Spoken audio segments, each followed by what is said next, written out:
Hello everyone, how's everybody doing today? Everybody enjoying their Saturday? Welcome to the stream! Anybody new to the stream? I am Aire, Astor, engineer, RPBC Vtuber. I am one half of the Vtubers you will see on this channel. Today we are back. We're going to be starting and we're going to be restarting and actually trying to finish case 5 today. Because last week we had a lot of technical issues, so I had to end stream early that day. But yeah, we're gonna be here. We're gonna be starting. We're gonna finish this time, okay? Well, we're gonna do this from the very beginning, and we're not going to stop until we finish. We're going to do this together, all right? Like nobody leaves until this is done. But yeah, how's it going? Not so sneaky. You having a good day? Welcome to the stream. How's your Saturday? Enjoying life so far? I actually need to click on the thing. Doing fine. That's always good to hear. Are you excited for this case? Wait, we're on case 4? Huh, go figure. I thought we were on case 5. I don't know what's going on. Anyways, just been watching Kamen Rider. Oh, excited for episode 24, Beat Break. Oh yeah, that's gonna be dropping like later today, isn't it?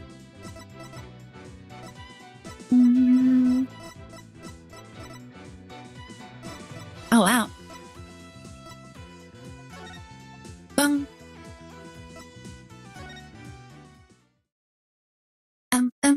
Oh, whoops.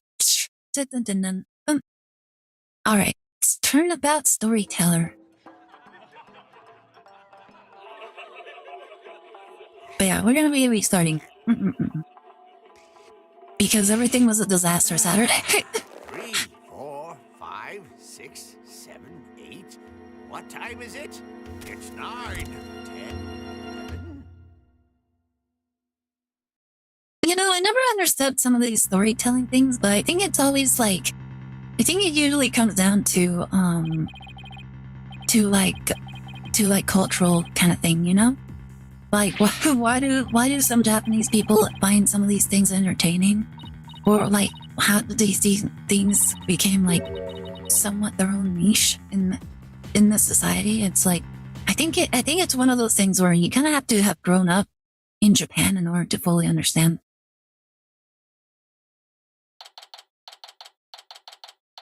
Bum, bum, bum, bum, bum, bum, bum, bum, bum, bum, bum.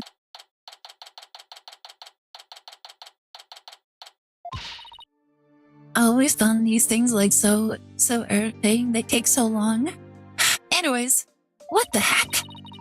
Who brings a defendant to his own trial late? Plus, the request was so last minute I didn't even have a chance to talk with my client. He's late. For a very important date. My name is Athena Sykes. Armed with analytical psychology and a full arsenal of legal know-how, I am fully competent defender of the Wright Anything Agency. Though I wish my client would show up already. The trial's about to start. Bum, bum, bum. Ha! It appears we made it just in time. Where have you been? The trial's about to start, Simon. You need to get so worked up, Athena. His boldness can wait. There's no way he'd wait for me.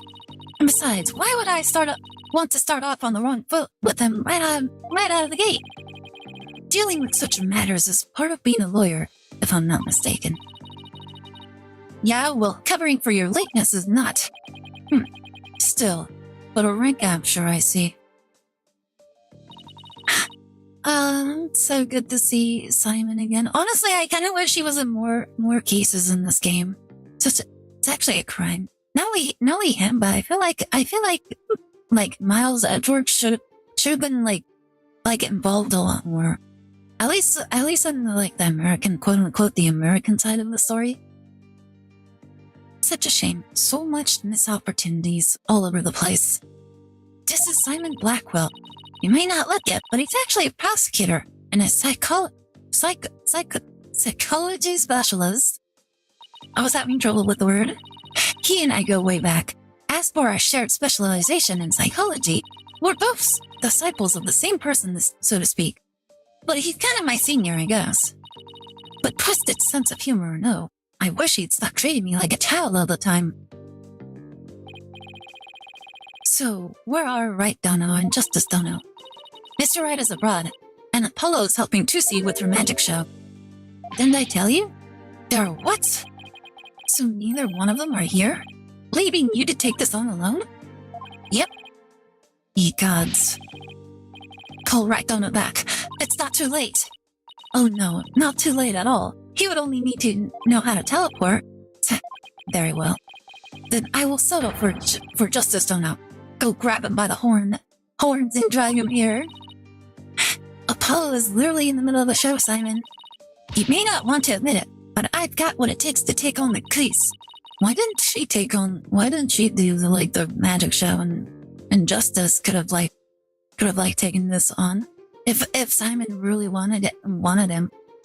Like, isn't it kind of odd how he was the one that requested services, and he very specifically wanted to choose somebody specific, but instead they kind of took that out of his hands?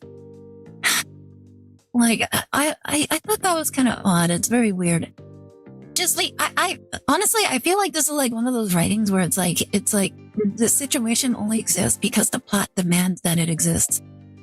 And honestly, it kind of makes sense because they're like trying to fit all the characters into the story. And it honestly feels very forced because like the whole scenario is very awkward where Wright is in a completely different area. And, these two are back in the States.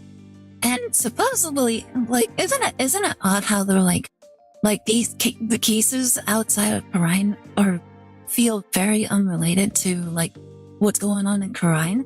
Like every other case in all the other stories were in some way like related to one another, but this one is so so all over the place. It's like why are we exploring like these other stories? It's like they really just needed a reason for the player to play as these characters. Just leave this to me and go watch from the gallery. As your defense to rules in spectacular fashion? No, as I win the heck out of this trial. I mean, we're going against somebody, and that's basically just like challenging someone that doesn't understand logic. I'll be okay, promise. So wipe that look off your face already, will you? Anyway, I take it the guy behind you is... Yes, he's asleep again. Oi, Bucky, wake up. Yeah! Ow! What'd you do that for, Shiny?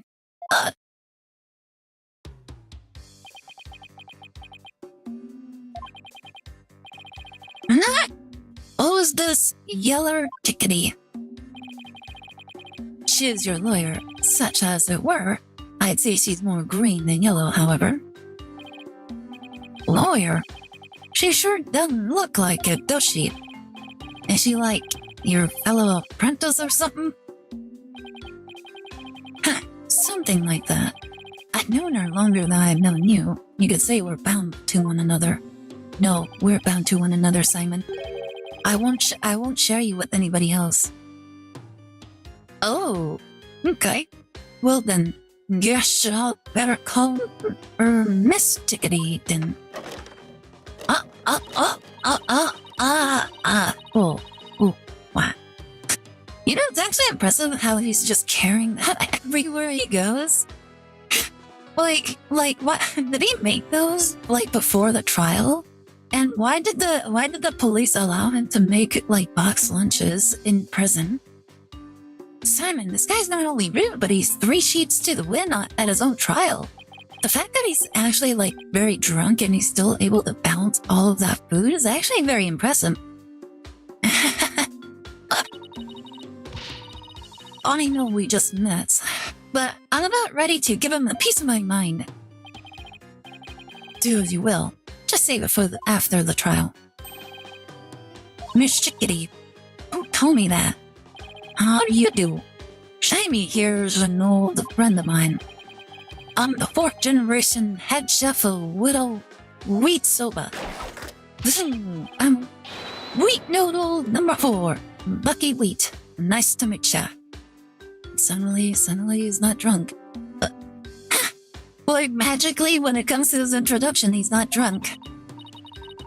It's nice to meet you too, Mr. Wheat. So he can pull himself together when he wants to. God, if only the trial wasn't starting in a few minutes. Having been accused of a murder that only occurred yesterday, I'm afraid it's taken a toll on the poor boy. And you happened to be there at the theater when it all happened, right? They said they found a Rakugo storyteller murdered in his dressing room. Indeed. The victim, master storyteller Taifu Tornado, was a long-time patron of Wet Soba. Master Tornado had been looking after Bucky ever since Wet Noodle number 3 passed away. I see. So the victim was kind of like a father to the defendant, huh? Gosh, stupid, or like a father? Nah, way. He was always dissing my Soba. How dare you speak ill of him? Running your mouth like that is why they suspected you of his murder in the first place. Now pull yourself together. Number 3 must be rolling in his grave. But Shiny! The police, none of them believe me. They won't listen to me. It looks like he's still in shock from the whole ordeal. Don't worry, Mr. Wet. Everything's gonna be alright. I'm going to defend you with everything I've got. You're in good hands now. You mean you believe me, ma'am?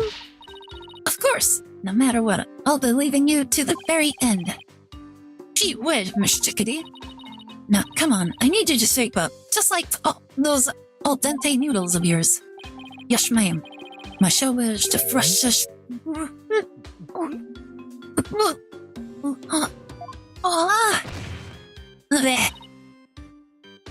And he's dead. Mr. What? Bucky, you great big pillock. So, how exactly do you know this guy? I used to freaking whip Soba, and still do, in fact, so I've known him since he was a lad. That's why his father and Master Tenudo were always so good to me.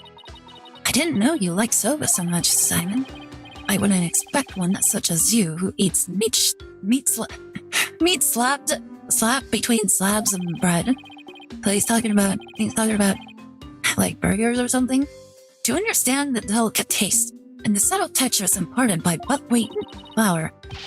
Hey, that's just rude, but I digress. I'm all about flavor and subtlety and stuff. If I let Wet Soba end like this, I'll never be able to face number 3 or Master Tornado in the next life. Ah, I see. And that's why you came to me. You wanted somebody you could trust. Wasn't he just demanding Mr. Wright or something? It was never my intention to ask you. Grr. I'll show him I can handle it just fine. Well, I believe it's just about time. What? But we haven't even properly discussed the case yet. What's the matter? You look nervous, Athena. Don't tell me you're chicketing me out. I'm just trembling with excitement of battle. That's all. Off gets. Let's do this. Come on, Mr. Wet. Get off the floor. We've got a case to win. Yes, Miss Chickadee. I'm gonna do my best. Wet Soba. Wet Soba. Wet Soba. Wet Soba. Wet Soba. My goodness, that swagger. Like, he has, like, the swagger of a very, very, like, very snappy, like, black woman. You're like, yeah? Two bowls of noodles? Sure, no can do. Kinda busy at the courthouse. They hung up. My goodness, he has, like, he really has that swagger when he messes with his phone. It's like, not girlfriend. Okay, let's do this. I'm not going to do him. He's not going to do himself or his case any favors like this, Simon. Maybe we should let him go get some rest somewhere. Let me rush. Maybe if I were a lump of regular flour dough for udon noodles. But I'm fresh like my shoba, and you don't let shoba no rush. It's all about the three freshes. Grind your buckwheat seed fresh, cut the dough fresh, boil. Bleh. And he's down. He's blacked out. Oh boy, I just knew something like this would happen. Simon, what are these three freshes Osobe was talking about? First, buckwheat seeds, or groats, are ground to make buckwheat flour. Then, dough made with this flour is cut with a large rectangular knife into noodles. And finally, the buckwheat noodles are boiled. Each step is done immediately, one after the other, so that the soba is fresh when eaten. Oh, so that's what he meant. I wouldn't want him to make me any soba right now, though, that's for sure. Athena, this is no time for idle chatter. You need to get into the courtroom now. Just remember, as a prosecutor, I will be unable to lend you a hand. So don't expect any help from my quarter. There you go, treating me like I'm incompetent again. Which kinda is, to be fair. Weep whoop weep whoop. Birdman detected. Hi, Depresso, how's it going? You having a good day? Welcome to the stream. We're restarting Phoenix Wright. We're restarting the case number 4 for the story because Saturday we had a big problem. Oh yeah, welcome. Hope you're having a good day. For your information, I wasn't planning on asking you for help anyway. Grr, just you wait, Simon. I'll show you. Also, if you guys were ever curious as to what my brother kind of looks like 1:57 a.m. So it is technically day, but we'll have church at 8 a.m. So. Oh wow, wait, it's barely 2 a.m. Oh my god. Like, you need to go to sleep. Go to sleep. Don't force yourself to stay awake. Go to Betty Bye. It's always good for you. But yeah, if anybody has ever been curious about how my brother looks like, this character actually looks very much like him. Like, the only difference is that my brother doesn't have like the same swagger as this character does when he answers the phone. But Mr. Wright and Apollo may not be here, but that's all right. I can do this on my own. We'll go Betty Bye after the giveaway I entered is done. Oh, interesting. What are you trying to get?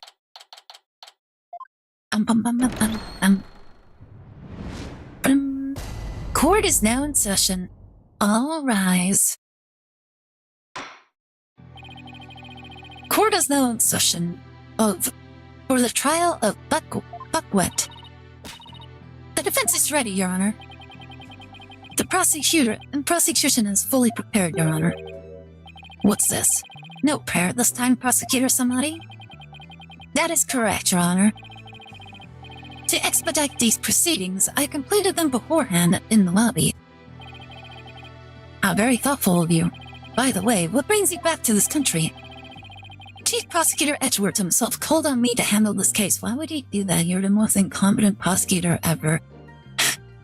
Like, I would honestly ask for, like, Wiener in order to take on this case because he at least knows how to argue with people. Every time anybody brings up an argument with you, you just tell them to shut up and let it go. Think of it as like a ticket of some sorts to experience a paid version of the game I play for a limited amount of days, like a low-budget monthly pass.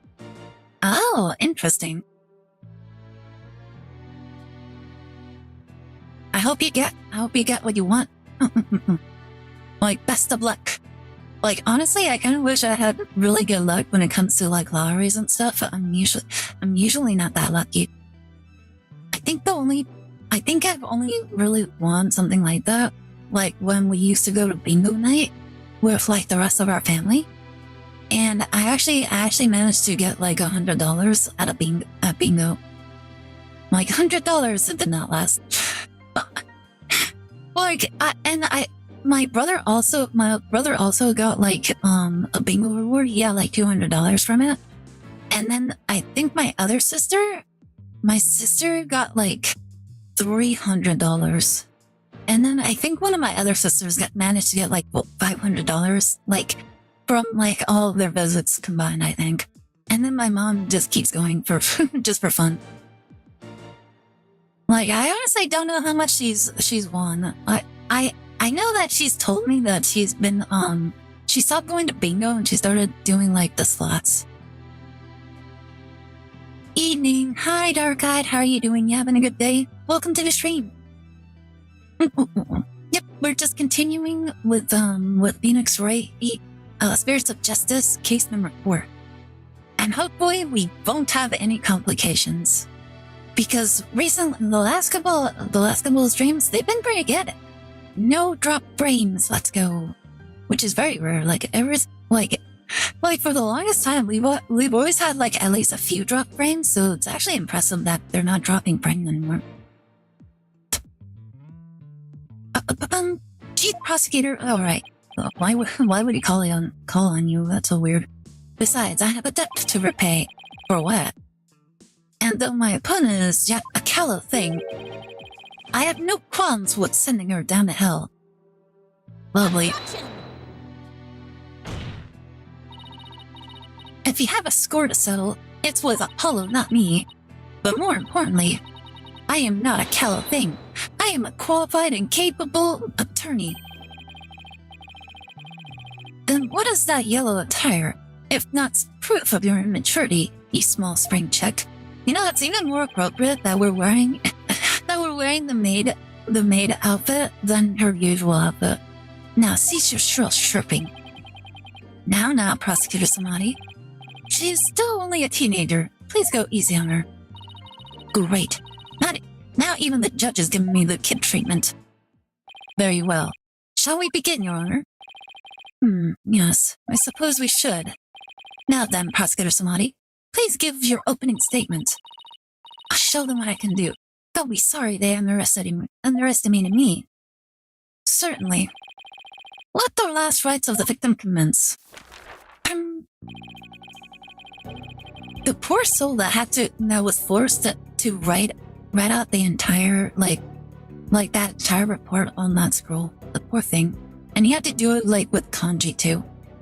Like, he had to use calligraphy pens in order to make it. The incident is believed to have occurred at around 4 p.m. yesterday, May 12th, at a storyteller's theater called Kurokuro Te. The victim was a great master of the tornado school of Raikugo, or comedic storytelling. There's actually a school for that? Like, wait, so they actually have a school for being comedians? You know, I feel like that would be interesting. Like, to have, like, a school where people learn how to, like, tell jokes. I bet there is, like, a school for that, isn't there? I brought his cousin with him to write it for him. The poor cousin. Like, not only that, but he's, like, from Karine. And I just don't see, like, how all the things that he claims that he knows and does make any sense because of, like, his religion, you know?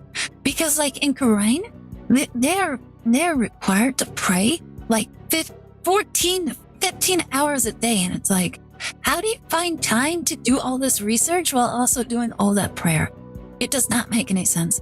Where do you think comedians study? I always imagine that they're just really good at improv. That is called a Bard's College. High school, high student loans, and no reliable job opportunity. Makes sense. It's a very unreliable, like, line of work. Like, you just have to be really good at it. His name was Taifu Tornado. The scene of the murder was the theater's dressing room. It is accessible via the staff entranceway and has an inner and outer sliding door. Not just one cousin, his whole extended family. But don't they all pray at the same time? Wouldn't the same thing require them to, like, do all that? Like, they would have to pray 14 to 15 hours a day, and then also they have to sleep at least like 8 hours a day. So that's already like that gives them like 2 hours. That gives him like 2 hours to accomplish anything. Like how does he know any of this stuff? That's the biggest question. Like the lore and background of the story does not make any sense.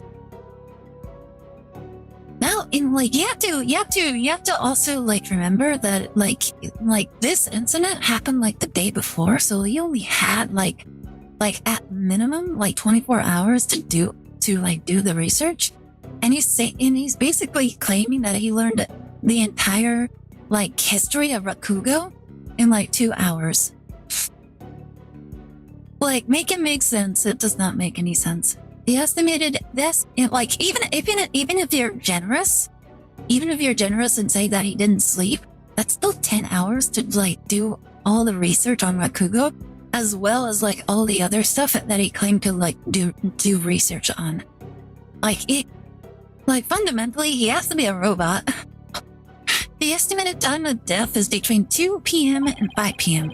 The cause of death is suffocation, though how the victim suffocated is yet to be determined.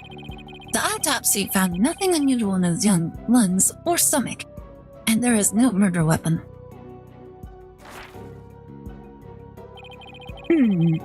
I will now submit the incident report to court. So, if people thought that he drowned because of the soba, like, it doesn't make any sense because, they said that there was nothing unusual in his lungs or in his stomach. So if he drowned in soba, then there would be, like, traces of soba in his stomach or in his lungs. Prosecutor Samadi, how can you name Mr. Wet as the culprit when you don't know how the victim was killed?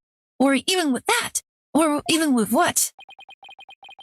Well, it is true that the weapon and precise method are as yet unknown. Suffocation with no weapon or anything else might be food, like the bun or something. Like, here's the thing, they just claimed that there was nothing in his lungs or in his stomach. So yeah, it's like all of that, and they still suspect like the silver guy. Hello random bird on the internet. Today I woke up with a broken heartache. Can you help prescribe me medicine to help deal with this? My doctor said I should stop taking Tums, but I didn't listen and now things are getting worse. Please help me, Aire Astor, you're my only hope. Oh my god, hi PT, how's it going? Boy, what did you do with the broken heartache? Like, you know what you need to do? You have to go to the local Applebee's and find a goth girlfriend. Like, remember, that's where they all spawn. Find one, and if one breaks your heart, then find another one. Just keep replacing them over and over. It's like an infinite spawn over at the Applebee's. Hi, PT, how's it going? Are you having a good day? But no mention of the throat. I don't know. To be honest, I just started typing out words at random order and see how it turns out. Did you do that one thing where like you type one letter and then you just let the autofill on your phone or your computer just do the rest? Well, that would be really funny. Golf girls is hot topic. Are you trying to lure them to a cougar land? They also spawn up the Applebee's. That's true. I'm on PC though. Doesn't it do that on PC as well? I just wonder that it did. And besides, right, PT, would you be like opposed to cougars? Like, I'm pretty sure PT wouldn't really mind if he found himself a cougar. That's a type of furry right there, isn't it?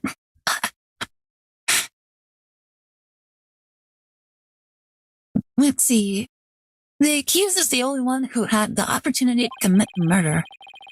Aire, a goth cougar, who would have known? Oh my god, no comments.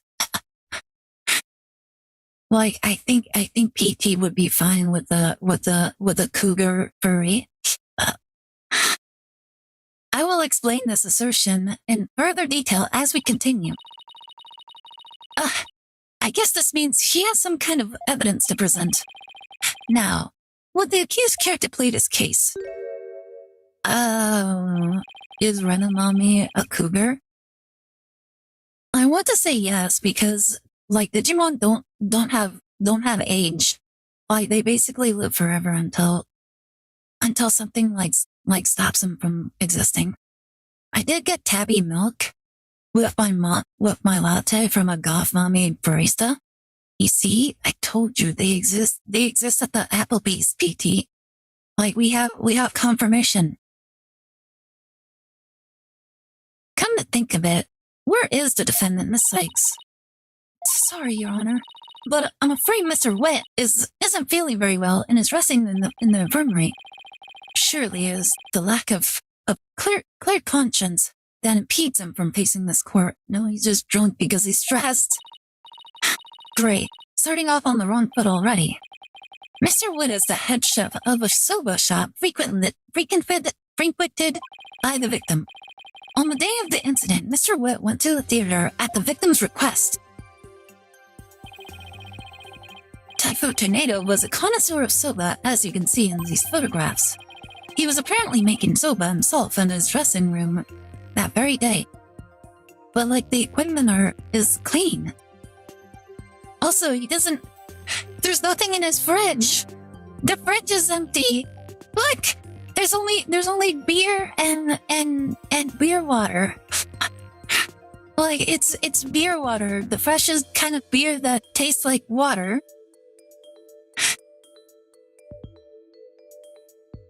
Like if any, like look, there's like the Daifuku like right there on like right next to his little feet right there. And it looks like he was drinking camel orange juice. Like it's not Fanta, guys. It's camel orange juice. Don't do it, PT. She was trying to lure you to her hunting ground. What are you talking about? I don't live at the Applebee's, okay? Like only the goth mummies like live there. Like that's where they all exist. He was apparently making soba himself in his dressing room that very day. The soba found at the scene is likely the soba he himself made there. But he didn't make anything, like the tools are completely clean. Liking soba is one thing, but making it in a theater dressing room is a bit much, none? Master Tornado truly has a passion for soba, didn't he? For a man like that to be murdered by a soba chef is simply unthinkable. And yet the accused had ample motive. For in victim's safe, we discovered the deed to the accused shop. Mr. Wet was to inherit Wet Soba when he lost his father recently. However, it's believed the victim stole the shop's deed during the transfer process. How do you do that? Wait, why do they have a picture of his mini fridge? Of my mini fridge? Like, maybe Mr. Tornado stole your mini fridge. Like, did you check to see if your fridge is running, Dark-Eyed? Because if you haven't, then you better go catch it.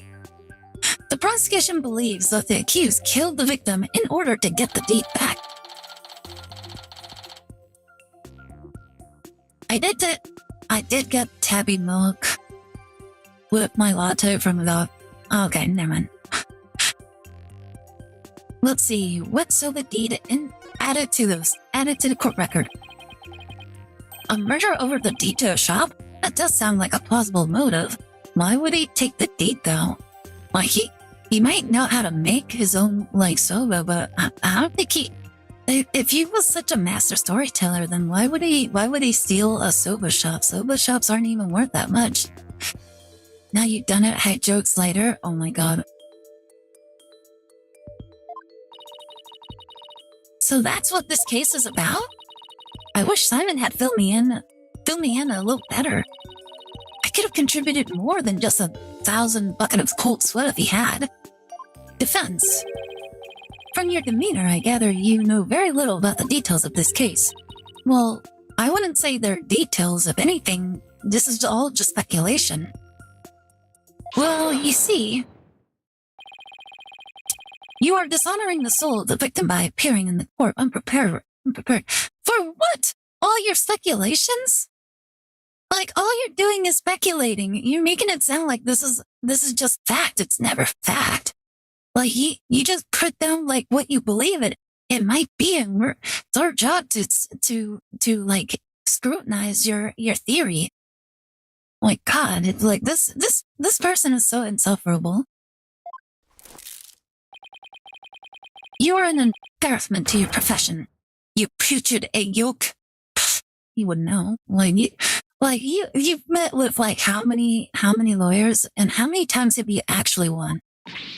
Like, I don't believe that you've actually won anything. I feel like you bullied a bunch of lawyers with your religion talk, and now you're just angry because people, like, don't take your crap anymore. I'm sorry. Apollo's a red pepper, and now I'm an egg yolk? We've only just started, and I've already been demoted from spring check. I am ready to call my witness, Your Honor. Oh my goodness, the butterfly.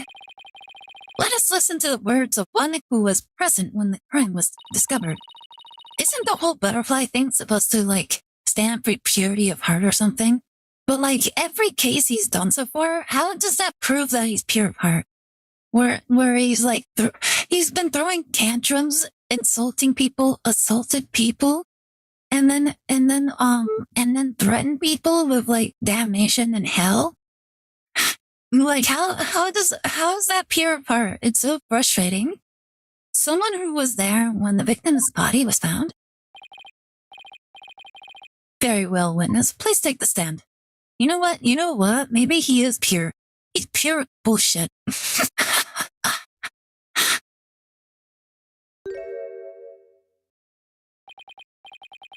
Witness, please state your name and occupation.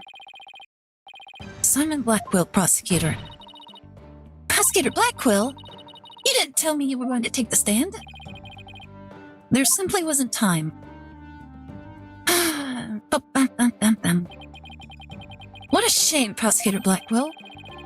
Had you shared the damning scene you witnessed beforehand with the defense. Oh my goodness.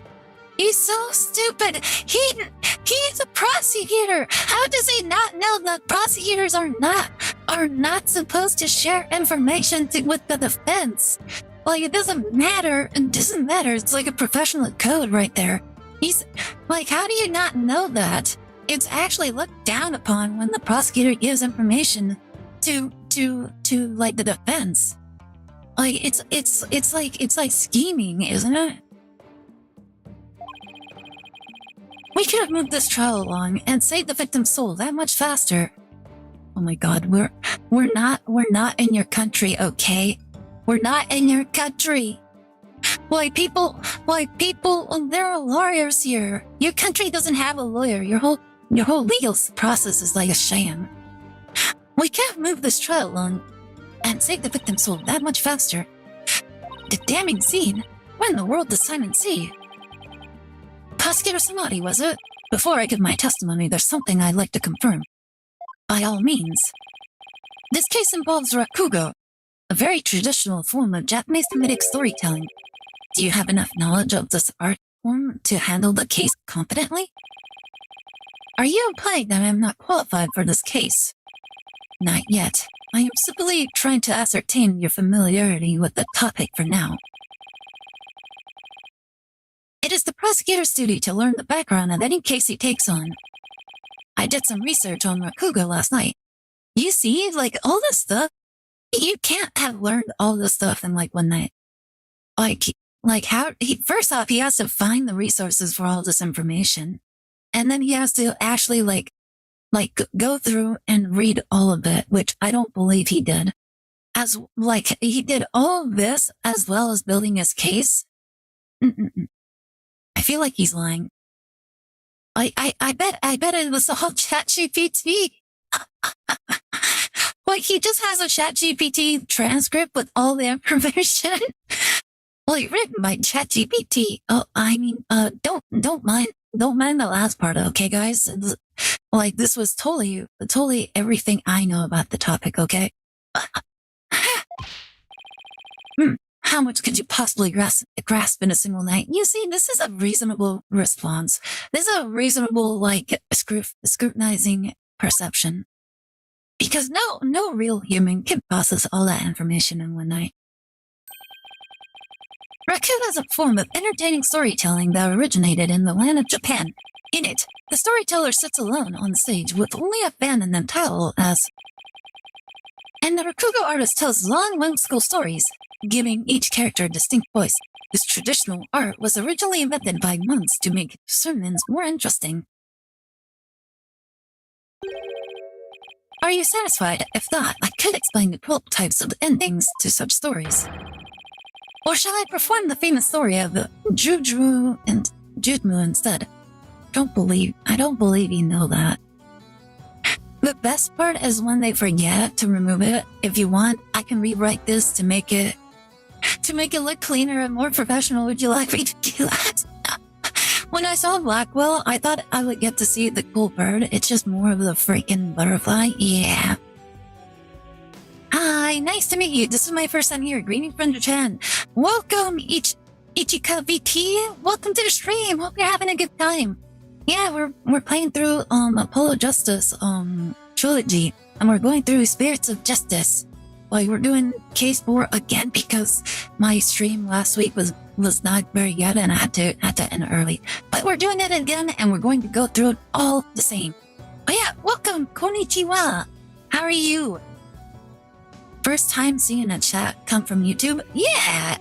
Well, we've had some YouTube chatters before, but it hasn't been very frequent. Oh yeah, welcome. Hope you're having a good time. Like, I hope I perform just fine for you. Also, anybody new to the stream, I'm Astor, Nerd, PBC Vtuber.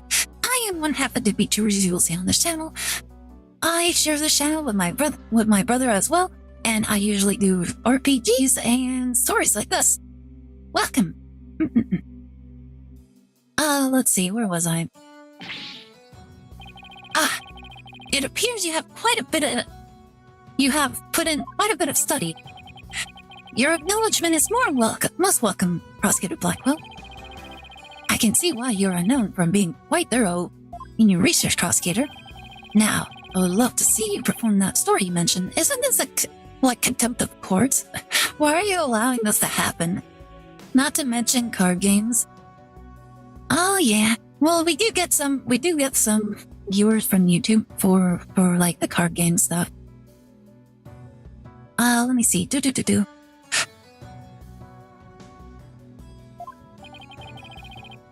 If that is your honor's request. Jujuru. Your honor, can we please get back to the trial? Oh, right, of course. I nearly forgot. Seriously? Of all things for you to forget. Now then, back to the case. Prosecutor Blackwell, please tell this court what you witnessed.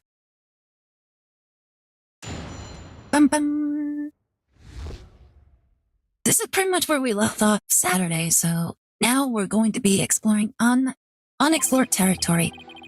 I went to the theater yesterday and arrived at approximately 4 p.m. I went straight to Master Tornado's dressing room to say hello. Bucky went into the dressing room thereafter, only to come storming out a while later. Master Tornado's junior disciple, Unedo, apparently then entered the room soon after. That's when Unedo discovered Master Tornado's body. Oh. Now wait just a minute there, here, Prosecutor Blackwell. With testimony like that, you're practically accusing Mr. Wet of the crime. All I can do is state what I saw. I can't tell how it appears. But a qualified and capable attorney such as you should be able to dispatch with it, right? Well, yeah, duh. Alright, I guess I'd better start by getting all the info out of him that I can.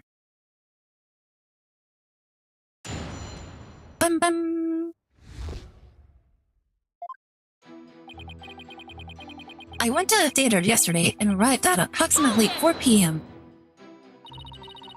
Prosecutor Blackwell, what did you go to the theater in the first place?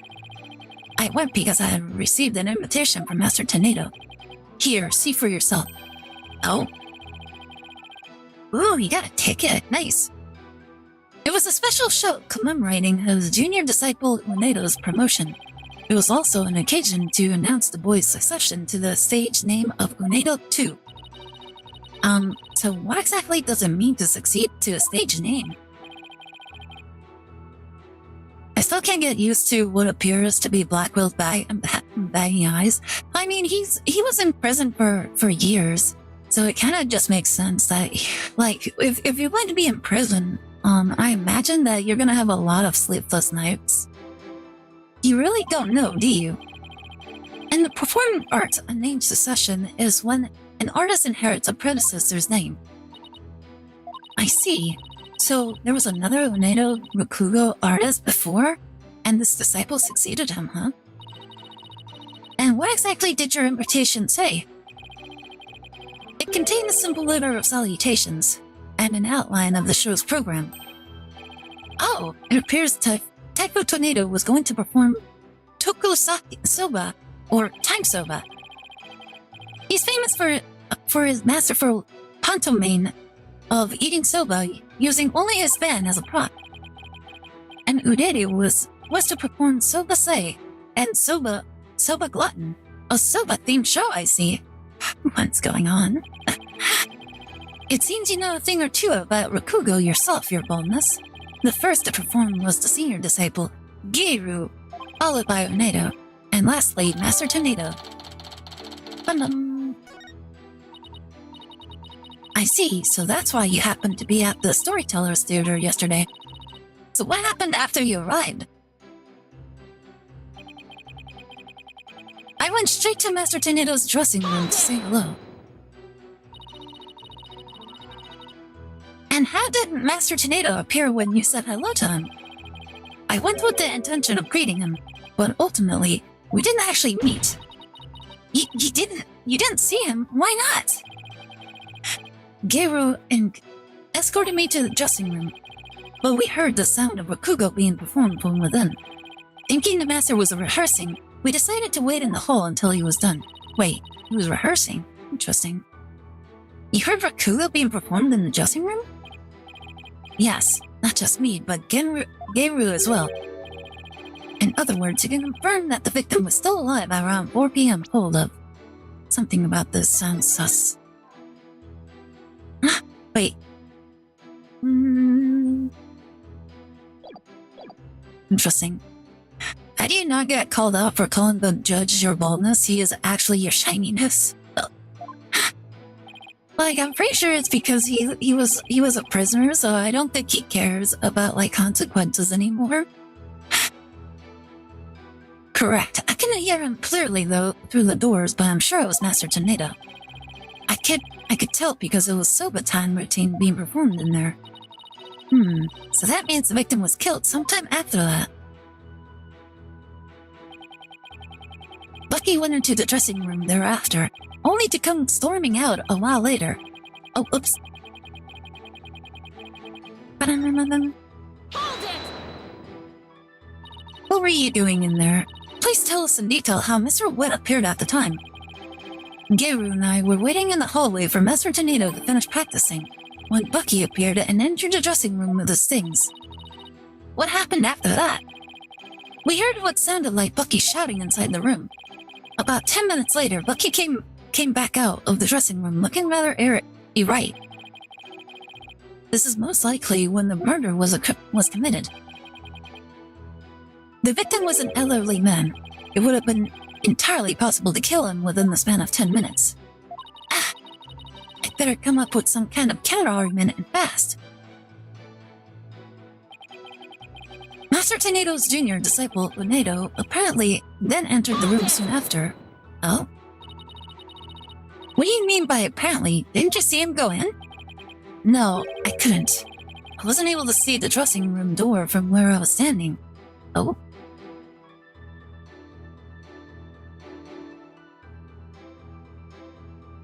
Interesting. So he was over here, huh? Like, that was him, that was Daniel, and apparently Unedo entered inside for whatever reason. But Garu was right in front of that, so I'm sure she saw it all. Oh, Garu is a woman. Huh, didn't know that. I see. And why do you suppose Unedo went to the dressing room anyway? He had just finished his routine, so he was making a courtesy call. A disciple is to pay their master respect right before and after each performance. And all disciples are expected to do this? Yes, it's common courtesy among Rakugo artists. I see. Could you tell us what happened after Unedo went into the dressing room? Certainly. That's when Unedo discovered Master Tornado's body. And how did Unedo act at the time? After Unedo had been in the dressing room for 2 or 3 minutes, we heard a scream from inside the room, and Unedo came flying out. Did you hear any signs of a struggle at the time? No, just Unedo's woeful cries. I see. It didn't really tell us a whole lot. Well done, Prosecutor Blackwell. Your testimony has given us quite a glimpse into the sequence of events. Thank you, Prosecutor Blackwell. And now, please allow me to summarize your testimony. While Prosecutor Blackwell and Garu were in the hallway waiting for Master Tornado, the accused came along and entered the dressing room with some items in tow. He was heard shouting for a time inside the dressing room, and about 10 minutes later he came back out of the room, seeming rather angry. A short time after the accused had come and gone, Tornado went into the room. A few minutes later, after having discovered the victim's body, Tornado gave a scream and came running out into a hallway from within. Prosecutor Blackwell and Garu then ran into the room and saw the body for themselves. From the circumstances, it's quite clear that the accused murdered the victim. This is crucial testimony indeed.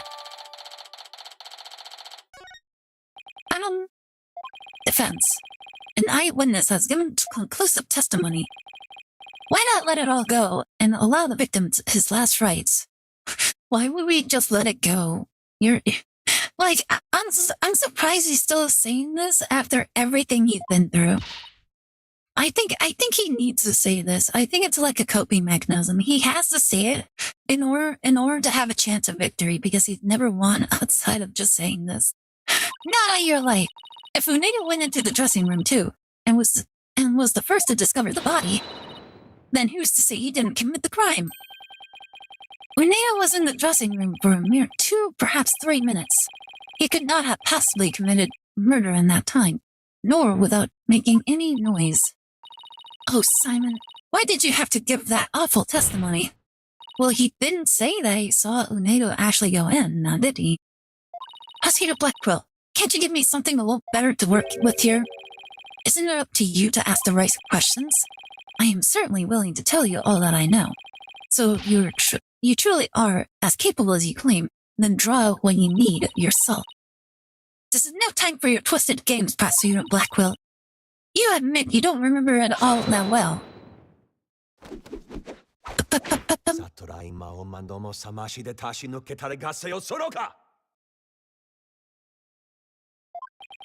Anyways, Prosecutor Blackwell, watching you could collude with the defense like this, I see that you are no prosecutor.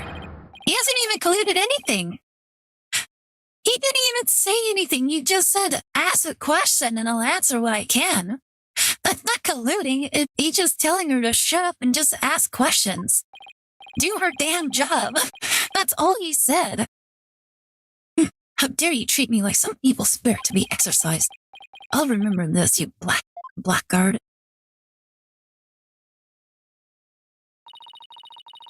Don't worry, Prosecutor Blackwell. I've got this. And why don't you ask a question then? Would I have my way, he would not be the one here to step down. You, Hot-Boiled, what are you talking about? He was the only, he was a witness. You can't just deny witness. That's basically like forging, that's like forging evidence, isn't it? Like, wouldn't that look bad on him if he actually threw out, like, his testimony? Ew, I object to the notion that I'm a gooey, smelly mess. Prosecutor Blackwell's testimony was like the lowly opening act of a Rakugo show. He may hold the title of prosecutor, but this time he stood on the side of the defense. He stood on the side of his friend, you dummy. To restore balance to this trial, I would like to present an actual witness for the prosecution. But why'd you even allow him to testify in the first place? If that's what you believe, oh my god, this guy does not make any sense. And who is this witness? The person who was with Prosecutor Blackwell when the body was discovered. She is another entertainer of the Tornado School, Miss Geru Tornado. Ah! Oh my goodness, guys, speak! Ah!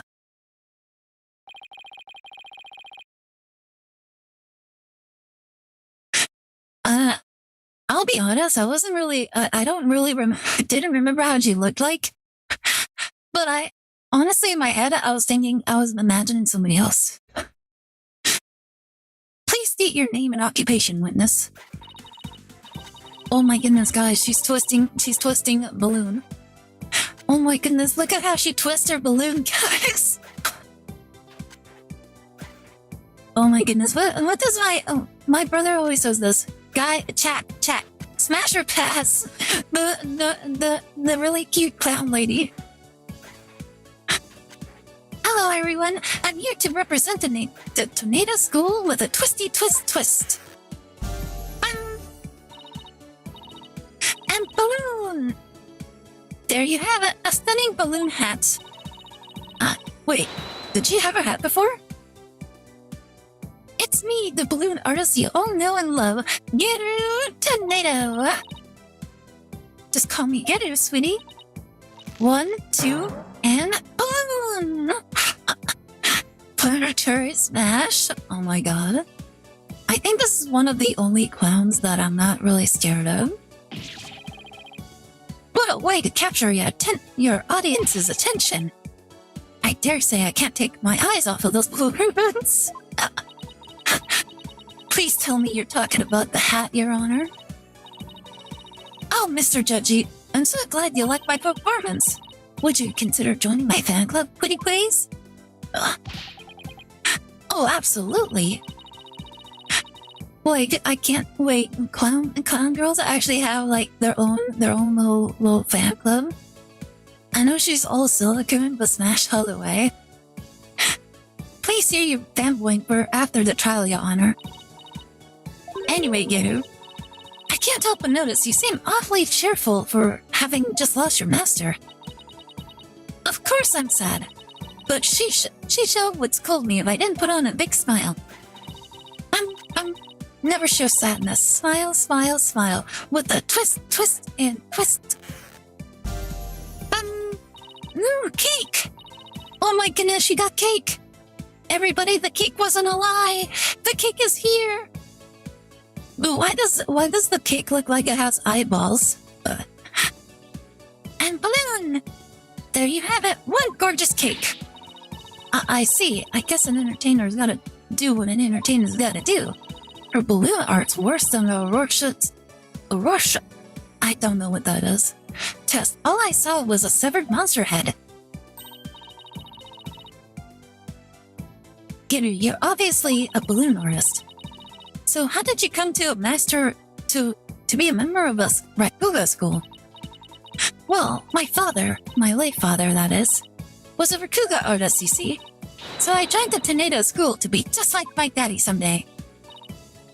I see. My father and I owed so much to Shincho, our master, but that bucket with... Oh, how could he? I want to see him pay for what he's done as quickly as possible. Your distress is entirely understandable, and my condolences for your loss. And not only that, but you have more to say about Mr. Wet. Every time he comes to deliver soba to us, he yells at me. You always tells me to get away. Is there any reason why he would say such a thing to you? He says the smell of my perfume will get into his soba and ruin it. Like, how can he say that? This is a great scent. I wonder what scent she has. That's very rude of him. I don't blame you for being upset. Excuse me, Your Honor, but please don't let his balloons bias your judgment. Mr. Witt hasn't been proven guilty yet, remember? It will be interesting to see how long that fire of yours will last, defense. Now then, Geru, please share the truth with this court. Yes, Geru, your testimony, please. From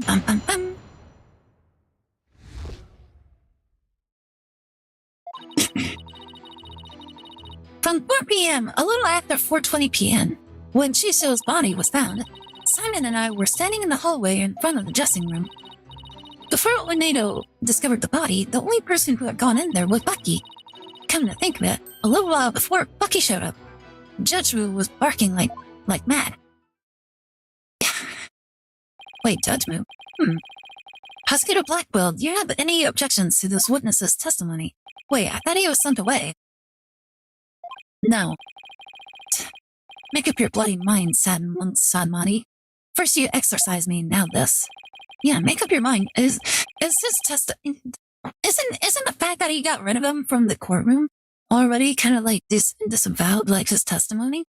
Like what's the point of asking him of like his opinion if his testimony is not to be trusted?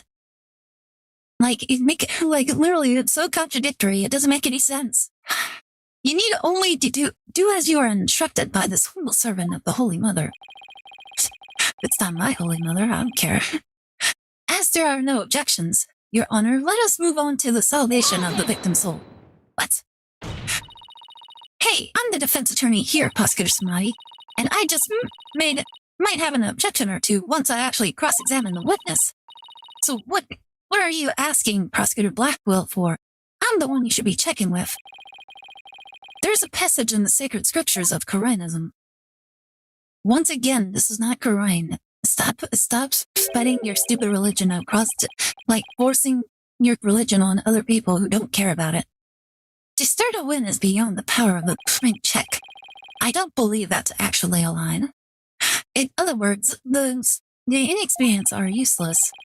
With that in mind, it seemed more judicious to consult Prosecutor Blackwell. He doesn't even see you as an adversary, Sykes-Dono. Like, why would we see him as an adversary? He's a terrible prosecutor. Well, I won't let either one of you insult me. I'll show you I'm no inexperienced spring chick. Your Honor, I'm ready to cross-examine the witness. I hope you can make Prosecutor Samadi see you as a worthy adversary, Miss Sykes. I'll allow you your cross-examination, so you better strike while the iron is hot. From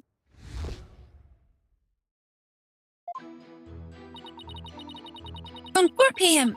to a little after 4:20 p.m., when Shinjo's body was found. So the murder must have happened sometime in those 20 minutes, correct? But 20 minutes isn't a whole lot of time, is it? I don't know. I mean, what do you want me to say? That's what happened, you know? Isn't that right, Simon? Yes, Geru and I both confirmed that Master Tornado was still lived at around 4 p.m. Oh yeah, you can't you? See? Simon and I were standing in the hallway in front of the dressing room. The fact that the two of you were there in the front of the dressing room means you were able to see everyone who went in and out, right? Of course. Or are you insinuating that I was daydreaming or sleeping while standing up or something? It is possible for that to happen. I've heard my older brother has told me of instances where people have fallen asleep while walking around. No, of course not. I saw everything I tell you. Fine, so you say anyway. But did you really? Before Nato discovered the pony, the only person who had gone in there was Bucky. Only the defendant and Nato entered around the time of the murder? That's right. That's why it must have been Bucky who killed poor Shinso. Let's take a deep breath, okay, Giru? So, not a single other person set foot into the dressing room during that time? I already told you over and over, didn't I? There was nobody else. I must apologize on the lawyer's behalf. Even her memory is that of a spring chick's. Please overlook her transgression as best you can. Oh, I see. Poor thing. Hang in there, sweetie. Oh my god, we're being pitied by the defendant or the witness. Hey, who are you calling a bird brain, buddy? Oh my goodness. They called me out, and I'm just here. Come to think of it, a little while before Bucky showed up, Judgmu was barking like mad at Judgmu. Judgmu? Jugemu? That's my doggy. I keep him at the theater. Let's see. With a twist. Oh my goodness, that is a terrifying little dog balloon. And balloon! There you have it, my cute little Judgmu. He's kinda creepy looking. He looks like the cat from Alice in Wonderland. Oh, but he's really good boy. And why was Judgmu barking? Do you think it was because he saw someone suspicious? If so, then we'd have a new suspect in this case. Now why was he barking again? Oh, I remember. Because it was time for me to feed him. So I went into his yard and gave him some food. Wait, what? Couldn't somebody have slipped into the dressing room while you were doing that? Nope. The door out into the yard was wide open. I would have seen if anybody went into the dressing room. Prosecutor Blackwell, come down to the stand for a sec, please. How many times must I do this? As many times as we want. You saw what Gator was talking about, right? So why didn't you mention it before? But I can't be expected to remember every minute they tell. Well, remember them now, please. Did Gator go out into the yard? Yes, I remember now that she went to feed Judgment. And I saw her looking toward the dressing room quite frequently as well. Why would she be doing that? Do you recall anything else? It looked as though she were feeding the dog a great quantity of dumplings or something. That's weird. Jugemu couldn't finish them all, so he buried the rest in a corner of the yard. That's about all I can remember.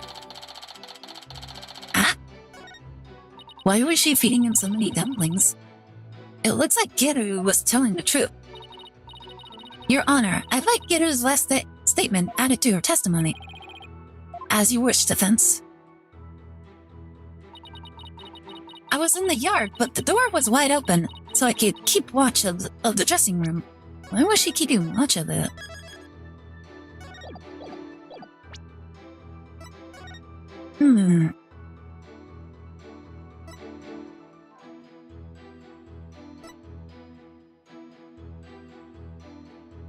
The dog buried his leftovers in the yard. Wait a minute. Hold it! Alright, let's see what she has to say. You know what this means, right, Geru? You weren't in the hallway the entire time, after all, were you? Well, okay, so I did go out into the yard, but it was just for a second. And the yard door was wide open, so I could still see in the dressing room the whole time. The door was open, so she could see it. So she could still see the dressing room? Prosecutor Blackwell, I need you on the stand again, please. What am I, your lady in waiting? Do you remember anything about the time Geru was in the yard? Simply that Jugemu buried the food he couldn't finish in the corner of the yard. That's about all I can remember. Thank you. I didn't really need to hear about the dog again, though. When I finished feeding Jugemu, I returned to the hallway. And then I saw Bucky go into the dressing room. No question about it. Okay, so around the time of the murder, Gator and Simon were hanging out just outside of the dressing room. Guess I'm going to have to find a flaw in there somehow if I want to get anywhere. 4 p.m. to a little after 4:20 p.m. when Susu's body was found, Simon and I were standing in the hallway in front of the dressing room. Let me see.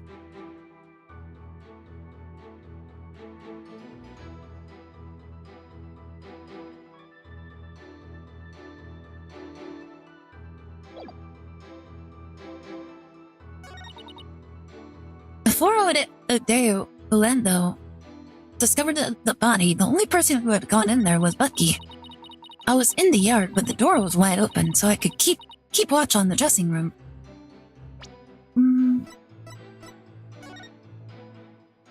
Wait a minute.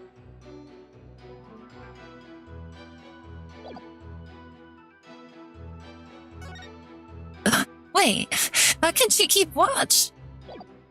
Interesting. Let me save real fast. Objection! Yeah, like the angle doesn't work. So you were able to keep an eye on the dressing room while you were out in the yard? Is that correct? That's right. The door out in the yard was wide open. Sorry, but that makes zero sense. Take a look at this diagram of the backstage area. There is a clear contradiction between this diagram and the witness's testimony. Oh? I'm afraid I don't understand, Miss Sykes. Please point out what contradicts the witness's testimony. I'm actually not sure where to point at. I'm gonna say the door right here? Take that! There's like 4 things I could point out. Jeddu was in the yard, near the doghouse. Prosecutor Blackwell even saw her there. And while she was out there, the door to the yard had been left open. I see. Yes, if the door to the yard was wide open, as Geru said, it would have been blocked. It would have blocked her view, making it impossible for her to see the dressing room. What? No way! But even if there were, admittedly, a few moments Geru was not keeping watch, how much would that really affect this case? It would greatly affect the case. From the spot Prosecutor Blackwell stood, he couldn't see the dressing room door either.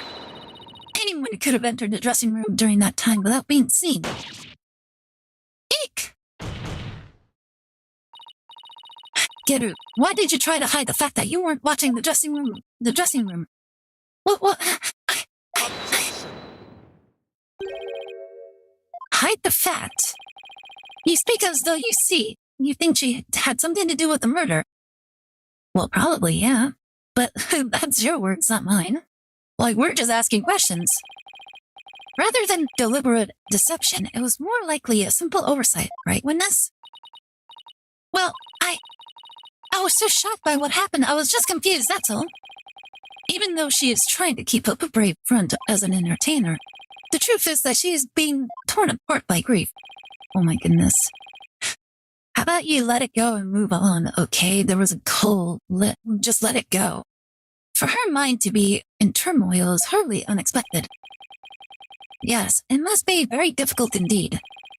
To a disciple, one's master is akin to a real parent. Surely her shock is immense. The way this lawyer tries to pin the blame on this poor soul at the first opportunity. All I can say is, defense attorneys are heartless creatures indeed.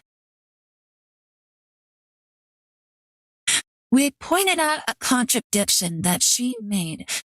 If anything, the only thing we've done is asked her to clarify her point. That is our job. Shut up. I swear this prosecutor just gets on my nerves. No, that wasn't what I was trying to do. Is it beyond your comprehension, defense? Your unskilled argument is scarring this witness even further. And if we ask oh my goodness, emotional manipulation at its finest. And if we ask the people of this courtroom I am sure they would agree. What? The gallery doesn't get a say in this? Are you afraid to find out that they think ill of you, or that perhaps you are in the wrong? Listen to them now, that keen sense of hearing you are so proud of. He's right, that was harsh. She didn't have to go that far. Oh my god. I feel kind of sorry for the witness, and why is that lawyer outfit so yellow? No, I was just trying... Why would they... Oh my god. This is so dumb. Like, all these people probably have seen court proceedings before, right? They're just being emotionally manipulated right now. And isn't that wrong? And we're... Like, it's actually illegal for, like, lawyers to directly address, like, the audience. Like, the courtroom. Like, did you guys actually know that? That was actually an illegal thing to do. In order for lawyers to directly address the gallery. Like, it's not allowed to they're not allowed to do that. So he's actually doing something illegal right now. No, I was just trying to find the truth. Why is the whole gallery siding with Prosecutor Samadhi? Well, they're dumb, that's why. But that's why they're not lawyers and you're a lawyer.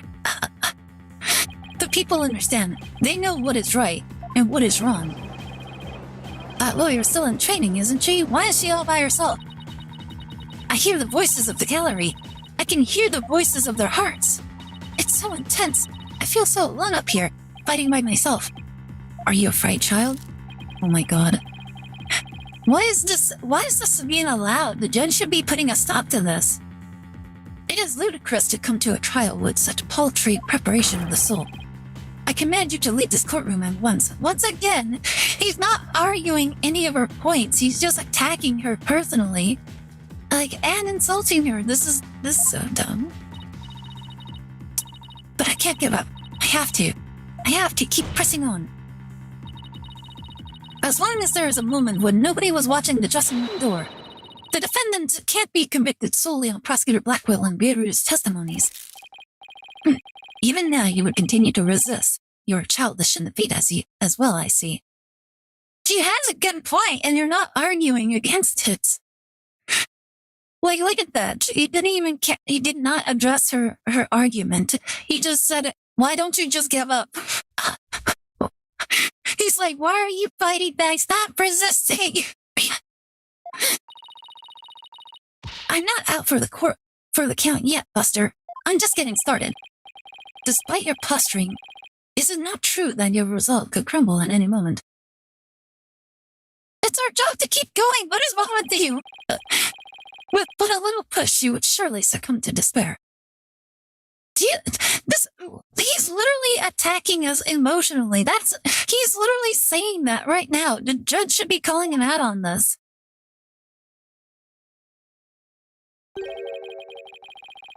A little push, just as with this piece of conclusive evidence. Conclusive evidence, huh? That is correct. We found a critical piece of evidence at the scene of the crime.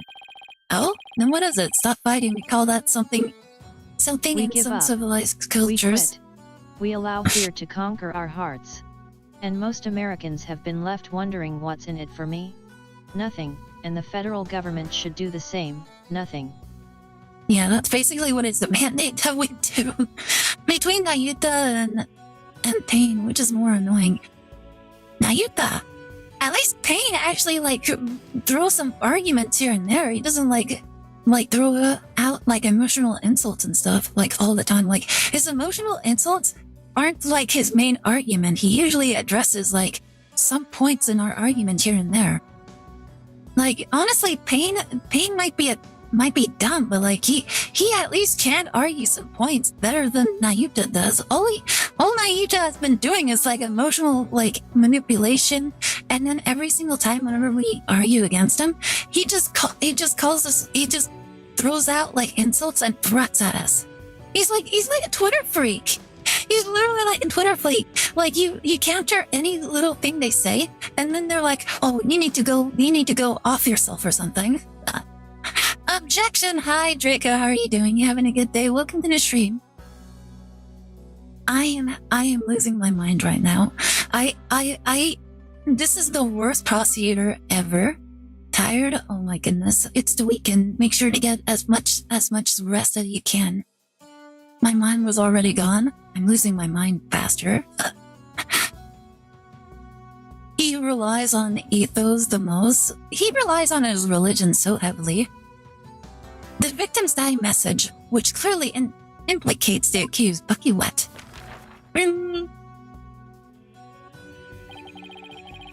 Oh? What's this? Look at these Japanese playing cards, known as kuruta, lined up on the table. These special English version kuruta cards spell out a message. That message, what number 4? Huh? What number 4? You mean, what noodle number 4? What? Didn't he, wasn't he suffocated? How could he have left a message? Hold up. Time of death, suffocation, nothing was found in his lungs. Yes, what number 4? As the 4th head chef of Wet Soba's not so known. This message points to none other than the accused, Bucky Wet. No! Wait, it is no. Like, this message was actually posted, like...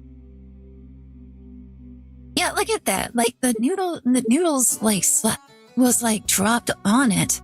If that was really there, then why didn't Bucky, like, get rid of the message? What do they mean? What noodle number 4? Did they count which noodle killed them? So Bucky Wet, our defendant, the person we're defending, he's the fourth generation of Wet Noodle. So yeah, like that's what they're claiming the message stands for. So he's the number 4 Wet Noodle. It's still really dumb logic. It's like he could have easily just gotten rid of the cards. Like, why would he just leave them there? Wow, great job, Mr. Prosecutor. Oh no, this really bad. What do I do? What do I do? Would you still carry on your futile fight in the face of the irrefutable evidence? You can say whatever you want, but we won't know until we... It is cruel to give the accused false hope. You will only compound his suffering. Huh? Like what are you talking about, false hope? He's not even here. Wise people, the courtroom, do you not agree? Stop addressing the gallery. That's illegal. What an incompetent noob. I feel bad for the victim and the defendant. What? But I'm trying to prove Mr. Wet's innocence here. I know you can hear the defense. Look at that. He's actually using like the court as a weapon. Because the cause of death is suffocation, not strangulation. Like here's the other thing. We don't know how he suffocated. That's the thing. It says there was nothing found in his lungs. So we don't actually know like what form of suffocation he suffered.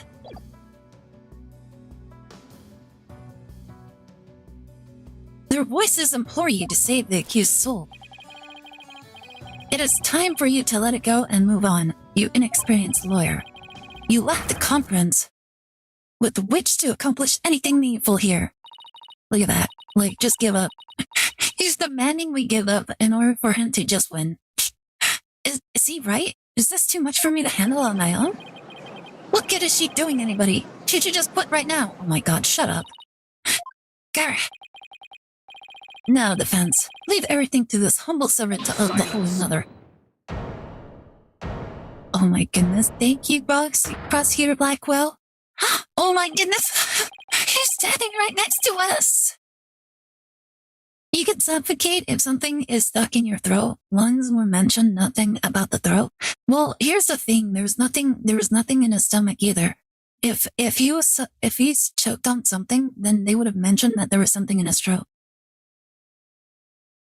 Like, that's the thing that they're saying. There's nothing in his stomach and his lungs. Like, naturally, if you're suffocating, It means something in your lungs were like clogged. He's trying to use your keen sense of hearing against you to manipulate the trial, Athena. That's exactly what I've been saying. He's literally manipulating the trial with emotional manipulation. He's not even attacking her arguments in the slightest because he can't. Mochi can cause suffocation because it blocks the airway. Like, wouldn't that be through the lung as well? I hate Copilot is overstimulating my skill set. Well, also can't CO2. Yeah, like, that's like probably the more likely, like cause of death, where it's like he suffocated because there was a lack of oxygen in the building. But like, yeah, that's probably like the most reasonable, like thing that could have happened. But we don't actually know anything. There's no evidence of that. What a cheap trick for the supposedly holy man. Oh my goodness, he's calling him out so hard. This is why we love Prosecutor Blackquill. Simon! And you fuck doodles in the gallery. Can't a man watch a trial in peace? This inexperienced amateur is about to turn the trial around. Does that prosecutor really think she can turn things around? Prosecutor Blackquill, master at psychology as well. Go back to the image. Right here. The TV is off, but the fridge is plugged in. Interesting. Not only that, but the table's also been moved. Like, you can see the indentations of the table, like, on the ground. Also, what's all this white stuff all over the place? Wait, there's a bunch of white stuff and it looks like somebody moved the TV. There's half-eaten mochi on the table. Yeah. There's also... I'm in the way. Oop. There's also a box of mochi, like, right over there.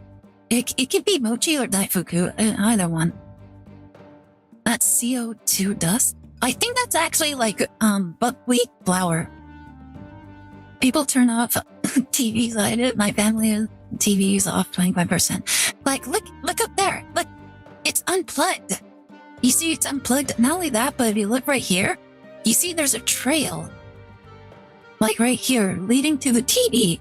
It looks like somebody moved the TV right there. Not only that, but there's like a bunch of dust all over the place. It's probably, it's most likely, like buckwheat flour that's literally all over the place.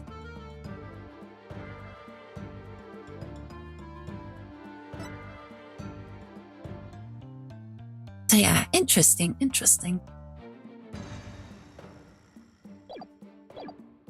Alright, let's see. He was just very happy. Oh my god. The mood in this courtroom is starting to change.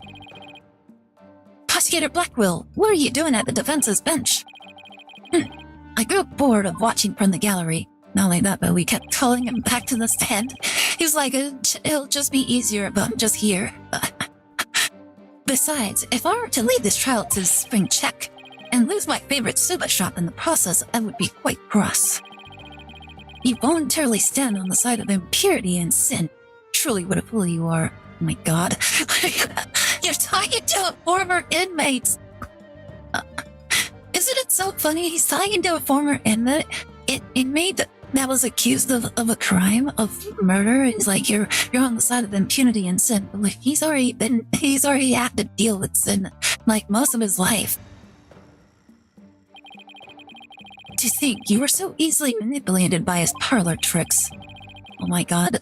Blackquill literally calling him out. Like, he's not a prosecutor. All he's doing is just plain emotional manipulation. I love him. Whatever happened to qualified and capable Athena? I just let my guard down a little. Oh, but it won't happen again. Then gird up your loins and steel yourself for battle. I'm not girdling up anything in the skirt, but I am ready to get serious. It seems there is now yet another soul I must cast down into hell. You look at that!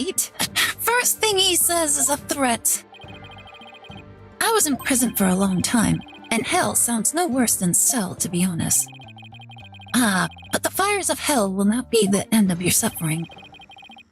For the sin you have committed, you shall surely be reborn as a panda in your next life. He's gonna be reborn as an adorable panda? Why is that a bad thing? Hi, Nordic Werewolf, how are you doing? Welcome to the stream.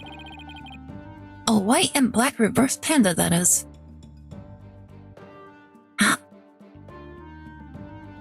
What? Is that worse? Guys, is that... what does he mean by, like, reverse panda? Is that a thing? And what does that matter? Like, is he making a race remark? Why is he being racist? What are you talking about, Athena? Use your clams as a grinder. I'm okay, I guess. That's good to hear. As long, at least it's the weekend, so it's always nice to take a break from the world. And you shall be put in a zoo to be exposed to public ridicule. Isn't that a sanctuary right there? Isn't, like, aren't pandas, like, incapable of surviving in the world? Like, in the wild? Once again, why is this a bad thing? Like, he gets free food and gets to be taken care of for life?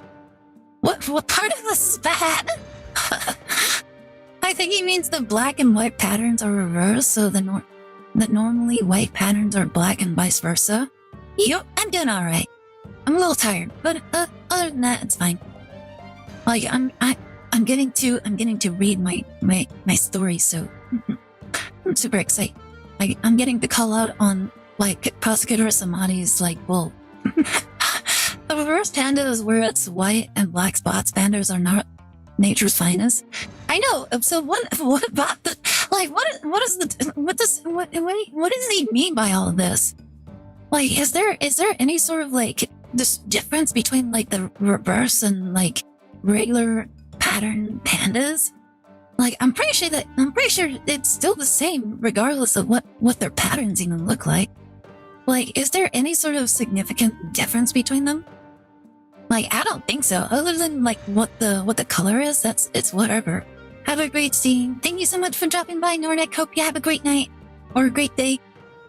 Because panda, yin and yang balance, so reverse panda would represent unbalance. Maybe just me thinking it. Maybe that is what he's thinking about. Pandas suck at surviving so much. Animal expert zoos have created panda in an effort to get pandas to breed in captivity. What the heck? Oh my god, that is crazy. A threat like that won't work on Prosecutor Blackwell. After all, he's already used to looking like a panda in this life. Who are you calling a panda? Sorry.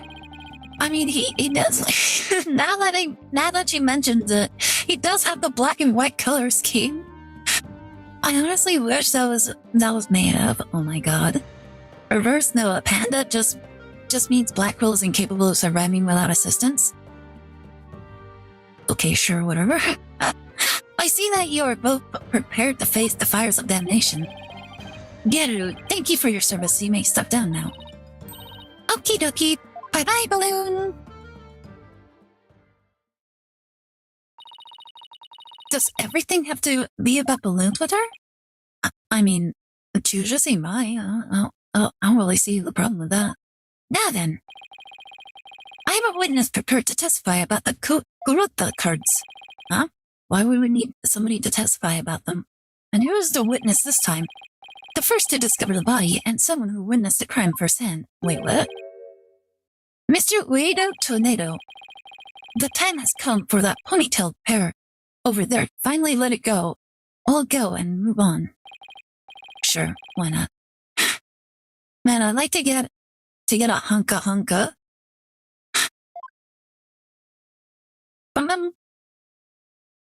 Alright, let's see who this is. Ah? Who's this? Witness, please state your name and occupation. I am the Rakugo storyteller Uedo Tornado. Even if my performance isn't worth watching, I will certainly watch my words. Did he just diss himself like that? I wouldn't want to say anything thoughtless and get arrested. After all, that'd be a Rakunono. Hee. Thank you, everybody. Good night. Wait, he's leaving right now? Just one squeeze, can't balloon girl give just one to this poor sinner. Oh my god. You can't leave yet, you've only just introduced yourself. Oh, my. Are you a fan of mine, miss? Would you like my autograph? One moment.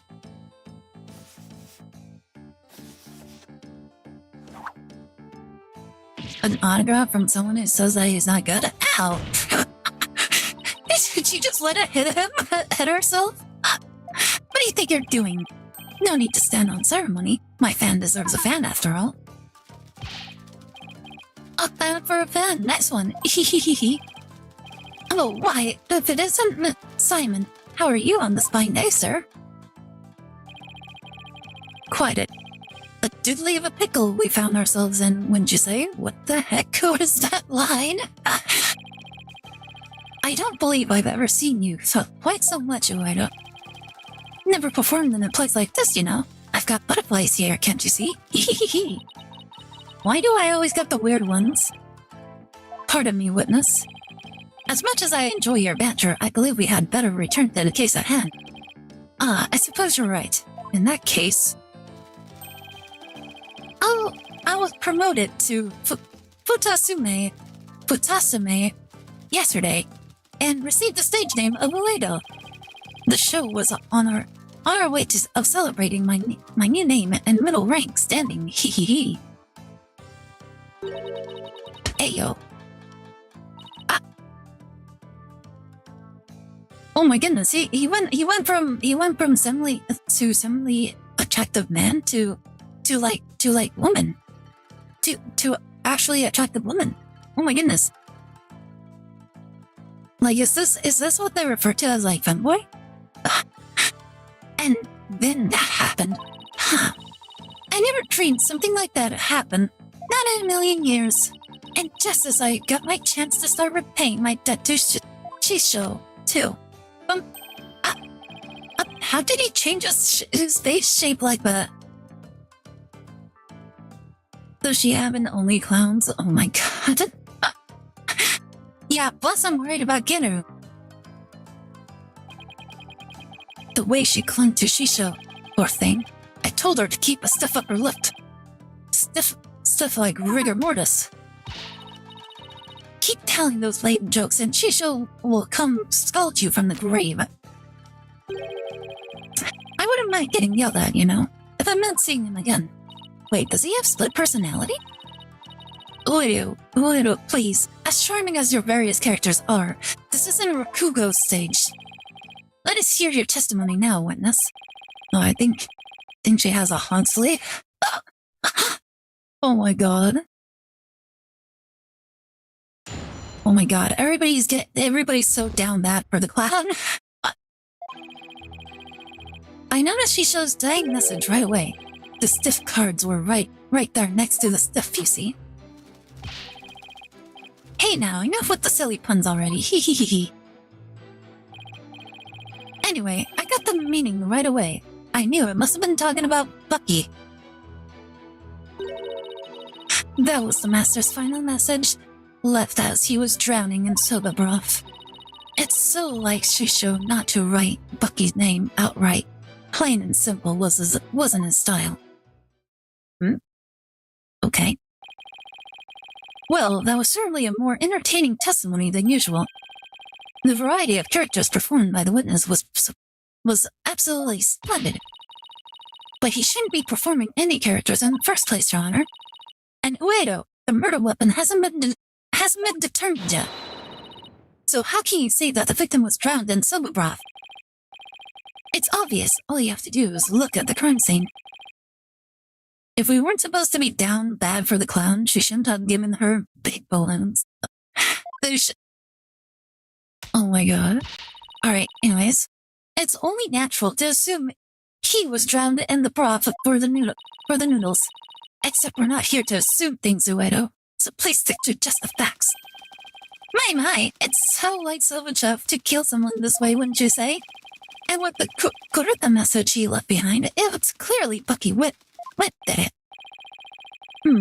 Setting aside the issue of murder weapon for now, that dying message certainly does seem to be irrefutable evidence. Indeed, it proves the absolute guilt of the accused. Even I've got to admit that I can't see how that message could mean anything else. Bucky used soba for the deed, all to get back the soba shop deed. Is she selling makeup water? I'm not sure. This testimony makes Mr. Wet look super guilty. I have to do something. That's his conclusive evidence. What a farce. What do you mean, Simon? What's this? I thought you said you weren't planning on asking me for help. I did, and I won't, thank you very much. Simon must have found an inconsistency in the testimony. I'd better listen carefully and try to see what he found.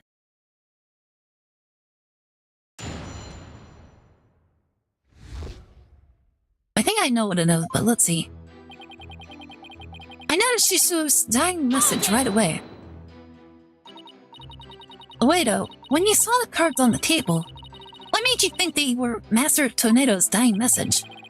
Well, it was a coded message right there next to the body. I'm sure anybody would have thought that they were there to name his killer. I love murder mysteries and often watch them on TV. Oh, I see. I saw a similar scene during a murder mystery marathon last Tuesday. That's what made me think this must be a dying message.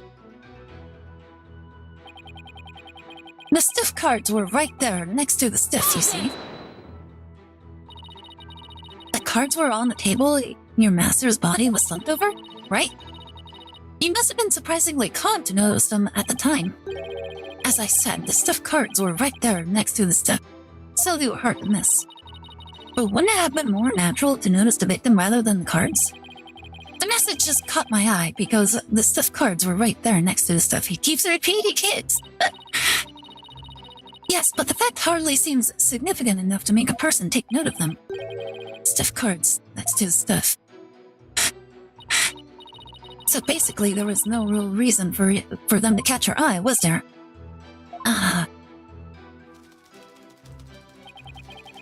Hey now, enough with the silly puns already. Hehehe. That's right. I need you to give your testimony, not perform a scene. Please remember, you're on the witness stand, not the stage. But look at these wonderful people in the audience. It's only natural for an entertainer to want them to have some fun. Hehehe. I guess we can let a few jokes slide, right? The inevitable bleeding of your work into the other areas of your life. I know how that is. Wait, what does he mean by that? I find myself being unwittingly judgmental in my personal life, too. Right. That's exactly what I'm talking about. Well done, Your Honor. Guess you can't judge a judge by his cover. Oh, I advise the defense not to be so critical of the witness. Yes, Your Honor. Much obliged, hee. Anyway, I got the meaning of the message right away. I knew I must have been talking about Bucky. Oh. The cards do spell out wet number 4, which could be interpreted as wet noodle number 4, I guess. I suppose he took this to mean Bucky Wet. There's only one wet noodle around here, and you've seen that giant 4 on his back. It's the only interpretation that makes sense. Yes, I guess so. But wait a minute. What is it? What if there's another wet noodle in the area?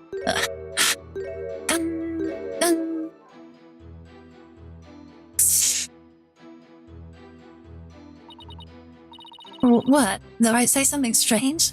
Because there isn't one? Bucky's the sole heir to the shop. So enough with the ludicrous straw grasping. Hey, how was I supposed to know? Just listen to the testimony again and find the glaring inconsistency. was the master's final message, left as he was drowning in soba broth. How was he able to do that while drowning in soba broth? Like, you need to look at the cards if you're actually leaving a message. So you're just saying that he just threw a bunch of cards on the ground and they just magically appeared very, very neatly, very... Oh my god, okay. Anyways. Objection! Alright, that wasn't it.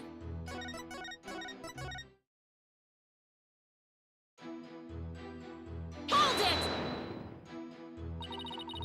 So the victim lined up those cards in his final moments?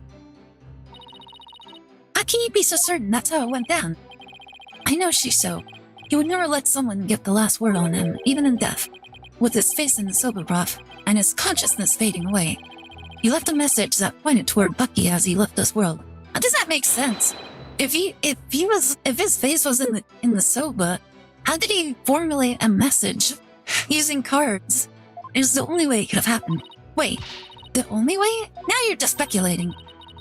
Look, a dying message is something you leave as you're dying, right? I saw a scene like that in a detective show. Widow, we have a saying in my country, swindlers is more precious than diamonds. It's because he said something that doesn't make any sense. Please do not speak any more than is necessary. But talking is my livelihood, you know? I talk all the time, this and that, truths and untruths. I can't stop myself from talking. Hopefully he'll stick to the truths without any of those untruths. It's so like Shisu to not write Bucky's name outright, plain and simple, wasn't his style.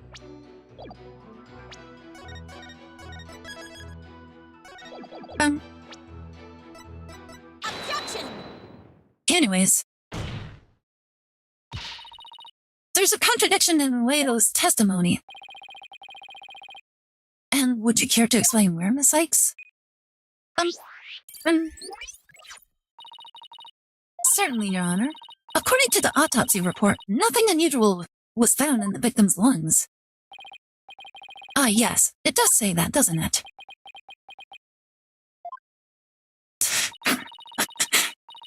Silence. If the judge does not get his rear together, I drag him to school and use his head as a chalkboard with its top shining that way. Oh my god. If he had drowned in a bowl of soba, then there should have been soba broth in his lungs. But since there wasn't any, it means the victim was suffocated with something other than soba broth. Phew. What? This is the contradiction you noticed, isn't it, Simon? Ha, not bad. Not bad at all. Ha ha ha, I guess I showed you.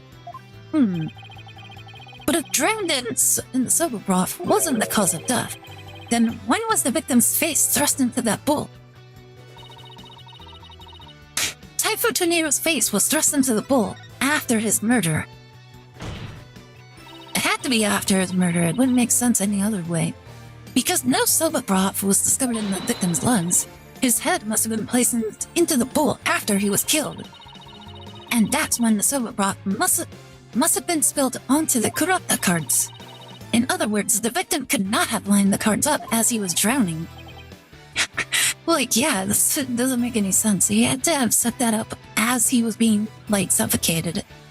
And if he was being suffocated by a person, then the person probably would have stopped him from doing that. Or at least have rearranged the cards before then. Probably just put them back into the box. This whole thing doesn't make any sense. I see. So it was done after he was already dead. But why would the culprit do such a thing?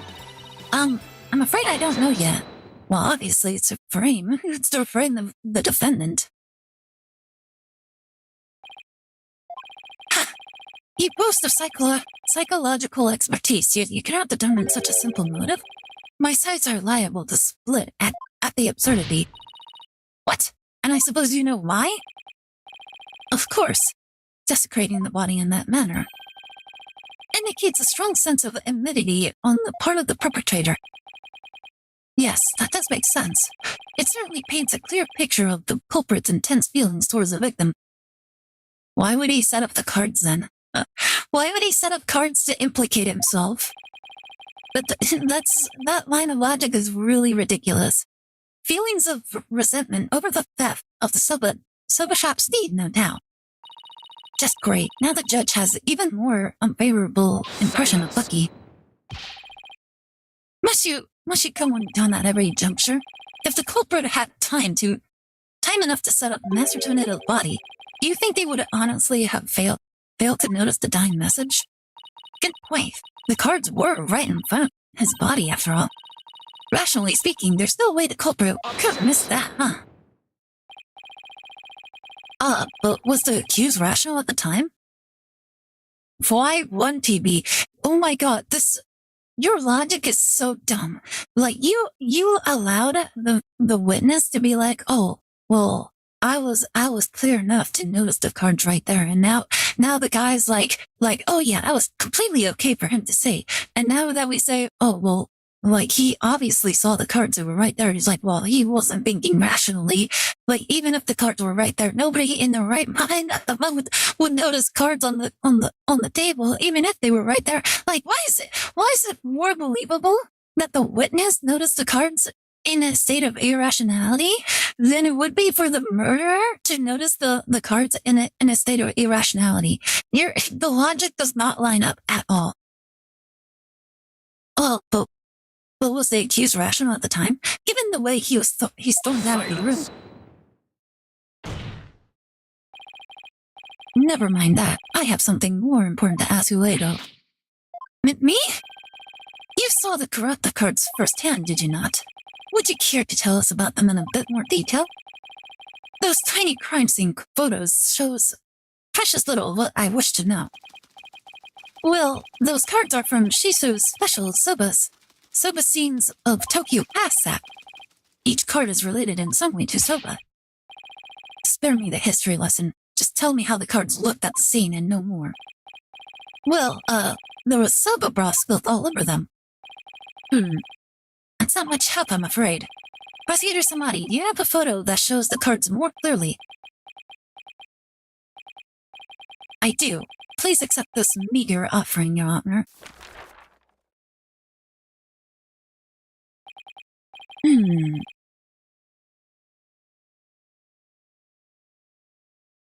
Oh my, what a delightful looking card. Let's see. Wavy, hound, equipment, traditional, nostalgic, ouch, and 4. What a delightful looking cards. Well. Tearing prosecutor Sad Monk's conclusive evidence apart should be breezed with this. Don't tell me you haven't noticed. I haven't. I honestly, I haven't. Don't be silly. Of course I have. Not noticed anything, but I can't exactly say that now, can I? What are we looking at here? Miss Sykes, do you really see a problem with the prosecution's claims about these cards? Well, go on then. Alright. It's do or die. Oh my goodness, I don't know what he's talking about. All I have to do is study the picture and... These cards were rearranged, contains... Oh wait. Wait, where are they? They're there.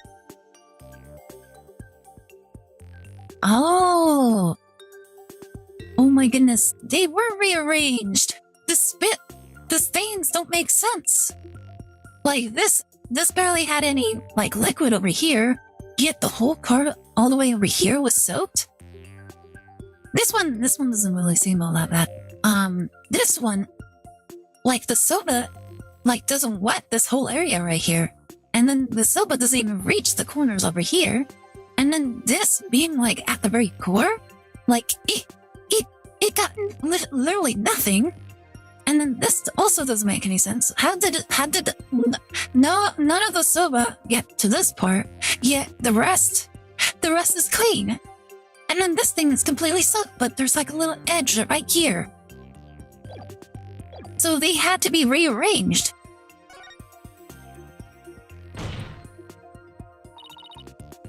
These cards were rearranged.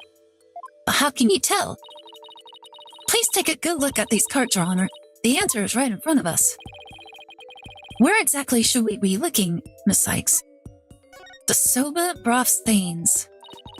It's our job to know the killer's motive. That's law enforcement's job. Yeah, it's not our job.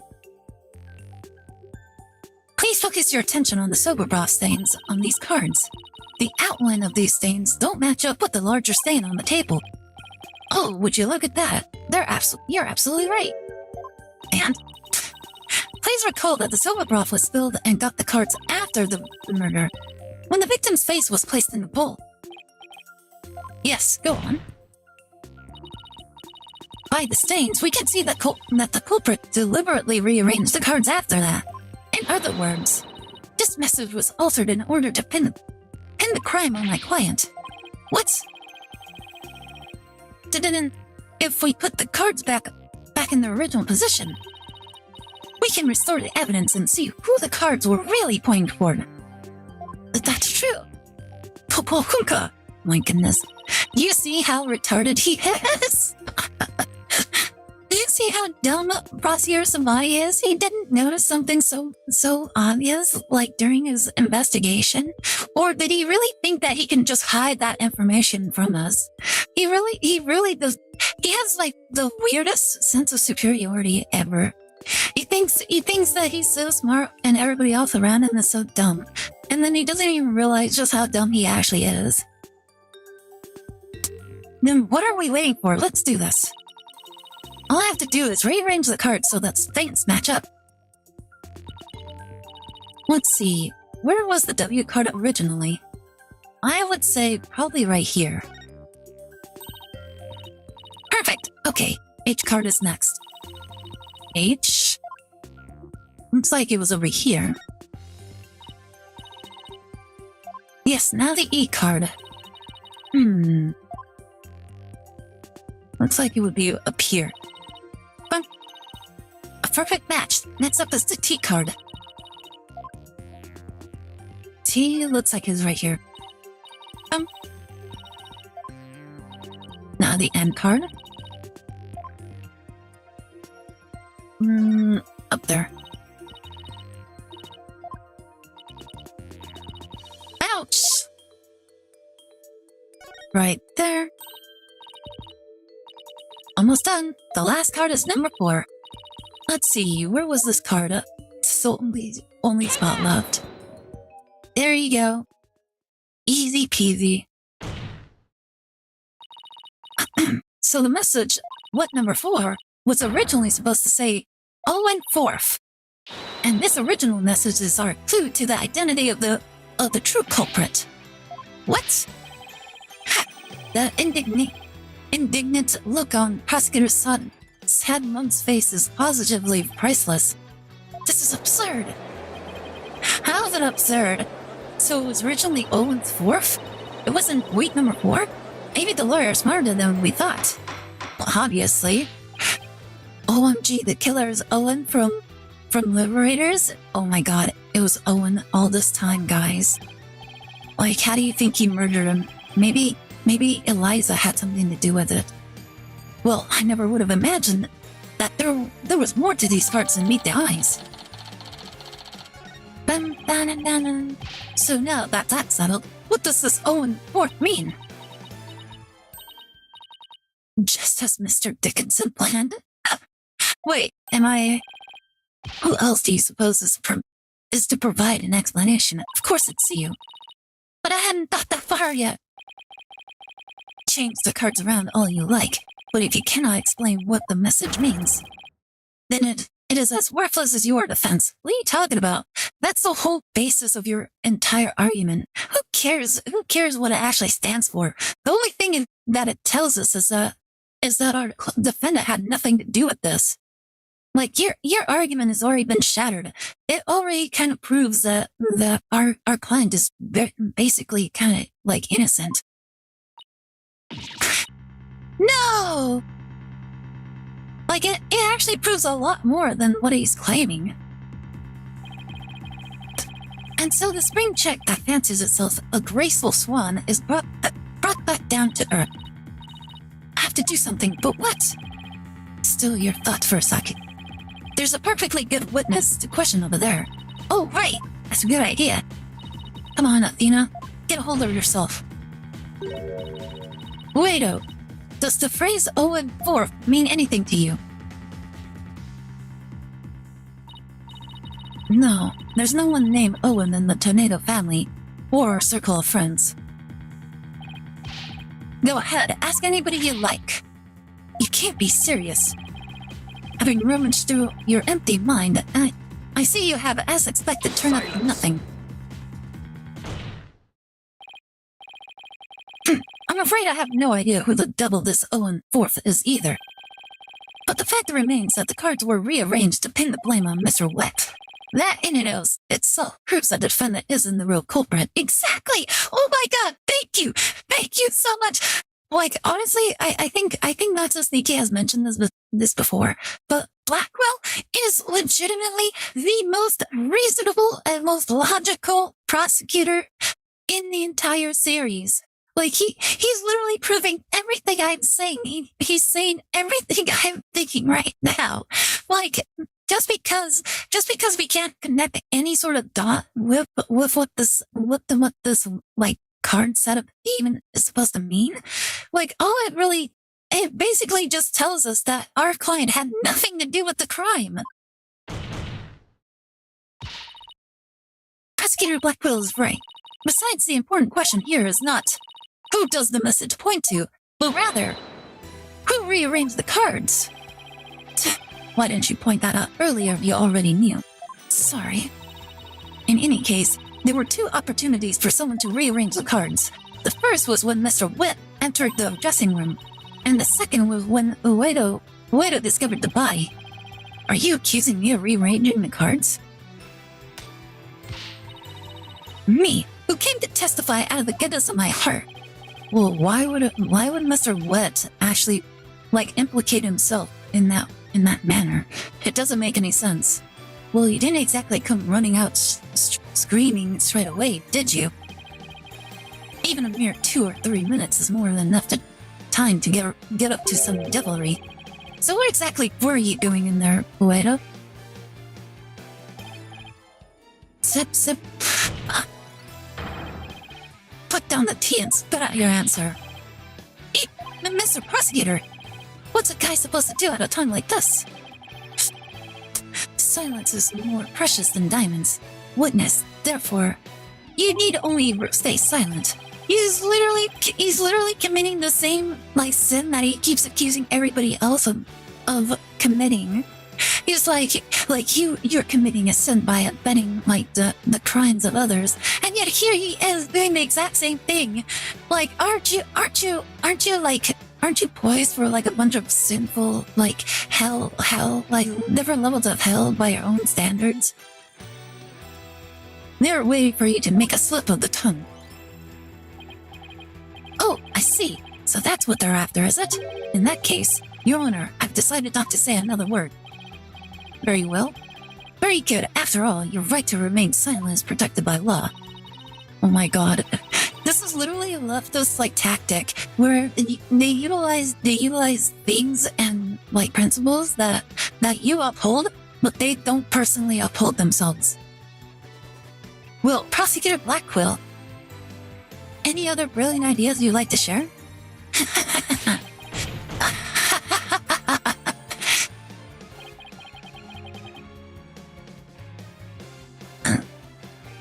Nani?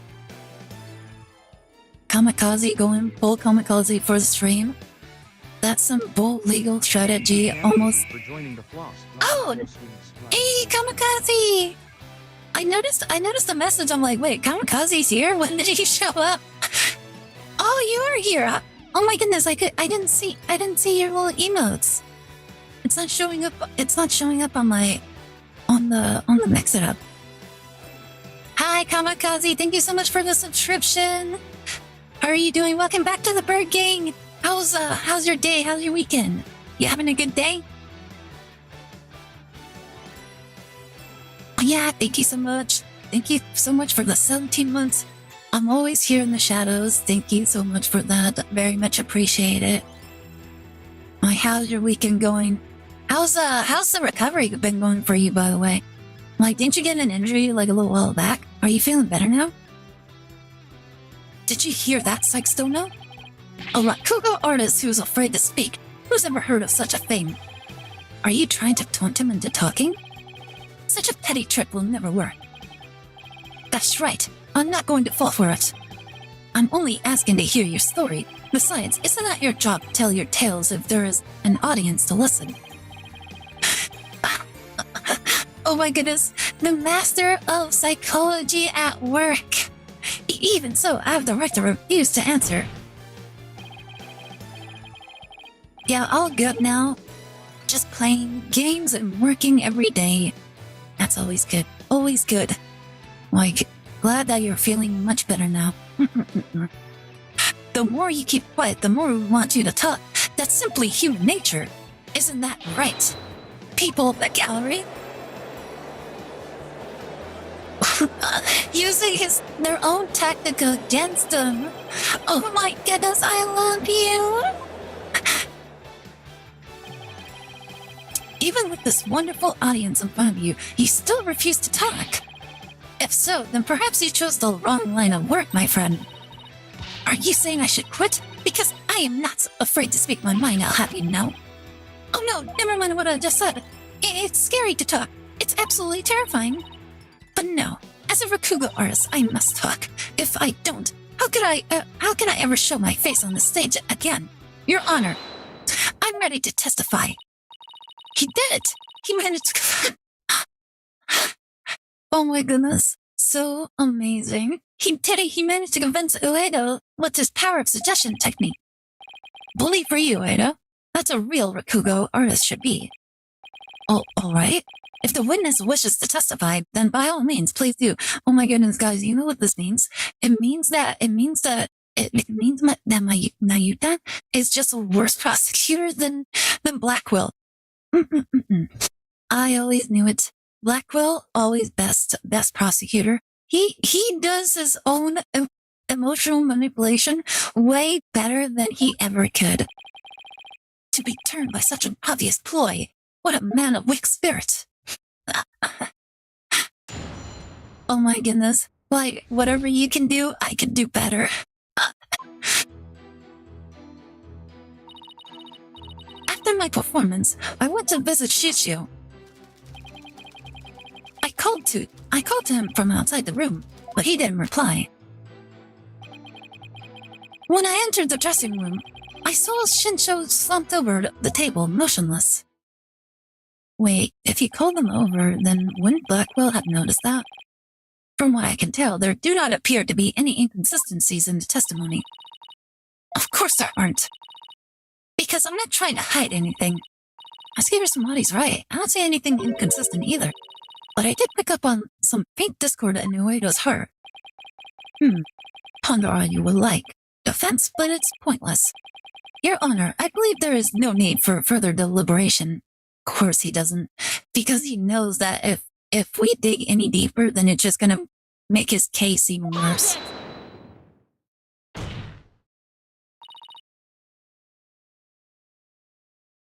I disagree, Your Honor.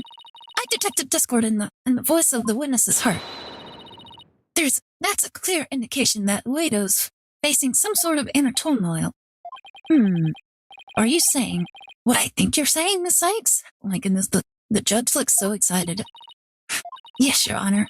The defense would like to conduct a quick therapy session on the witness. Uedo, there's no need for you to submit to this so-called therapy. It's fine by me. I have nothing to hide. Bring it on. Boy, stop making me lose. Impetus, fool.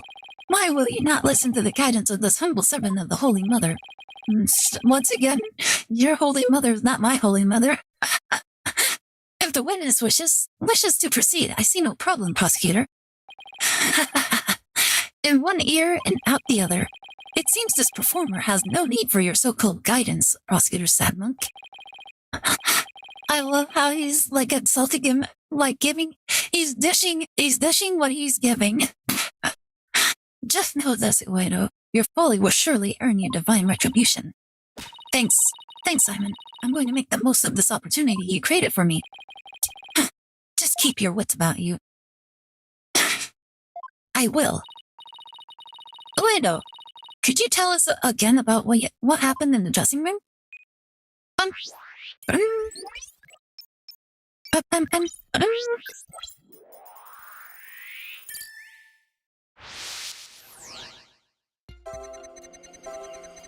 After my performance, I went to visit Shinsho. I called to him from outside the room. If he can't stand the heat, he shouldn't be in the kitchen, indeed. But he didn't reply. When I entered the dressing room, I saw Shinso slumped over the table, motionless. I didn't really notice any unexpected emotions on that testimony. But isn't it always a question of the presence of an emotional response, but the absence? You know, you're right. It's not always the emotions I do see. Sometimes it's a matter of what I don't, and what it would expect to see. I better carefully compare Uedo's statements to his emotions again. Oh, right. I called to him from the outside the room, but he didn't reply. So right here, he entered the dressing room and he saw Shiso slumped over the table. Here's the thing, he wasn't surprised. Wouldn't he be surprised if that was the case? Uendo, I'm noticing something strange with these emotions. Something even stranger than cheese, toast skin, you say? What? Wait, what? Is this like a thing that only makes sense in the original Japanese text? No, something strange with these emotions. How could you have heard some thin stranger with cheesy toast skin? What the heck? I don't know. Maybe it's me who's got some cheese in my ears. Did he will the floor to open up and swallow his cushions out of shame for that bad joke? The point I'm trying to make is that I noticed something unexpected in your emotions. Now stop hiding and come out where we can see you. Bailiff, please bring the witness a few replacement cushions. Wait, are they gonna lift him up by his knees in order for... Oh my god. So what was this unexpected thing you noticed? Oh, come on. His Honor said a few cushions, not a few dozen. Now that we've all had a good laugh, please continue, Miss Sykes. Who's laughing? Is the judge poking us right now? Focus, Athena. Don't let yourself get rattled. When you entered the room and saw your master slumped motionless over the table, you weren't the least bit shocked. Uedo, don't you think that's a little odd?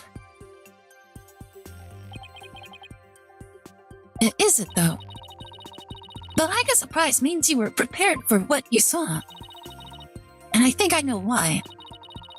The reason Uendo wasn't shaken when he saw his master's dead body is because he has an entertainer's cut. He knew about his master's death. Uendo, I think maybe the reason you weren't shaken was because you already knew you would find your master dead.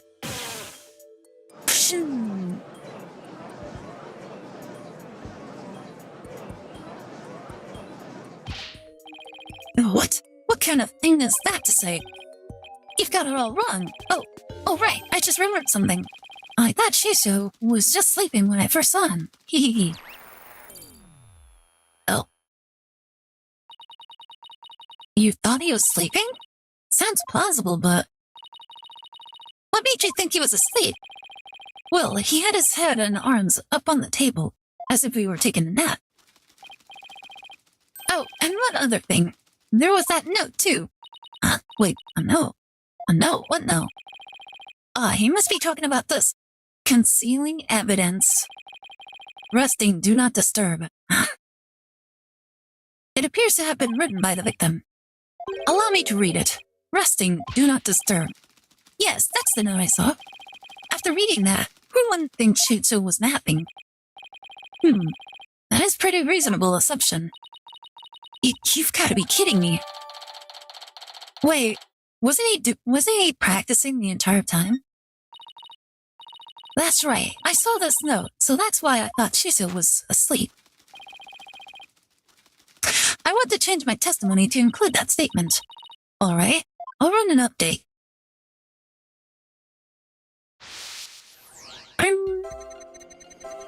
After my performance, I went to visit Shizu. I called to him from outside the room, but he didn't reply.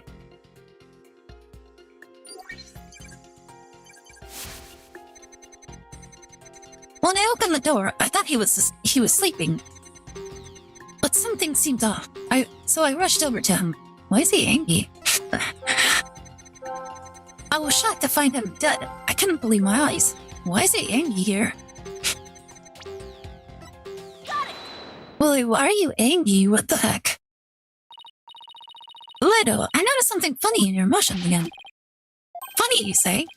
I guess an entertainer of my caliber can make people laugh even with my emotions. I didn't mean that kind of funny. Quite the opposite, actually.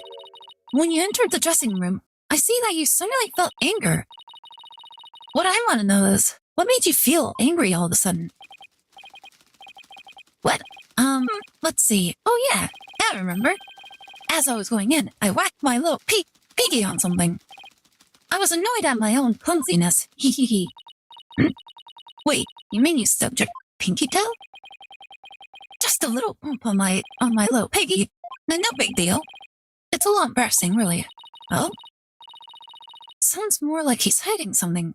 Better dig a bit deeper. No need to be embarrassed, Uedo, but I'm afraid something we do need to look into. I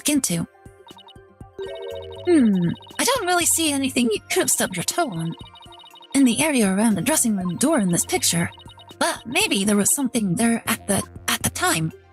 Oh, it must have been the TV. Uedo, what exactly did you stub your toe on? What an irrelevant question. You dishonor the soul of the victim with these unnecessary delays. You tell her, really, who doesn't stub their toe every once in a while? You really gotta fuss over every little detail like this. Well, the thing is...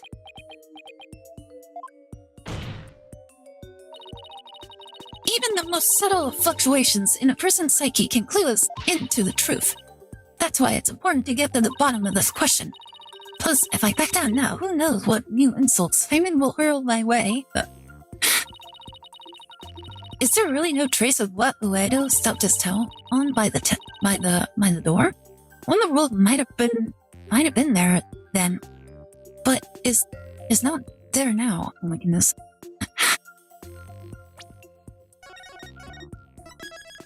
Give me a second. Want to make sure. It can either be the TV or it could be the trail. Please take a good look at this photo of the crime scene. Do you see it? This line track that goes from the door all the way across the room.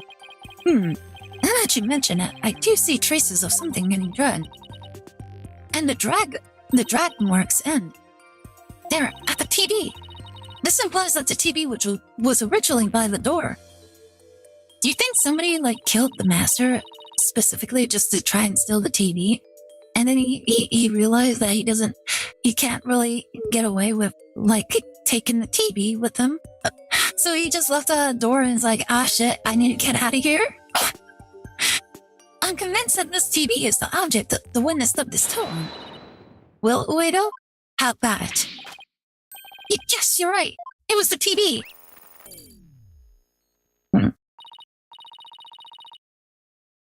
There, the noise level dropped again. Yes, I stubbed my peaky toe on the TV. But what of it? Why is this so important to you? So the noise went down, but hasn't completely disappeared yet, which means he's still hiding something. Okay, then let's try this tactic instead. Widow, why was the TV moved there? She still must have moved it so he could watch my routine. But what a place to put it. Right in the middle of the doorway like that. I didn't want to bump into it again, so I put it back where it belonged. Performances on stage can be viewed in the dressing room using that TV. That's right. It's a closed-circuit monitor that shows the stage. Oh, interesting. I see. Now, I can't find anything else out of this place. And I still haven't gotten the noise level down to 0 yet. Simon, I'm still getting noise here, but I don't see anything else fishy. This is precisely why amateurs are such a bother. Sorry. I'm in no mood to play nursemaid here, but if that's what it takes to save the soba shop. Hoi, Ueno. Here's a curiosity for you. This table, Master Tornado Vtuber, looks like it was moved. Did you happen to bump into it while you were moving the TV back? Oh my, yes, you're right. The TV hit the table and Shiso's body moved with a jolt. That's when I realized that Shiso was dead. Oh, but how scared I was. I see, thank you. We're finally getting a more precise picture of how the body was discovered. I'd wager you need to put the spurs to Uedo just a trifle longer. Right. I can't keep asking Simon to bail me out like this. It's time for me to regain my footing and to really stand on my own. Uedo, what you said just now about discovering your master's death, could you just please describe all of that again for the court in detail? All right. But before you do, let me just plug in the latest information. Bum, bum, bum, bum, bum. After my performance, I went to visit Shiso. I called to him from outside the room, but he didn't reply. When I opened the door, I thought he was sleeping. Bring. I tried to enter the dressing room, but stubbed my toe on the TV. When I put the TV back in its normal spot, I realized that Shiso was dead. Seeing him slumped over that cluttered table. Oh, Shiso. What's he doing right here?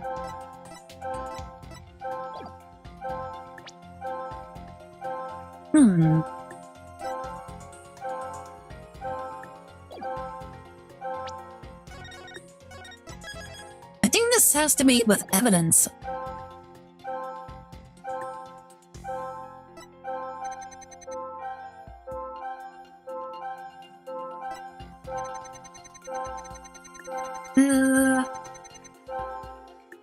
That cluttered table.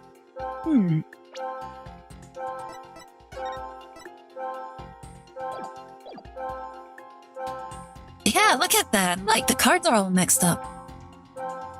And it looks like he was more surprised than he was before. That's odd. After the initial shock of finding the victim dead, you reacted with surprise again. What was it that surprised you, Ambo, besides your master's death? What do you mean? What's more, you were even more surprised the second time than the first time. What could have surprised you more than finding your late master? Search me. You little thing must have made a mistake. The girl is as sharp as a trout, to be sure. But her ability to hear people's emotions is absolute. Now get to remembering, Uendo. What was it that surprised you? That was a compliment, right? Well, wait, what? No, we pushed him too hard, and now he's mentally all over the place. His emotions are completely out of control. Out of control? Care to explain how that's relevant? You know how normally I listen for the hidden emotions in a witness's voice, right?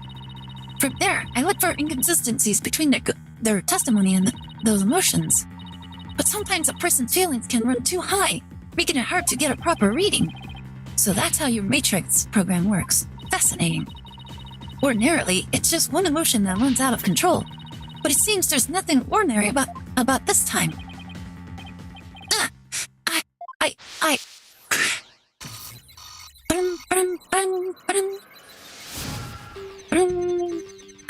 he's angry. After my performance, I went to visit Shiso.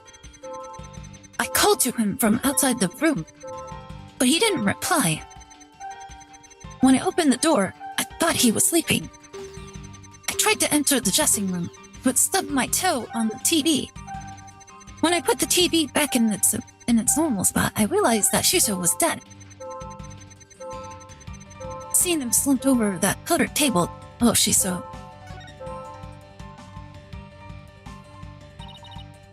I knew it. What's got your knickers all in a bunch now? Ueda has multiple emotions running out of control at the same time. I've never seen anything like this, ever. So how does one bring a situation like this back under control? I'll have to find the root cause of this tangled mess before I can treat him. If I can identify what's causing this emotional rampage, then I can probe to dive in further. I'll need to point to what I think is the root cause and hit probe Y again. Through this process, I can identify exactly what's causing Ueno so much distress. And that will help bring his emotions back under control. In that case, let's get started, shall we? Alright, I can't guarantee success, but it's definitely worth a shot. Time to look for the root cause of Uendo's rampaging emotions. Alright, so he's angry right now. Looks like probably the performance wasn't all that great. However, there's one thing that really sticks out. The cards. Look at him, he's slumped over the cards. Why would he be slumped over the cards? I get it now. The cards were the root of it all. Don't try to deny it. You can't hide your feelings from me. The dying message that was left at the scene of the crime. Is what was causing your distress. And if the dying message was the cause of all those feelings, then that means the phrase 0 and 4 must mean something to you.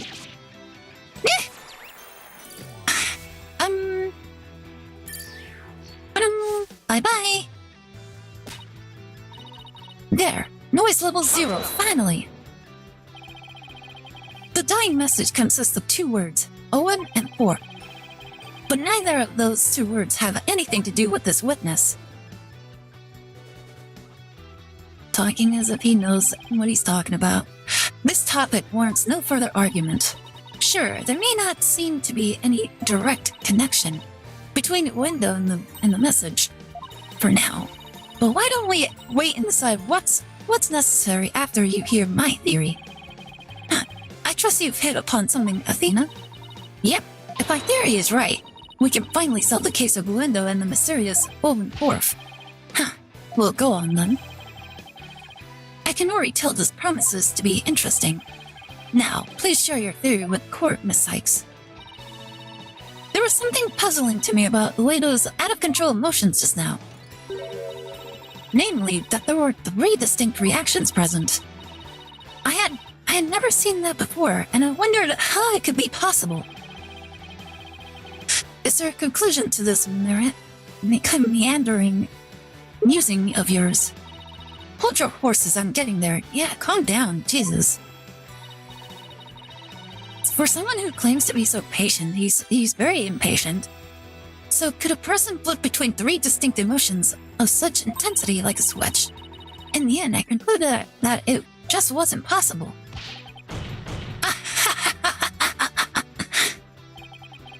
So that's it, is it? A bit unconventional, but I'll grant that it's possible within the realm of psychology. Within the realm of psychology? I'm afraid you'll have to explain it for the old man up here on the bench. Your Honor, my theory is that Uedo is a robot, has supernatural powers, has multiple personalities. With so many distinct personas, it's clear to me that Uedo has dissociative identity disorder. But what does that even mean? Your Honor, the defense would treat this trial as a child's jest. Multiple personality disorder? A preposterous proposition indeed. I am now genuinely confused.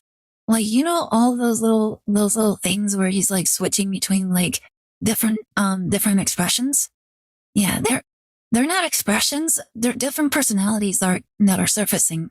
He has his base form, and then he has the childish wonderment where he's like acting a little cute with the fan. And then he has the feminine form, which is his feminine form. And so we've seen 3, and now the card said Owen 4th. So it's probably referring to the 4th personality that we haven't seen. Would you not agree, witness? How did she know? How did she figure it out? He's completely ignoring him. I love it. This is so funny. Bakunka! I can't believe it. I did it. I did it, Simon. I've read papers on it before, but to think I'd see a case of it for myself. Blimey, Rakugo artists tell stories as different characters, but as different personalities? The 4th personality is me. So Noodle 4?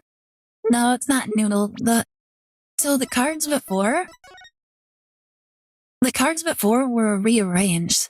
So the cards were now once we fixed the cards, it said it didn't say Noodle, it said Owen 4th. So the whole Noodle thing was rearranged afterwards.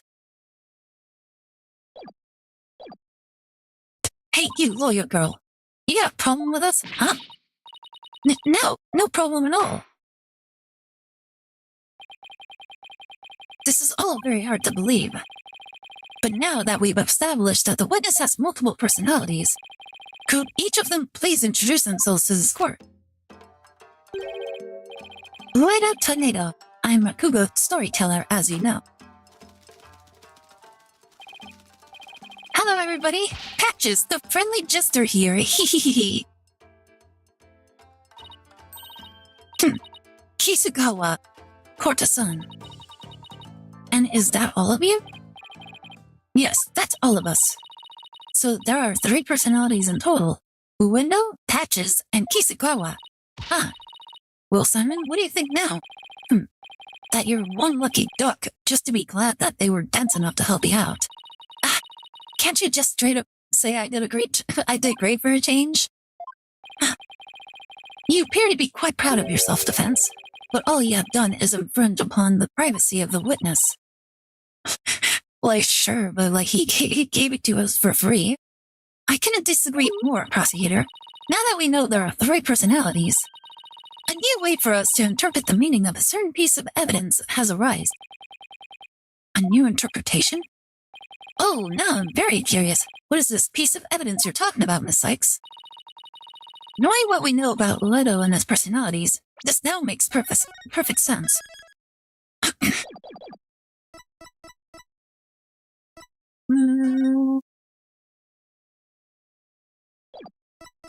Take that! The Kurappa cards? That's right, Your Honor. Recall the original dying message left at the scene. We didn't have a clue as to what Owen 4th could have possibly meant. But now, with this new information about Uendo and his personalities, isn't it possible that Owen 4th actually means a secret 4th personality of Uendo's and personality named Owen? What? Pokunka!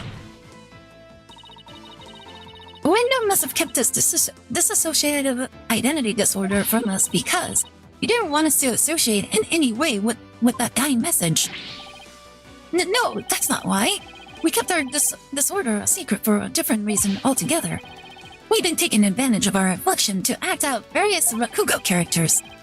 If word of this got out, well, our reputation as a Rakugo artist would be tarnished, as would the Tornado name.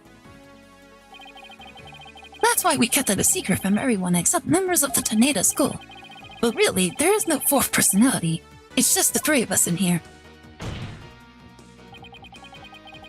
A plausible enough sounding story. But it doesn't prove you didn't rearrange the cards, does it? I will concede that it is highly likely that the witness rearranged the cards.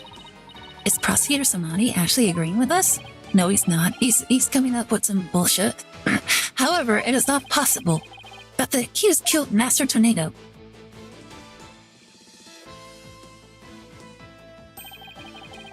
And then left that message in order to frame the witness. What? But he died. And upon noticing the cards when he found the victim's body, Leto rearranged them. A fantastic tale, but a tale nonetheless. No one outside the Tornado School knew about Uedo's multiple personalities. Uedo just finished saying so himself. Yeah, pay attention, you dum-dum. That is a true but ultimately meaningless point. How is it meaningless? You're saying that he brought it up in order to frame him, but if he didn't know, how the hell would he put it up? The witness was only in the dressing room for 2 or 3 minutes. That's far too little time to commit murder, wouldn't you say? Then who's to say he couldn't have done it before his discovery? No answer. That spring chick memory of yours. Have you already forgotten Prosecutor Blackwell's testimony? Simon's testimony? Oh. Gudera escorted me to the dressing room, but we heard the sound of Rakugo being performed from within. Thinking the master was rehearsing, we decided to wait in the hall until he was done. Thank you for that. Thank you so much for that, because now you've basically given us the entire trial. That's right, until just a few moments before a window entered the dressing room. Typhoon Tornado was confirmed to still be alive. No! Not only that, but Widow was on stage until just before he discovered the body. A bulletproof alibi that I have already confirmed with several audience members. Oh, no! I also heard that his Rakugo performance that day was a steaming pile of... Well, you get the picture. Oh my god, the poor soul. Yes, I'm afraid so. I really stunk up the stage, I did. Hee hee hee. And yet, I have a perfect alibi.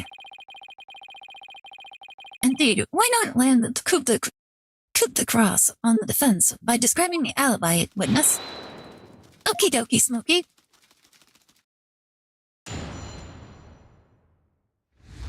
Well, he literally just gave us the answer. I was on stage until just moments before I went into the dressing room. The entire audience was my witness. But my performance was a huge bust. Not a single soul laughed. I'll never be able to live down how terribly I bombed during that very important show. Leno was on stage before he found the body, so he cannot have committed this crime. It is time to let it all go, defense, and move on. Oh my god. He literally didn't give any sort of argument. He's just saying, just give up already. God, stop fighting. Why are you so persistent? Stop trying to save your clients. Like, I'm trying to win this to prove a point. My stupid DEI hire.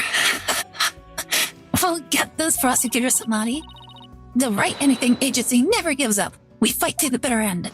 And that annoys them so greatly. Allow me to say this once more.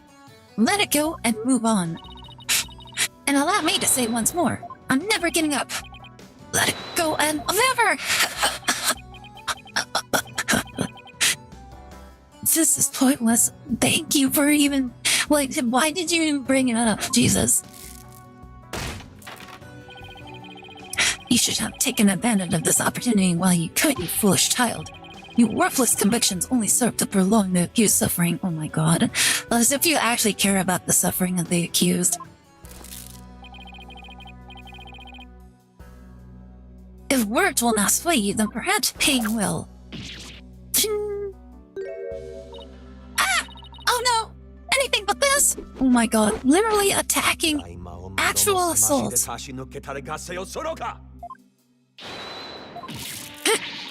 Geek! He's He's assaulting her in court. What's the big idea, Prosecutor Samani? That was but a small dose of punishment for your misguided convictions. Are you now a bit more inclined to give up as instructed? As if! If anything, we're angrier now. In that case, you must require another dose. Look at him! He's actually resorting to physical violence in order to get his way. This is literally straight out of the leftist playbook. Like, he can't win through an argument, through an actual argument. He's actually resorting to physical violence in order to get his way. Why did he... She's like, why did you do that? Not bloody likely. I don't give two flips about your beliefs. Oh my goodness, so base. Like, base Blackwell, I don't care about your beliefs. If Saitono were to submit to you here, I won't be able to eat good soba anymore. I love that that's his entire motive for helping. That's right. For Mr. Wet's future and Prosecutor Blackwell's stomach. I will never give up. You will rue these words, defense. Of that I can assure you. Of course he would say that because he's angry that he's not winning.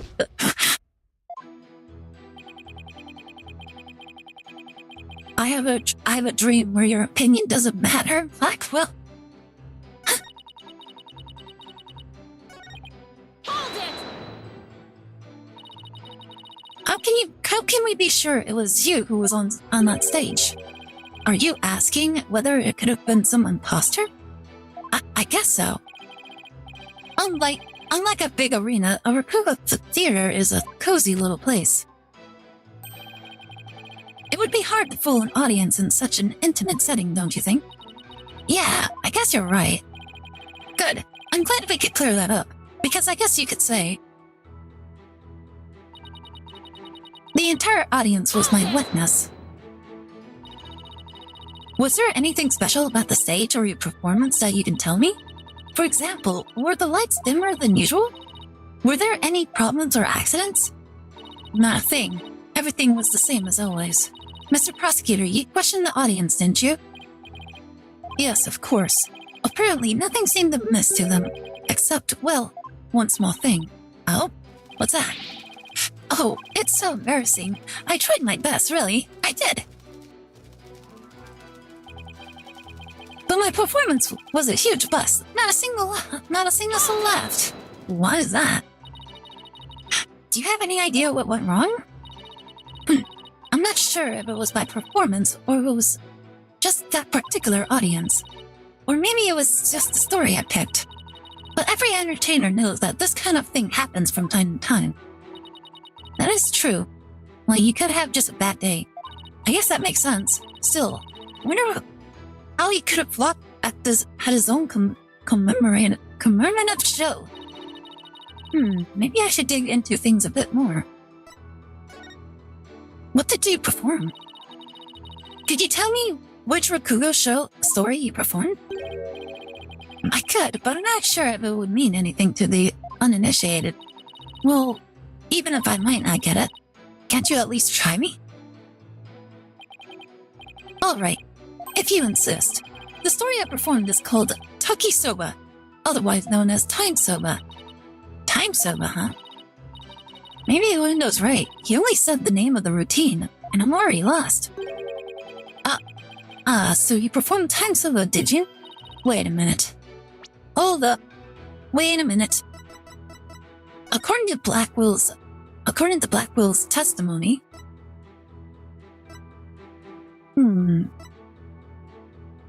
Master Tornado was confirmed alive. Bucky Weed entered the room at 4:10, left at 4:20. Didn't he say that he was rehearsing Time Soba?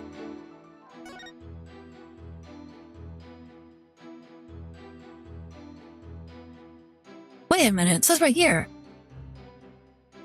Wendell was to do his Soba Glutton routine, and finally Master Tornado was to perform his Time Soba routine. That goes completely against what he was supposed to say, what he was supposed to go. What? You know it, Prosecutor Samadhi? In the course of my studies last night, I became familiar with a number of stories. I must say, Defense, you would do well to prepare better for your next trial. Simon, what's time soba about? Look it up yourself. Oh my goodness. Allow me to give an overview. The story takes place on a winter's night. A man orders a bowl of soba at a street stall. How you doing, sir? What can I get for you? I see that you've got seaweed takamad. I'll have a bowl of shipoku, my good man. There's nothing like a hot bowl of noodles and soup to warm the soul. You know it, sir. One shipoku coming right up. So how's business? Not so great, sir. Is that so? Well, that's great, because things can only get better from here, right? Wow, Prosecutor. The customer talks on and on like this. Finally, when he is done eating, he goes to pay for his soba. So how much do I owe you? That'll be 16 won, sir. I see, sorry, but I only have a small change on me. I'll count the coins into your palm so you could hold up their hand to me. 1, 2, 3, 4, 5, 6, 7, 8, 9, 10. Wait, what time is it? It's 9, sir. 10, 11, 12, 13, 14, 15, 16. Thanks. Bye. Very well done, Prosecutor Samani. That was excellent. Huh? I don't get it. What was so funny about that? I think he distracted the... I need that face as an emote. Well, I think the joke was he distracted the what do you call it? The owner by like the time, so he could get away with paying like 1 extra mon. Just, don't you see? The customer paid with coins, counting them out one by one. Then, just after counting 8, he asked about the time, and the soba vendor answered with 9. Oh, now I get it. He made the vendor say 9, and then he continued counting from 10. Exactly. He cheated the soba vendor out of 1 mon with his smooth talking. The story continues when another man who saw the whole thing and tries to do the same. But he bungles the trick and ends up paying more than 16 won for his soba. The story ends on that as a punchline. You can look up the rest of the details yourself. Or I'm sure Prosecutor Satmunk over there would love to perform it for you after court. So basically, it's a story about a man cheating on his soba bill. That's kind of petty, isn't it? Is that really all you have to say about this classic story? Well, yeah. Time soba is such a well-known... Anyways, fine. So you studied a lot. But we haven't time for a lecture detour right now, Prosecutor Sadmon. I wanted to hear a little more. But I suppose it is off topic. Getting back to the matter at hand, besides, the witness stated that the story I performed is called Taki Soba, otherwise known as Time Soba. Would you like to add the statement to his testimony? Yes. Add it in. Yes, Your Honor. I'd like to have it added. Very well. The story I performed is called Taki Soba, otherwise known as Time Soba. Objection! Objection! Window, isn't there something odd about the routine you performed? Odd? No, I don't think there's anything odd about it. But that's exactly what I find odd. The fact that you don't think it's odd. It's odd that it's not odd. If we are discussing the witness's alibi at the moment, defense, the show's program is completely irrelevant.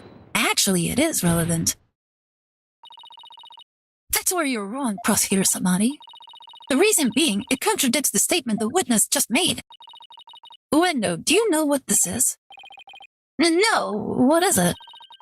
This is an invitation to the show, sent from Master Tornado to Prosecutor Blackwell. Included in the invitation is a rundown of the show's program, which clearly states that Time Soba was to be performed by Master Tornado himself. Phew! No! Uendo, why did you perform the routine your master was scheduled to do? Well, you see, the reason for that is... How do I say this? You see, let's say it was a prank? That's right. It was just a little joke, you see. I was trying to surprise Shiso by performing his routine before he did. I don't know if I buy that. Was doing the victim's routine really just for laughs, or... Hey, didn't Simon happen to hear Time Soba coming from the dressing room? During Uedo's performance on stage? It seems like too much of a coincidence. Wait, can it be... What's the matter? You look like a hen with a dozen eggs to lay. Oh my god. Stop comparing me to birds. Then cease this bird-brained timidity. If something has occurred to you, then lay it out for us already. Don't breed resentment in those watching your performance. Okay. I don't have a ton of confidence in this theory, but here goes. It looks like Uendo's alibi checks out, Your Honor, but even though he was on stage at the time, he may have been trying to obfuscate a crucial detail of this case. Are you referring to the Soba, though? The man tried to scab on in the witnesses to our story? I'm not talking about the Rakugo story, Your Honor. Oh, I'm sorry, but then what are you talking about, Miss Sykes? What Uendo may have been trying to deceive us about was the time of the victim's death.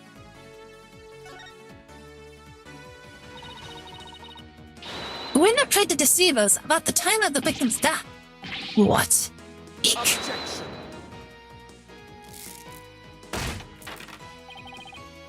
What gibberish! Prosecutor Blackwell even testified to the time of the victim's death. I know, but he only testified that way because he and Giru had been completely taken in. You mean by the Soba bill thing? Oh my god. Would you please forget about the story for a second, Your Honor? I was deceived. Pray tell, how did Uedo manage to deceive two people while he was performing on stage? Oh my god, this is how you know he's stupid. That's easy. All he had to do was use a certain prop in the dressing room.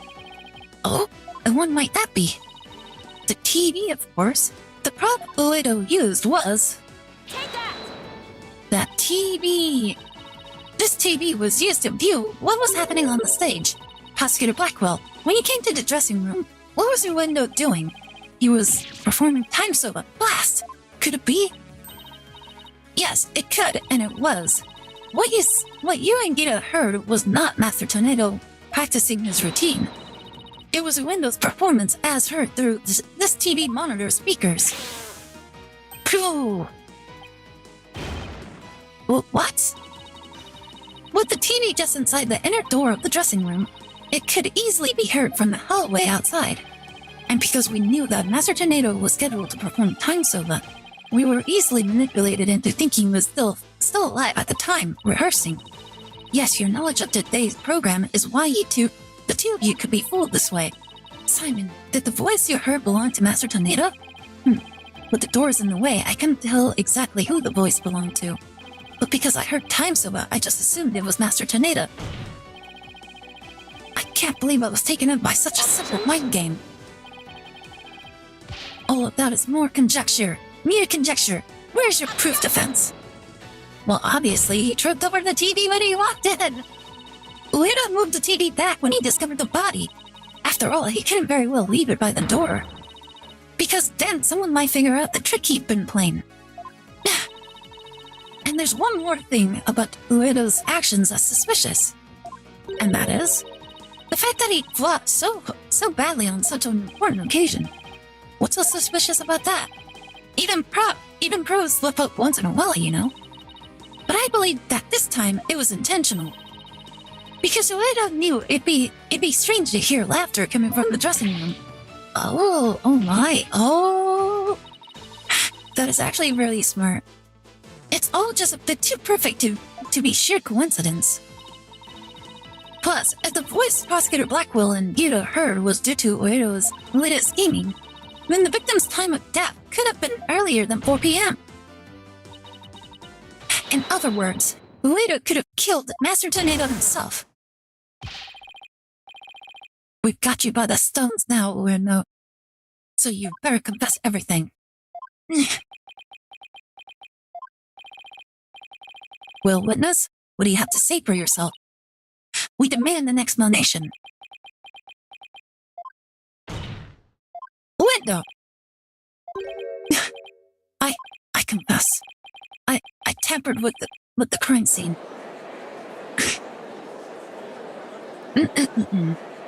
In your face, Prosecutor Sadmonk.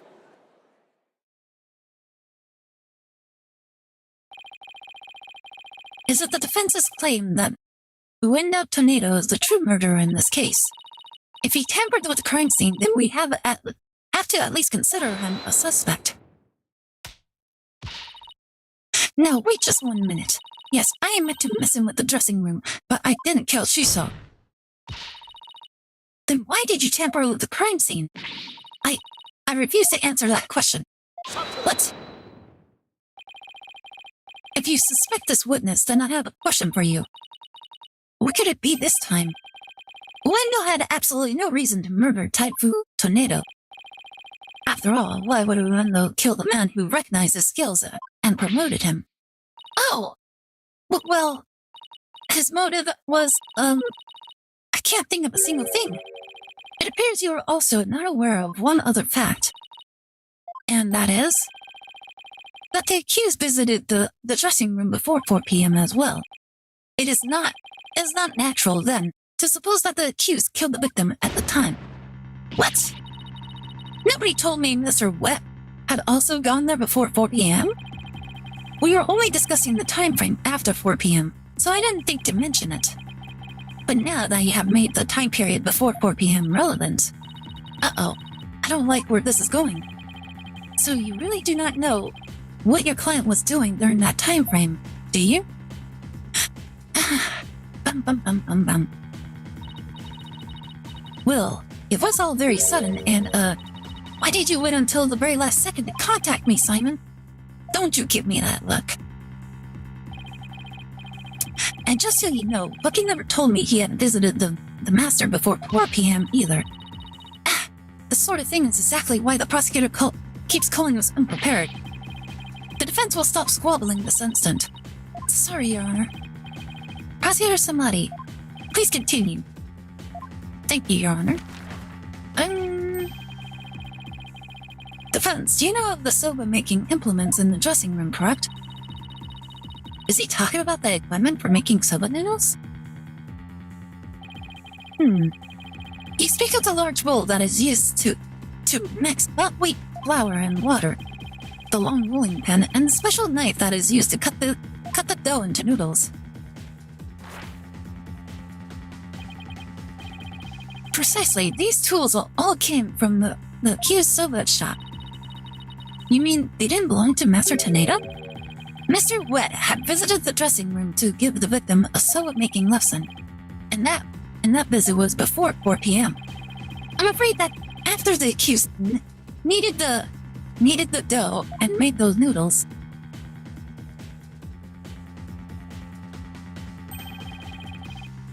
he committed the act of murder. But wait, that doesn't add up. If Mr. Wet killed the victim before 4 p.m., why would he return to that room at a later time? Who's that? It's Bucky Wet! Wait, what? Chilled soba, $6.80. Wait, what? Hey, yo, wait, he's a skateboarder? Wait, this... Oh my god, wait, Bucky Wet is actually a skater? He was a skater all along, guys. What soba? You're kit and caboodle when it comes to noodles. Oh my. Hiya, Miss Chickadee. Hey, you're shiny. The reason I went back is because Master Tornado ordered uncooked noodle. Mr. Wet. What? Yesterday, I brought noodle-making tools to the dressing room at around 2 p.m. That's when Master Tornado ordered uncooked soba noodles stocked up on. Uncooked noodles to stock up on? Yeah, yes, ma'am.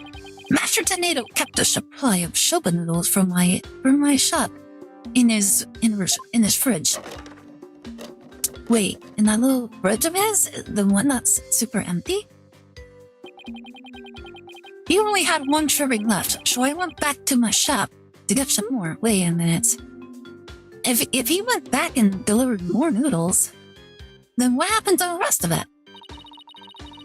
One serving of noodles in the fridge? I thought the fridge was practically empty. Anyway, the whereabouts of the missing noodles isn't all that important now. You ran into me and Dido when you came back to deliver the uncooked soba, correct? That's right, Shrimey. I made time out of my busy day to deliver him the noodles. And you know what? He ignored me when I called him from the inner doorway. He just kept mumbling Rakugo lines for ages, so I got mad and went back to my showbell shop. So that's why you got mad. Doughboy ate If what he's saying is true, then there's no way he could be the murderer. I swear I'm telling the truth, my chicken. Let's get away. Bailiff, quick! Get this man to the infirmary. At least he's on a skateboard, so Vic's chat's for him easier. Well, I dare say he's quite the handful. Your Honor, please accept the statements of Mr. Wet made just now into evidence. I believe the accused statements about going to the room at around 2 p.m. is true. For it falls within the victim's estimated time of death. That opened up the possibility that the crime was committed between 2 and 4 p.m. That's some critical information. Yes, Your Honor. But other than that one point, Mr. Wet's statements are dubious and without proof. But they are the words of the defendant himself. Simon, back me up here. He has a point. If I were the prosecutor, I wouldn't accept them either. Well, I understand the defense's feelings on the matter. This court is unable to accept anything other than the time the defendant made his visit. Now what do I do? I trust you have no further objections, defense. At last, the time has come to send the soul of the victim onward to the Twilight Realm. Oh, thank you so much for the hydrate, Draco. Very much appreciate it.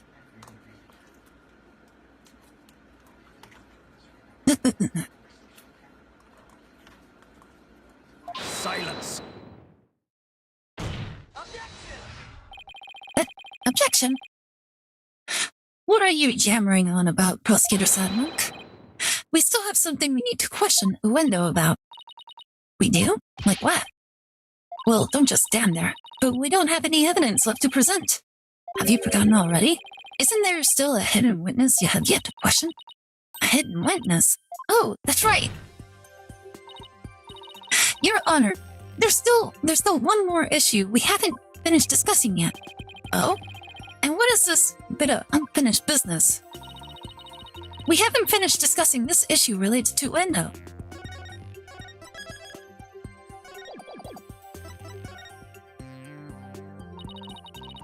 We still have to discuss the possibility of a fourth personality, the one named Owen. Are you suggesting that this fourth personality of Uendo might be the true culprit? Geez, not that again. I told you we don't know anything about this Owen. Look, Uendo, I know you don't have any motive to kill your master, but this Owen may have one for all we know. Come clean now, Uendo. You've got another personality stashed away, haven't you? Please tell us everything you know about Owen. That's enough. The witness has already stated that he knows not of any Owen character. Bravo, you tell him, Mr. Prosecutor. Hee. Hey, Catches. If you claim you don't know Owen when you really do, that's tantamount to perjury. If you want to exercise your right to remain silent, however, well, that's a different story. Do not listen to the depraved prosecutor witness. You will be tainted with his evil. Do you have any idea how dark and cold a prison cell is? I exercise my right to remain silent. What's this now? Changing courses in midstream, are you? Shut up! I will remain silent and that's it. Patches, you fool! You stay out of this.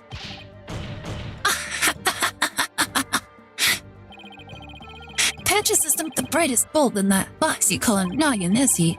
The fact that he will switch from I don't know any Owen to I remain silent is proof that he does know about Owen. Let's go! Oh my goodness, he fished it out! There it is again, Simon's formidable psychological manipulation tactic. I'm sure glad he's on my side today.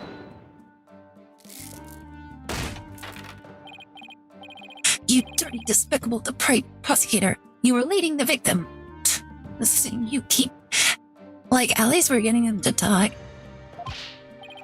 Witness! There's no need for you to submit yourself to the defense's questioning. No, he gave away information. He told us he knows something, so now he has to testify. Your Honor, the window is definitely hiding something. Please allow me to question this witness about the existence of Owen. I suppose only this witness can confirm or deny the existence of Owen for us. Very well. I will allow the defense to proceed. Gah! Pokunka! This has not been a very good demonstration of his skills as a prosecutor. I've never met any personality named Owen. Patches was just blurting out nonsense in a panic. We're always aware, so we do definitely notice if a personality like that showed up. Please let me question the witness about the Whopper from Burger King. The ad I just got? Ah, okay. How dare you treat me like a criminal based on mere conjecture? Wow, how am I supposed to deal with the testimony of 3 personalities? Unless you can prove the existence of Owen here, it's all over. You'd better screw your courage to the sticking place and attack their testimony head on. All right, I will. Just stop piling the pressure on me. I have to draw out some information. Anything to drag Owen out into the open. Bum bum.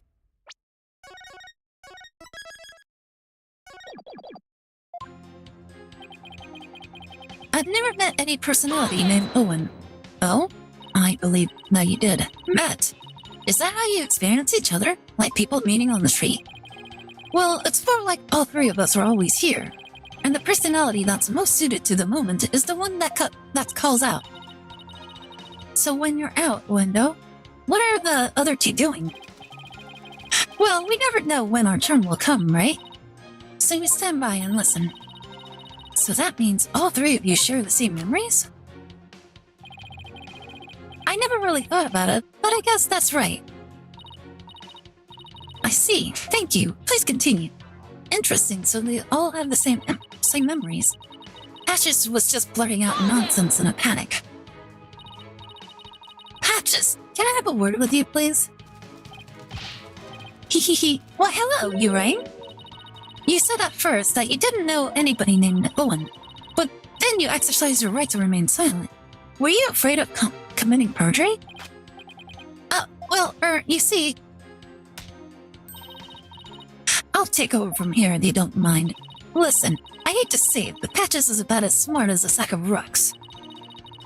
If you grill him with a bunch of high-flaunting words, he's going to want to keep silent. I see. So looking at their loose-tongued Patches, is your role, is it Miss Kisagawa? Well, I don't know about that, but anyway, I do know that Patches was just flustered, and that's why he decided to remain silent. We're always aware, so we'd definitely notice if a personality like that showed up. But what if, for some reason, the 3 of you were unconscious at the time of the incident? If the 3 of you weren't alert and aware, what would happen? What would happen? I'm not even sure what you mean. I mean, you 3 share the same memories, right? But what if Owen is different? What if he has memories separate from yours? Maybe Owen emerges when the 3 of you are unaware or unconscious. Instead of speaking as if this 4th personality is a foregone conclusion, I suggest you prove his existence first. Well, we've already seen 3 personalities, a 4th wouldn't be a stretch. Remember, you're not an expert in this field. You dishonored the victim and this oh my god, this again. By jumping to such conclusion without proof. You're doing the exact same thing, shut up! Have you ever heard these old sayings? Prosecutor Sadmani? What happens twice will happen thrice. If you see one, there are likely 30 in your home. I'm basing my theory on such premises. Comparing us to cockroaches? Do we butt you that much, girlie? But how do you intend to prove it? How will you prove that all three personalities become unconscious, as you say? Unless you can do that, all this talk is merely empty speculation. Well, don't be so timid. If you don't have it, then find it. Look for something that can render Widow and the others unconscious. Simon's right. I can't back down now. For my client, Mr. Wet, I have to. Wait, Mr. Wet? Let me rush? Maybe if I were a lump of regular flour dough for udon noodles. But I'm fresh like my soba, and you don't let soba dough rush. It's all about the three freshes.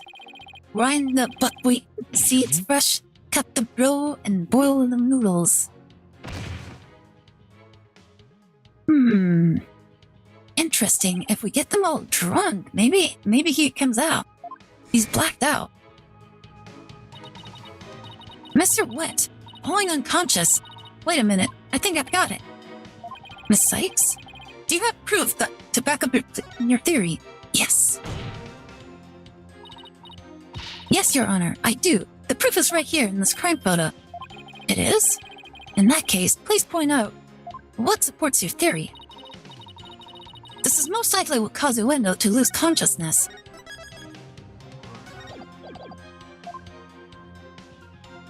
Take that! This is probably what made Uendo lose consciousness. Yes, the sake. Camel sake. And isn't it just like Master Tornado to pick up a fine brand of camel? Sake? Oh, you mean rice wine? Oh, please, don't call it rice wine. That's so unsophisticated. And it's not even wine. Silly girl. I must agree, you need to become more cultured, Athena. Tomato. It's made of rice, and people get drunk when drinking it, right? It's called sake, end of story. Oh my god, these people are so adamant about their sake. Fine, sake it is then.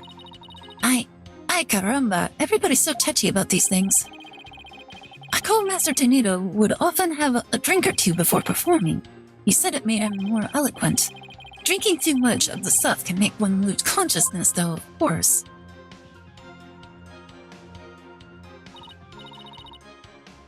And look, there were 2 glasses on the table. Ueno, I believe your master offered you some sake. And then you must have drank too much and passed out. That's when your 4th personality, Owen, emerged. I drank sake. Oh, that's a good one. We have a real sweet tooth, you see, so yes, we did accept a sugary bean bun. But since we really dislike sake, we said no, thank you, to that. Believe it or not, we're really weak when it comes to booze. Hehehe. Even a tiny drop can knock us out right away. So you see, I've had a sweet manju bun, but I didn't drink any sake. Wait a minute. What? That can't be right. The defense demands that the glasses be examined right away. You amateur, did you really think I had not already done so? Well, you never said that you did. Your foolishness is beyond the pale. Why would we assume that you would actually be able to do your job correctly? Don't tell me. There was no trace of the witness having touched either of the glasses naturally. Right, of course. Then what about the red bean buns? Miss Sykes, would you like the witness's statement added to the testimony? Yes, please, Your Honor. Very well. I had a sweet manju bun, but I didn't drink any sake.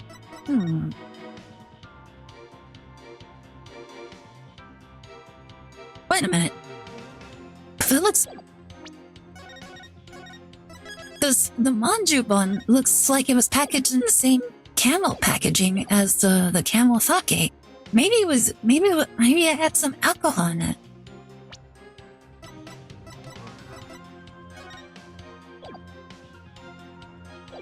Hold it! Wait, let's check first, because I don't know which one it could be. So, if you had even a tiny sip of sake, you'd conk right out, huh? That's why you didn't touch the glass that Master Tornado offered, correct? Yes, that's right. Then maybe you ate something that had sake in it as an ingredient. I don't recall doing anything like that. He doesn't recall doing it. But that doesn't necessarily mean he didn't. He just might not have known that he did. I'd better take another look at the evidence. So he didn't drink any sake, huh? Oh boy, now we're in trouble. That kind of answer is exactly why Sadmonk keeps insulting you. Now use your head. There are countless ways Uedo could have gotten sake into his mouth besides drinking it. Well, I don't know about the countless part, but nothing. Give it some thought and you'll figure something out. So the witness must have had something that contained sake. Is there anything in the court record that hints at something like that? Yes.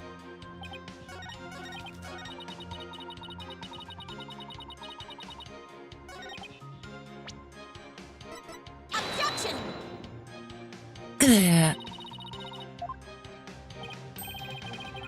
Apparently that wasn't right.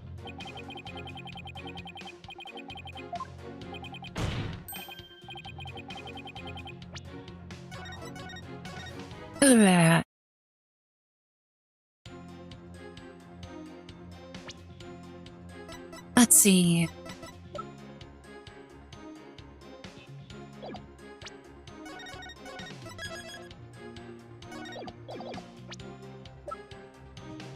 Wait a minute. Nani? No, I don't think that's right.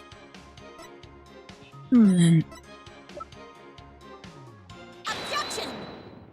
There you go. This shows what most likely made Uedo lose consciousness. That note? Are you feeling lightheaded, child, or perhaps a bit peckish? I'm not hungry and my head feels just fine. Thank you very much.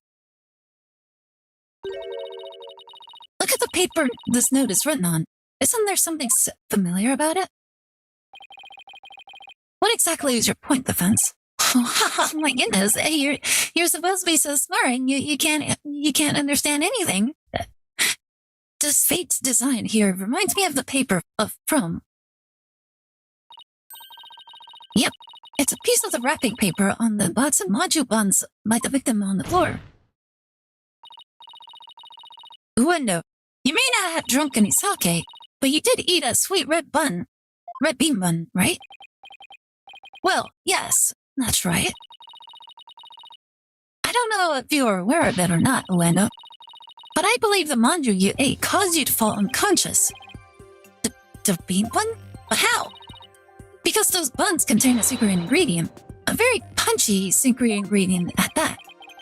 A punchy secret ingredient? Yes. The design on the wrapping paper matches that of something else in the room. It does? My god, of course it does.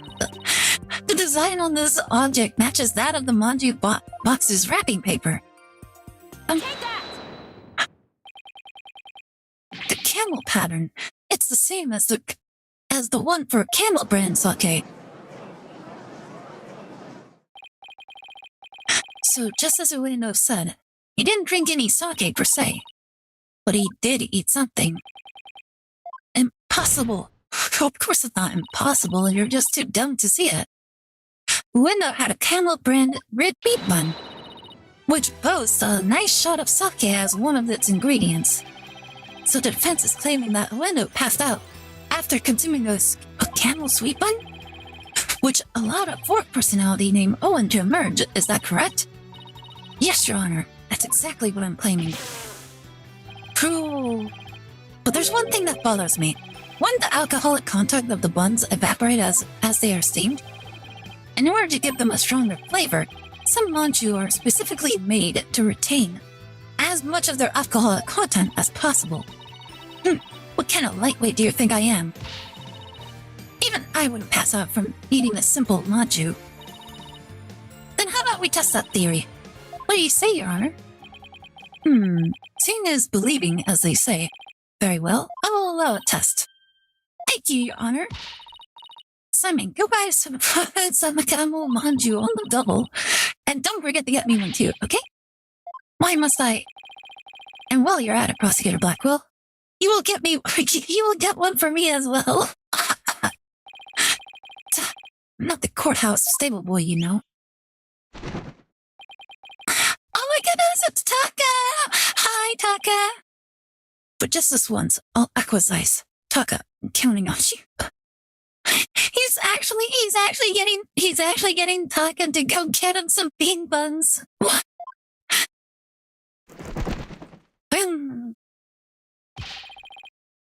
And all of you had better take me back.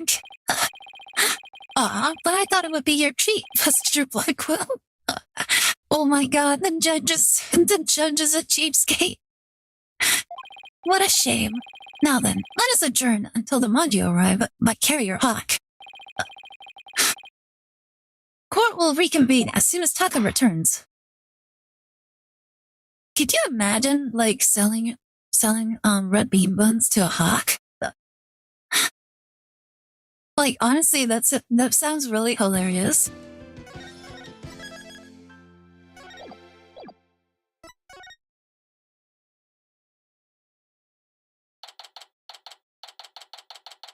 May 13th, District Courtroom number 4.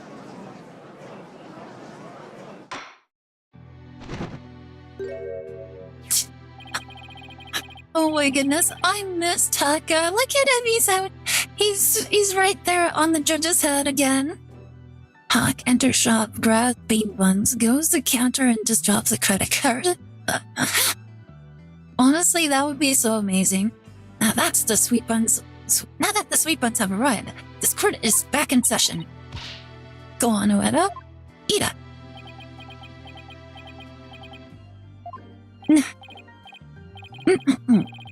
Nice flavor. You can really taste the sake. That was delicious.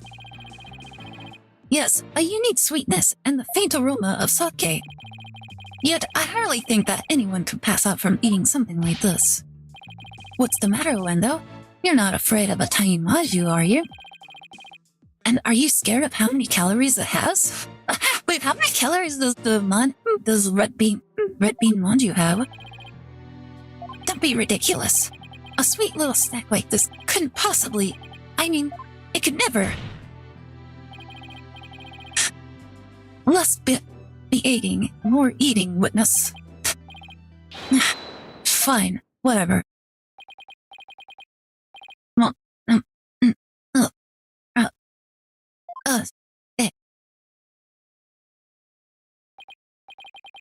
See? I told you. That don't affect me in the slightest. But we might be a little lightweight. But get on. Nobody's seriously, nobody gets drunk off of one little drink. Just 250 calories? Oh, wow.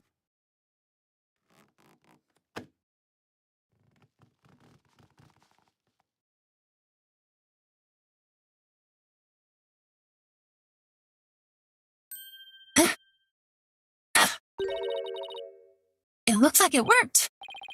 Oh my, witness, please tell the court your name and occupation. Oh.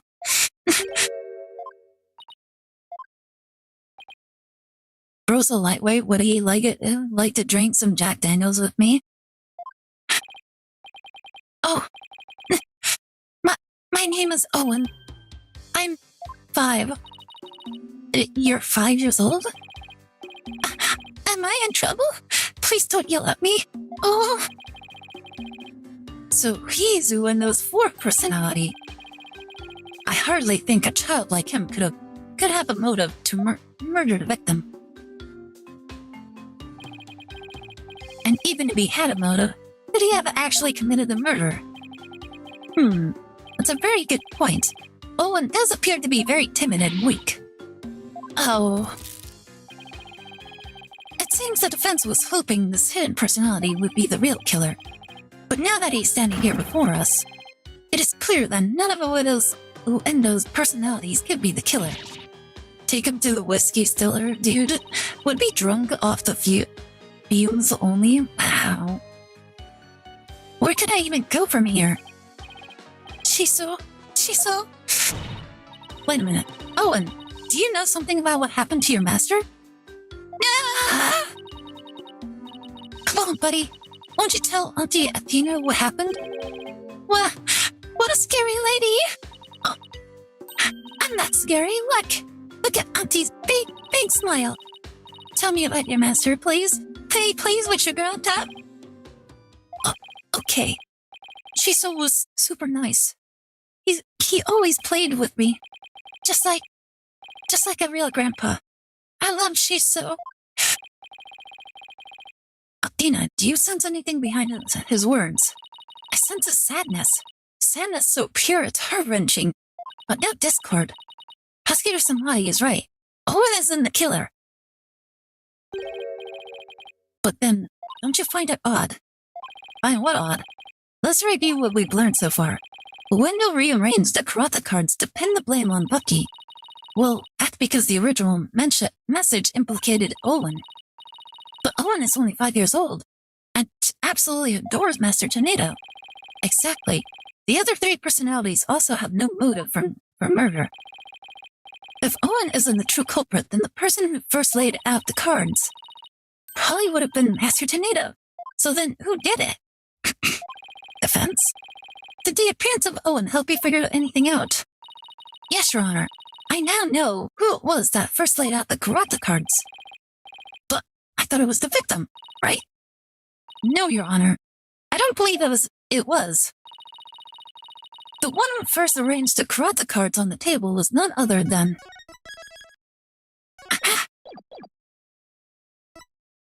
Wet noodle number 3? Wendo's the personality? Like, we have another personality to find, guys. Like, surely there's one more. Like, maybe, like, if we get him to, like, hold a knife, we'll find another personality. It was the true killer. I believe the person who laid the cards out is the very person who killed Typhoon Tornado. How quickly you move on to a new target when your Owen theory proves false. You Pokuka. I don't know what Pokuka is, but I know I am definitely not one. And before you start with the sermons, why don't you hear me out? Like, hearing him out is against his religion, apparently, remember? Oh, thank you so much for the wings. Yes, let's hear the defense's reasoning. Please proceed, Miss Sykes. But if you are bluffing, I won't go easy on you. I understand, Your Honor. Now then, please recall the original crime scene. Who did the karate card's name when the scene was discovered? Let's see. I believe they implicated the defendant, Bucky Wet. That's right. But we found out that the message originally read 0-4. Which implicated the young boy, Owen. Exactly. And the person who rearranged the cards was undoubtedly Uendo. Uendo may have kept silent, but we can be sure he already knew his master was dead. His tampering with the crime scene using the TV all but proves it. I confess. I tampered with the crime scene. The reason Uendo rearranged the karate cards and moved the TV was because he saw Owen 4th message and was convinced Owen had committed the crime. Right on, Prosecutor Blackwell. It would seem that Owen and the other 3 personalities don't share the same memories. But really, there is no 4th personality. It's just the 3 of us in here. Aire get her wings. Lux does not. Uendo feared that Owen had killed Master Tornado, so he tried to hide Owen from us. Ooh. But it turns out, Owen is but a 5-year-old child, incapable of hurting a fly. Sorry, I realized 4 here, so I think I napped for an hour. Oh, that's fine. Why, perfectly fine. Like, it is proving to be a long stream, so I don't really mind if people need to take a nap or something. Besides, it is Saturday, so be sure to take as much rest as you possibly need. Let alone his beloved master. So naturally, the culprit must be somebody else. And this somebody else, the true killer, tried to pin the crime on Owen. Thank you so much for the head pats. Bam, bam, bam, bam. I see, that does make sense. This is not but conjecture, composed of half-truths and fantasy. Who, then, do you maintain murdered the victim? I believe Owen might know something about that. I refuse to allow such impromptu testimony, and from a 5-year-old no less. Such a young child is incapable of producing anything coherent. Wow, you can add ageism into the mix as well. Objection! I take nap because when I return on Monday, I might turn my direct supervisor and Russian suplex him. Oh my god. Bird feed, thank you so much for the bird feed. Very much appreciate it. But your desperation is disgraceful. You should realize when it is time to let it go, and I saw it. Thank you so much for the head pats. I saw Shiso getting... Owen, you do know something, don't you? No, that's okay. We don't really mind that people need to take a nap. You guys take care of yourselves first. Yeah. Oh my, is this true? If so, we must have Owen testify immediately. Don't you agree, Prosecutor Samani? Of course he doesn't agree. It goes against everything. It's all right, Owen. Go ahead and tell us what you know. Could you imagine if he's like, stop talking! Don't you dare say Double anything! report Bloops for AFK. Oh my goodness. Why, Bloops! Report in! Otherwise PT will be forced to ban you. Shiso was standing with a knife in his hand. Reason, AFK. Oh my god.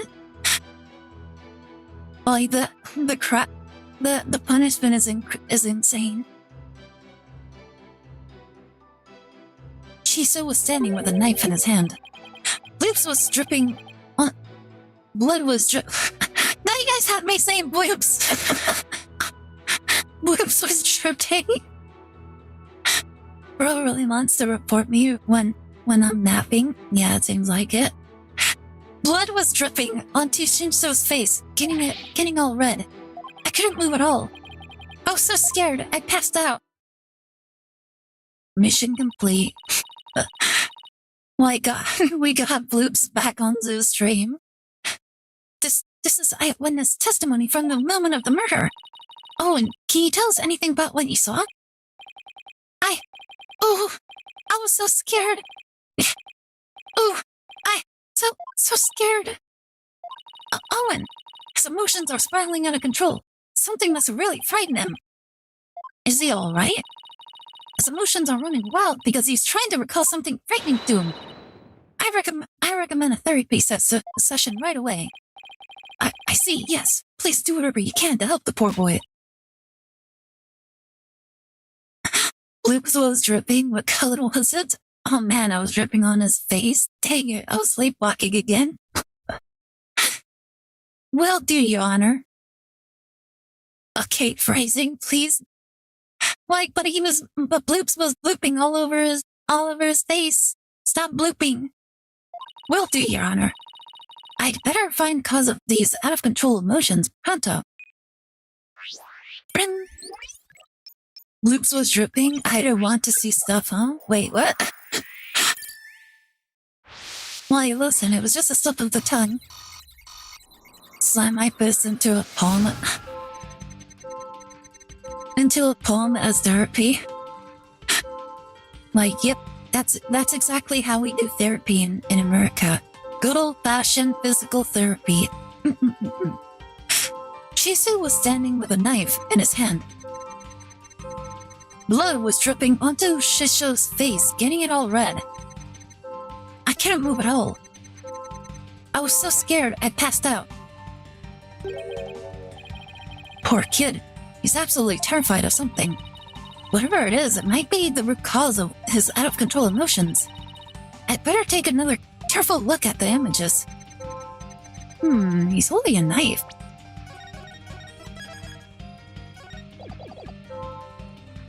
Shiso was standing with a knife in his hand. Blood was dripping onto Shiso's face, getting it all red. Wait, it was dripping onto his face while he was standing upright? I think it has to do with the blood. Yeah, blood was dripping down onto Shisho's face. Blood? I don't remember seeing any blood in the crime scene photos. Besides, if the victim was standing upright, how could blood drip down onto his face? As I expected, all we managed to obtain from this child is a tale he dreamt up. Wow, way to just say that. Way to say that he's completely stupid. Or insult his memories. That is called a forbidden slip, Aire. I guess it's a little weird for blood to drip onto the victim's face if he was standing up. Unless it dripped down from the ceiling or something. What do you think, Simon? I don't know. Owen's one confused and upset kid right now, so who knows how accurate his memory is. Maybe it's time for that thing instead. Huh? What thing? That thing that you and your cohorts do. What do you call it? Rotate your thinking about? Turn your thinking about... Oh, you mean turn your thinking around. Yes, whatever. It's the same thing either way. No, it isn't. Who's ever heard of rotating your thinking? I mean, rotate is... Wait a minute. What? You know what, Simon? In this case, I think rotate might work perfectly after all. What do you mean? I'm just saying I was dripping. I was dripping on his face from the ceiling? Damn, bro. Must have been sleep climbing. You were doing the Spider-Man. Or you were like possessed by a demon. You were under sleep possession. Where even the demon was possessing you while I was asleep. Come again? All I have to do is rotate things by 90 degrees. Well, when he saw his master, Owen must have been laying on the floor, pressed flat against the wall, doing a handstand. He was laying on the floor. Owen must have been laying on the floor when he witnessed his master's murder. What? That's the conclusion I arrived at when I rotated my thinking by 90 degrees, which means that all the visuals in my matrix were off by 90 degrees. And this means Master Tornado was also lying on the floor, which solves another mystery. And which mystery is that? The mystery of how blood could have been dripping onto the victim's face. It becomes much easier to imagine how that could happen if he was lying down. Like someone bleeding onto Master Tornado from somewhere up above. I remember now. Somebody was sitting on top of Shiso. Wait, they were sitting on top of him? Nani? I got possessed by a symbiote. Neither the ceiling trying to eat bloops. So trying to recall his master's bloody killer is what spooked Owen originally. The blood that stained the victim's face red came from the person sitting on top of them. The victim was holding a knife, so he likely nicked the attacker as he was fighting back. This means his assailant was injured on their face and somewhere, like the forehead perhaps. Assuming the victim and his attacker were face to face, then yes. I see, so that is what happened. But if I recall correctly, the accused has a fresh bandage on his forehead, does he not? Ah. Dun. Oh my goodness, he has a bandage. Like the one thing he actually noticed correctly, it had to be that one thing. Wait a minute, then that would mean this building is a mimic? No, not a mimic building, just a mimic ceiling? It's conclusive evidence that he committed this murder. Why?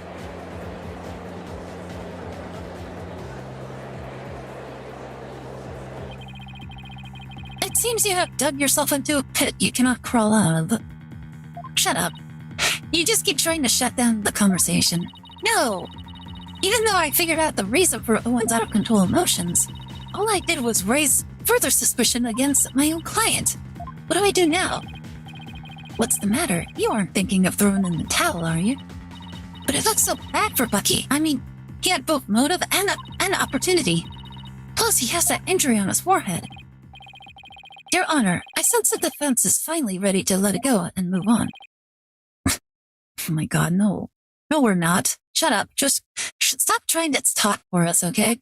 Well, Miss Sykes, I understand that you don't want to give up on your client, but I won't allow you to prolong this trial for no good reason. Well, that lawyer did her best, but all the signs pointed to the defendant's guilt. Maybe it's time she gave up. She tried everything she could. We don't even know if that scar is even all that bad at the moment. I really don't want to go back down, but... Athena, are you having doubts about Bucky's innocence? I wouldn't say that. It's just... Do you recommend you said to... What you said to... Do you remember what you said to Bucky earlier this morning? You mean you believe me, ma'am? Of course, no matter what, I'll believe in you to the very end. Were those just empty words? Of course not. It's just that all the cards are stacked against us. Are you still stuck on that line of thinking? Oh my goodness.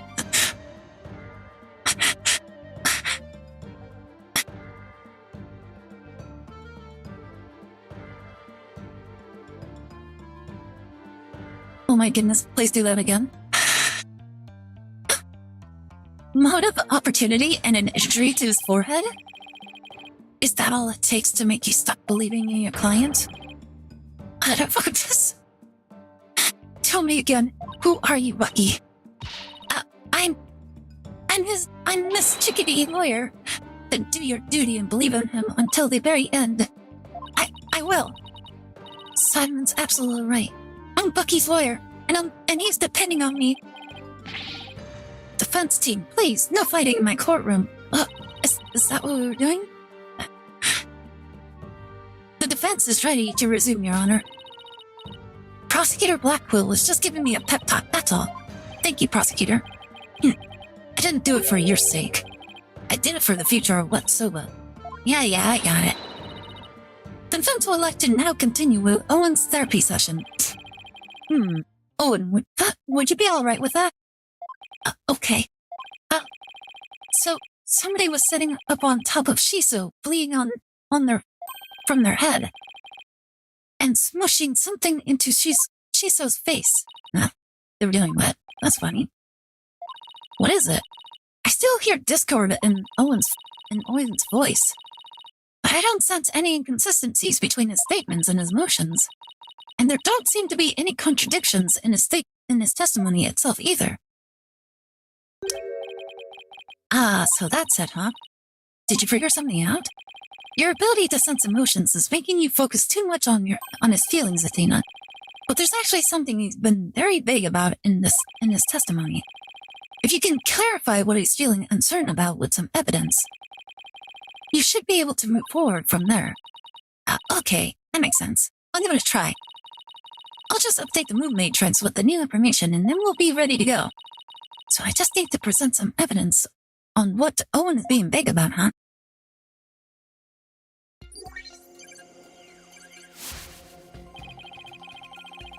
He still had blood on his face and a knife in his hand. He was on the floor and somebody was smushing something into his face. What could they be smushing onto his face?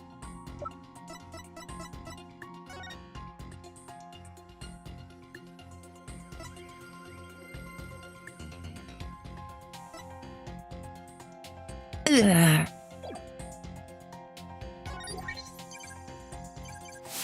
bum, bum. I couldn't move at all. I was so scared I passed out. Okay, it has to be this. But what exactly were they smushing onto his face? The pillow? Oh, maybe it was the pillow. Oh, maybe that is how the suffocation happened. It makes a lot of sense. Objection!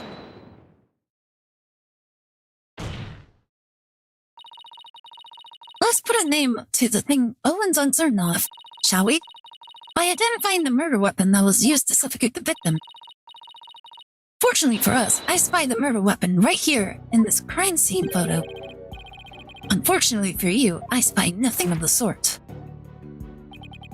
Or the plastic wrap, it could be either one, to be honest.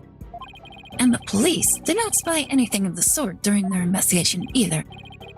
Pray tell, where is this murder weapon you see? You don't see it because it no longer looks the way it did when it was used as a weapon. Wait a minute. This is what the killer pressed into the victim, into the master tornado's face. Oh my god. Take that! Was it the noodles? The mystery person that Owen saw pressed soba into the victim's face, thereby suffocating him. I grow weary of your tasteless jokes. How could anyone commit murder with soft, delicate soba? The noodles would instantly fall apart if they were pressed into someone's face. Yes, I agree. Well, I disagree. There is a way the soba could have been used to suffocate the victim. What? You will explain your theory at once, Miss Sykes. To kill Master Tornado, the culprit must have smothered him with uncut soba dough. The culprit must have used the soba before it was cut into noodles. In other words, the murder weapon was raw soba dough. What? Warning lawyer throwing the beads at the woman can be considered assault in this country. Yeah, isn't it crazy that he's just committing so many crimes? Order in the court. Yes, soba dough could definitely be used to suffocate someone, couldn't it? Let's see what bullshit he pulls out of his butt this time. Are you alright, prosecutor somebody? I was just letting the soul of the victim know that the accused will firmly face justice thanks to the foolish lawyer before me. Huh? What are you talking about? Allow me to summarize your statements. As the accused was killing the victim, he was slashed in the face by the victim's knife. The weapon he used to suffocate the victim was the dough in the dressing room. He then disposed of them away.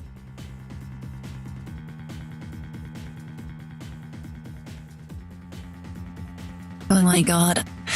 We already have the smoking gun? We already have the smoking gun? Are you kidding me? Guys. Okay, guys. Who knows what the smoking gun is? Like, right here. I don't think they'll ever talk about it, but there's a smoking gun as who's the victim or who the killer is. Like, just based off of Owen. Like, they literally tell us who it is. Like, right here, but they don't actually go into it. Owen said it himself. That blood got onto the victim's face. So, thereby, blood must remain on the victim's face. All we have to do is examine the victim's face for blood residue. And then that will tell us whose blood is there. Like, we already solved the case and nobody's breaking it up. He then disposed of the murder weapon by cutting the soba dough into noodles. Why is nobody like bringing this up? That's actually kind of crazy. Why, you swarmy?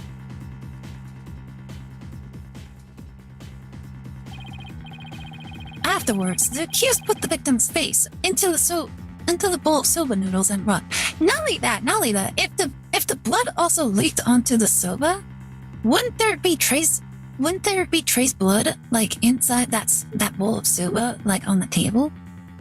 Like there's like you can find blood all over all over this crime scene, and they're not finding it out.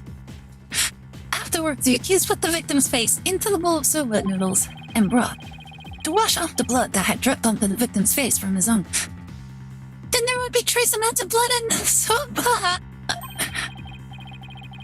And there you have it, the true sequence of the events behind this foul affair.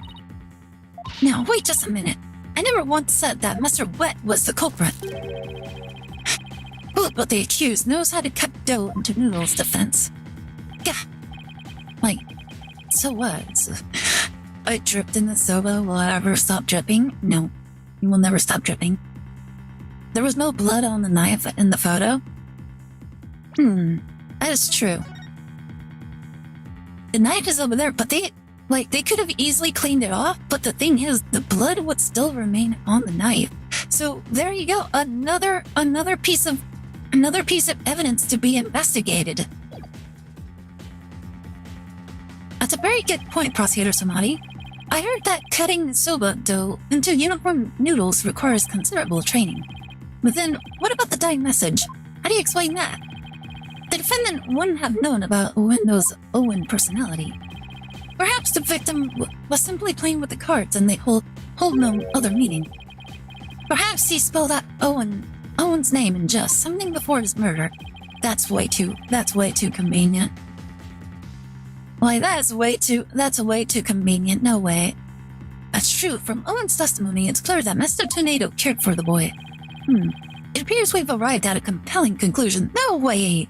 Like, that's what, like, you don't just foul something out, like, purely by coincidence, and then magically there happens to be somebody with that name that he knew nothing about involved in this case. Also, if Owen called the old guy his master, he would have been trained on how to cut the noodles? I don't think so. Like, the master isn't like some sort of chef. The master is a master storyteller. He's not a noodle chef. Like, he just likes cooking noodles. It's not something he like taught people. Your Honor, shut the fuck up. You weren't even there. It appears we were right at a compelling conclusion. Taken together, all of these points paint a convincing picture of the defendant's guilt. Owen, is there anything else you can tell us? It doesn't matter how small of a detail, anything will do. Oh, you're scaring me. Oh, I'm sorry, Owen. Auntie Athena didn't mean to raise her voice. I have to be gentler with him. I can't forget he's only 5 years old. No need to be scared, okay, sweetie? Just tell us anything you can remember. Well, when I woke up, the person who killed Shiso was standing over me, bleeding from their head. Owen, you saw the killer's face? Oops, I did it again. So, who was it, Owen? Do you remember? Oh, I don't know who it was. I'm picking up some noise. That means there's still something to uncover in Owen's testimony. I don't know what Owen saw, but suffice it to say, we are analyzing the dreams of your child. Wow, shut up. You wasted enough of our time, defense. Let it go and move on. You would love that, wouldn't you? No, there's still discord in Owen's heart. That means that needs to be addressed. Therefore, I can't give in here. Owen, do you think you can continue your testimony for us? Okay. I'll enter the new information and run an update then.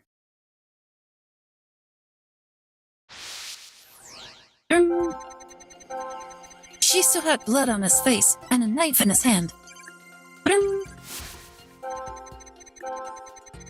He was on the floor and somebody was smushing dough into his face. I couldn't move at all. I was so scared, I passed out. And when I woke up, the person who killed Shiso was standing over me. Ah, wait, what?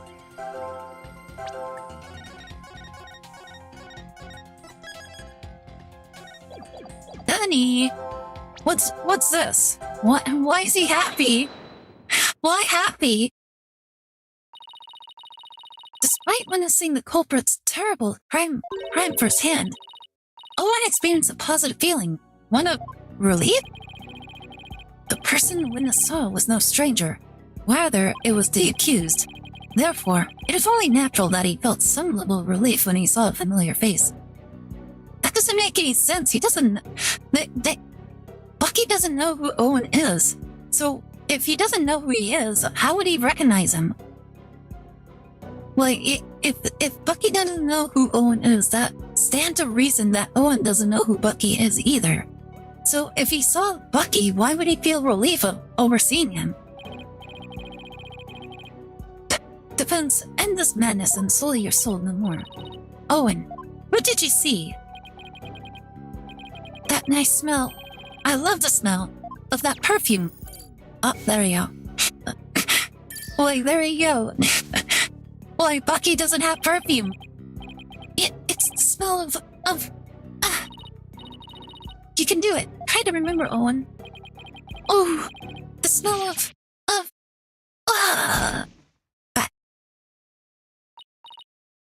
Owen!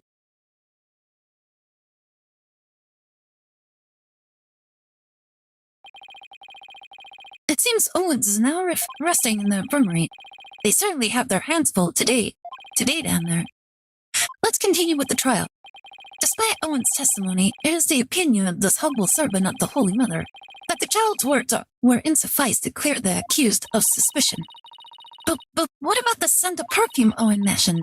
I believe it's a clue that will lead us to the true culprit. But there are thousands of perfumes in the world. It could even be the scent of a hair product the accused uses. What? Okay, guys, men in the audience, how much of you guys do you actually use like hair product in your hair, like regularly? He does have one amazing hairstyle, so that's certainly possible. Oh, you know what? That is true. Athena's teenager, so it probably won't be considered child abuse. Well, I believe she's like 20, isn't she?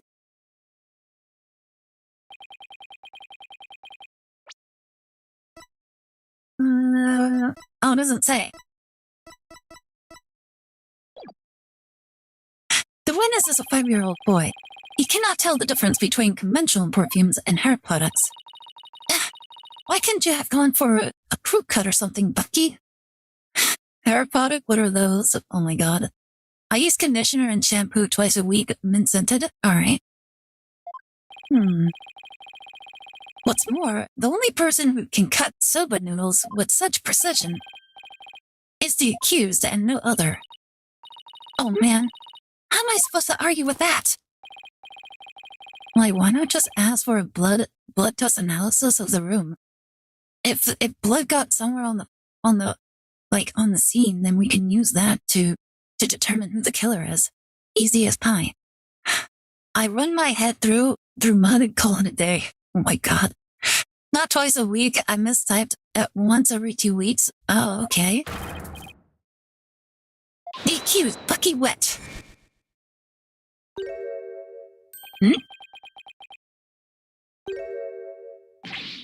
Who's that? What the? It's Bucky! Hey! I never use hair products or anything of with the smell. If I wore something like that, the smell get into the soba. Zoom. Boom! Check it.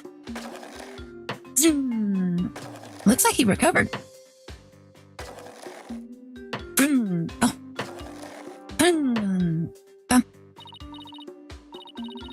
Mr. Wet? Oh, you guys can't see because of the wings. Yeah, he just went around and gave everybody, some soba noodles. Mr. Wet, aren't you supposed to be resting in the infirmary? Whatever! You think I'd let my soba stink of perfume?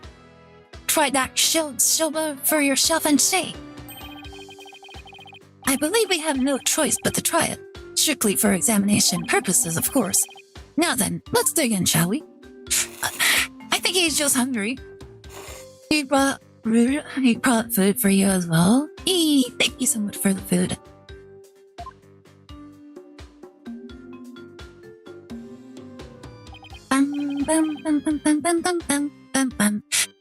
That was delightful. Well, I'm satisfied that there are no traces of hair products or perfume in Mr. Wet Soba. First sweeping buns now, and now savory soba. What a delectable trial this has been. Thank you so much for the bird feed. This texture is different from the soba I had the other day. It reminds me of a dish we have in Korean called Banu Bun. What you think, Miss Chickadee? My soba's pretty good, isn't it? It's delicious. Don't you think so, Simon? It still pales in comparison to his late father's cuisine. Shiny, why you always gotta be so hard on me? Pilaf, take the defendant back to the infirmary at once for some rest. Rash! Hey, I am the local plain old weedy udon dough, you know. I'm fresh like my soba. You don't let soba dough rest. It's about the 3 freshes of soba. Grind the seeds fresh, cut the dough fresh, and boil the noodle fresh.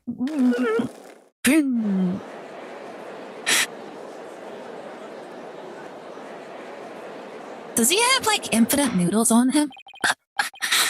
Good grief, what a defendant. At least Bucky wasn't the source of the perfume smell. Wait, smelly perfume? It looks like you remembered something. The phrase smelly perfume reminded me of a certain somebody. Oh? And who might that be? There's only one person that comes to mind. The phrase smelly perfume reminded me of this person. Take that! He is cursed to throw up the noodles. Oh my god, wait guys, what if he's like the One Piece character, like from the Water 7 arc, where like he has like the hair, the nose hair was like the crosses, and then he eats the dough and then he like pukes it through like his nose, and in order to make his noodles, but like instead it's like he just throws it up. Gita Tornado. Yeah, she did smell very nice, didn't she? Just a moment, defense. You would throw suspicion on Giru now because of the scent? Your Honor, there's no need to go along with these ever-changing claims of defense. Who's the one defending sinners now? He's so hard on, like, defending sinners. You know, this is so leftist. Defending criminals is his job, apparently. He really is a DEI hire, guys. Tuno chef. Oh my god. I suppose their claims have been awfully inconsistent. But Kiru could have been at the crime scene. Yes, but you'll get to see those balloons of hers if we call her back to the witness stand. Oh my god. Like, guys, if we call her back, you get to see her balloons again. Don't you want to see those fancy balloons again? Oh, Volker. His Honor is not interested in such things. Setting the matter of her balloons aside entirely, I do believe it's appropriate to ask Guido some questions given the circumstances. This has nothing to do with her balloons, of course. He mentioned it twice. Thank you, Your Honor.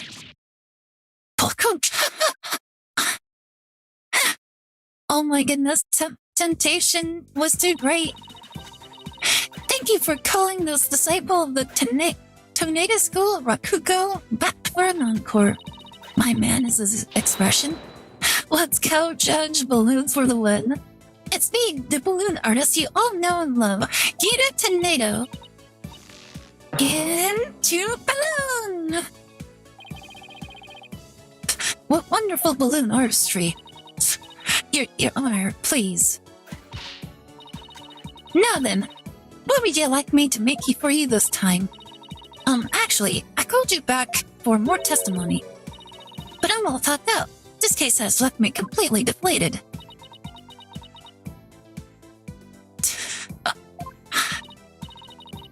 What? You didn't find that funny? Anyway, what exactly is going on, Simon? It seems the person who murdered Master Tornado was wearing perfume. And you are the only person I could think of who wears perfume. Wait, you mean I'm a suspect now? Giru, you knew about Owen, right? Well, yes, I often play with him at Shizo's request. Your shininess, don't show your gulps. So that means you could have left that fake dying message, right? But what? Just because I wear perfume and know Owen? You think I'm a murderer? Oh, how could you? The witness is absolutely right. With no evidence but the distorted memories of a small child. It is outrageous of the defense to accuse this woman. That's right. You don't even have any proof. You may step down from the stand, and that's not your call, okay? The defense does not have one scrap of evidence that connects you to the crime. Wait just 1 minute. I may not have proof, but Owen's testimony is still enough. Please feel free to leave, Gideon. Oh my god, you don't have control of this case, okay? This is completely entirely up to the judge to decide, not you. But I'm so close. There must be something I can do. Well, if the prosecutor says it's okay, then I guess I'll be going now. Hey, Giru, you're an entertainer, aren't you? Once you go on stage, it's your duty to complete your performance, is it not? So what are you going to do? Leaving halfway through? Eek! Oh my goodness! There's a bandage on Giru's forehead! And since we know that Master Tornado's killer has a cut on her face somewhere... Impossible! How did you know, Simon? I didn't. But I had to take a chance and see for myself. Goddamn Lobster Fuzz ad. Oh my god. Sorry for the ads. Thank you so much to everybody for watching through the ads. I very much appreciate it. Otherwise, your theory will remain a groundless accusation. Hey yo, what was that bandage? I know, right? Your Honor, Prosecutor Samadi, the scent of perfume and injury on the forehead? These things are completely consistent with Owen's testimony. What ads? In short, the mysterious individual Owen saw in the dressing room could have been Giru. Miss Sykes, does this mean you are formally indicting this witness for the murder of Typhoon Tornado? Should your accusation prove to be false, I hope you are prepared to pay the price in full. Simon, what price is he talking about? I thought that should be obvious. Prosecutor Sadlung to saying he'll see to it you never stand in court of law again. As if he actually has that power. Like he's a foreign prosecutor, he doesn't have that power. I must say though, he knows how to make a trial interesting. Just whose side are you on, Simon? Go on then, into the deep end with you. You really have but one choice anyway. Well, Miss Sykes, I'm waiting. With regards to the witness, Ida Tornado, the defense wishes to indict her. There's no reason for me to hold back, not if I really believe in my client. The defense wishes to formally indict Ida Tornado for the murder of Typhoon Tornado. I have tried to be— No, you have not. All you've done is throw threats at us. That's not being merciful. And you're just seriously upset that we just didn't back down. But now, not even your pleas will reach the Holy Mother's ear. Oh well, you remember that one time, like throughout the entire trial, we kept saying that we don't care about your Holy Mother? Well, guess what? That still stands. You will have plenty of time to regret your decision in the pit of hell. Sure, why not? Why not? Hell is where the funny people go. Except I won't need to. The person who murdered the victim was not Mr. Wet. It was Guido Tornado. The bandage it's just from a silly soap pup I made while a kid. Oh, It's just from a silly slip-up I made while cooking yesterday, that's all. What kind of extreme cooking were you doing to cut yourself on the forehead? Well, what can I say? That's what happened. You also don't have an alibi for the period before 4 p.m., do you, Kidu? But, I really didn't know anything was wrong until Shisho was found dead. Something about that seems off. If you don't believe me, then with the twisty twist. What is that? Oh, you can't see. Oop. It's a little fox. Oh my goodness, she made a balloon PT. Guys, look, it's PT. Except he's not blue, he's teal for some reason. PT, what happened? Why are you teal? Wait, an adorable kitten? Guys, does this look like a kitty to you? It kind of looks like a fox. Murder it! Why do you want to murder PT? How could you suspect a cute little balloon artist like me, Kidu, I've been meaning to say this for a while now, but could it be that you don't have an eye for balloon art? Don't you think I know that? You didn't have to come out and say it. Oh my god. Teal's blue, kinda. Oh my goodness, she actually just insulted her balloon art. To be honest, I don't really mind the art all that much. Like, it's still impressive that she made really impressive, like, balloon pictures. Even if they are kind of creepy. I'm the daughter of a great recruit artist.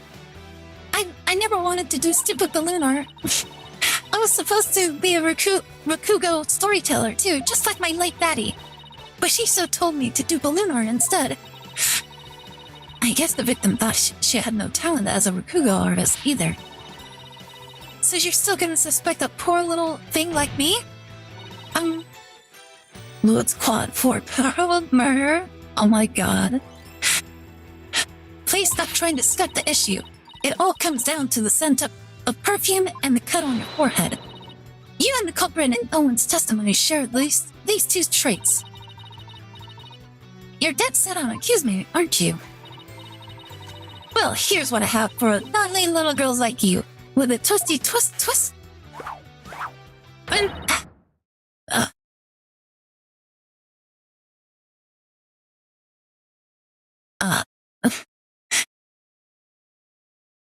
So, who's still interested in her only clowns? That cake looking like it's straight out of a yokai watch. Yes, because now you have a motive to kill the storyteller. Well, that was quick. I know, right? You completely just 180'd. Chat, who here is still interested in her only clowns? Me? Oh my god, of course, Blips. I'ma cut you, witch. Go ahead and make me testify all you want. When the truth's revealed, it'll be your balloon or mine that goes pop. Got it. I still have a quad barrel for bore loaded. Permission to shoot. Me, I take her, quite crazy equals freaky. Oh my god. Oh my, is this yet another hidden personality? Simon, is everybody in the native school like this? How should I know?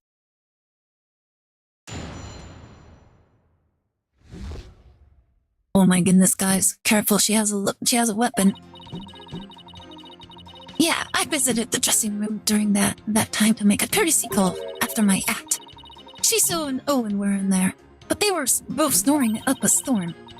I saw the note Shiso left, so I just left. Didn't want to disturb him, you know? The perfume Owen smelled must have been left over from when I visited. So Kita's saying she went into the dressing room, but then left right away. Don't take her at her word.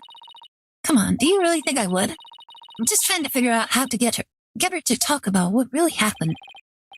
Now then, Miss Sykes, you may proceed with your cross-examination.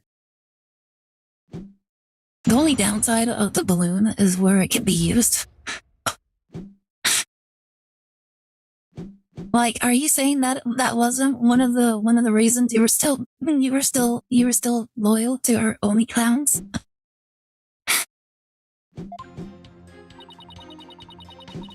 Yeah, I visited the dressing room during that time to make a courtesy call after my act. Hold it! Bum bum bum bum bum bum bum. A courtesy call after your performance, huh? Come to think of it, Wendell mentioned making the same kind of visit. Yeah, a visit to your master before and after your routine. That's just common courtesy with us Rakugo artists and entertainers. So that means you paid the victim a courtesy call before your performance too, right?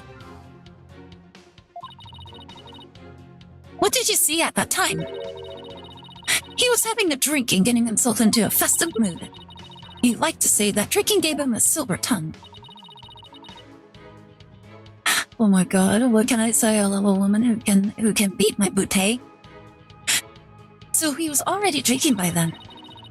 Wanda wasn't there in the dressing room yet at that time. He must have gone in there during my act, because when I went back, Shiso and Owen were in there, but they were both snoring up a storm. Could you describe how they appeared? They were both stretched out on the floor, snoozing away. So sitting the victim up and over the table must have been the culprit's doom.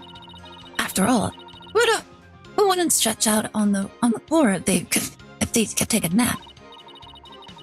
Plus, that matches up with what Owen said in his testimony. But if he was asleep, how could you tell it was Owen? How did you know it wasn't Uendo? I've known the guy for ages. I look at his face and I know which one I'm dealing with. I see. I saw the note Shiso left, so I just left. Didn't want to disturb him, you know? Where did you find your master's note? I don't know. I can't remember. Did you notice anything else unnatural or out of place in the room? Well, there was the sake and half-eaten manju on the table. I didn't see anything else out of place or whatever in the room, though. Oh, is that a fact? Of course it is. What do you think? And you didn't change anything around while you were in there. I didn't do anything. Look, I'm telling you. I didn't see anything funny near Shiso, and I didn't touch anything in the room. Your boldness, I request that Giru's last statement be added to your testimony. Simon, what's a statement like that going to do for us? Just play along and you'll see soon enough. She gave it away? Yeah. I have no problem with adding that to the testimony. But how about you, Miss Sykes? I have no problem with it either, Yar. Where's Simon thinking? I didn't see anything funny near Shiso, and I didn't touch anything in the room.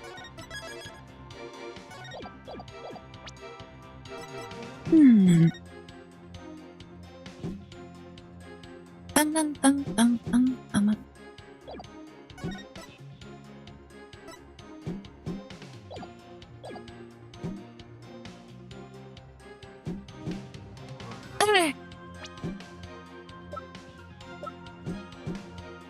Objection! The cards. Straight up said she knew Owen and all the other personalities. She did. Kiru, you said that you didn't notice anything odd or unusual near your master. You also said you didn't touch anything in the dressing room. That's right. What about it? Then I wonder who left that dying message with the Kurota cards. What are you going on about? It had to have been that Bucky. Sorry, but that's not possible. Because only 3 people knew of Uendo's personalities. Uendo, your master, and you. Eek! If Bucky had left that Kurota message, he wouldn't have spelt out Owen. He would have spelt out Uendo. What it boils down to is this. As a member of the Tornado School, you, Giru Tornado,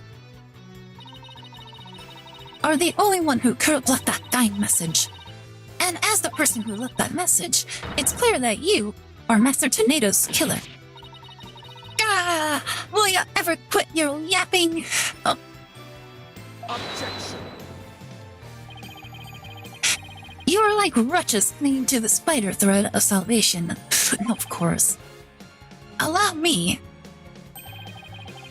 To cut that holy thread from the heavens and bring you back down to earth. Sure, give us your stupid logic. Would you quit butting in whenever things start going my way? Why? Nothing he ever threw at us made any sort of sense. Silence, child. Playtime is over. It's been over so many times. Why can't the sword be me? Oh my god. What did you just say? As the witness stated, she went into the dressing room and soon came back out again.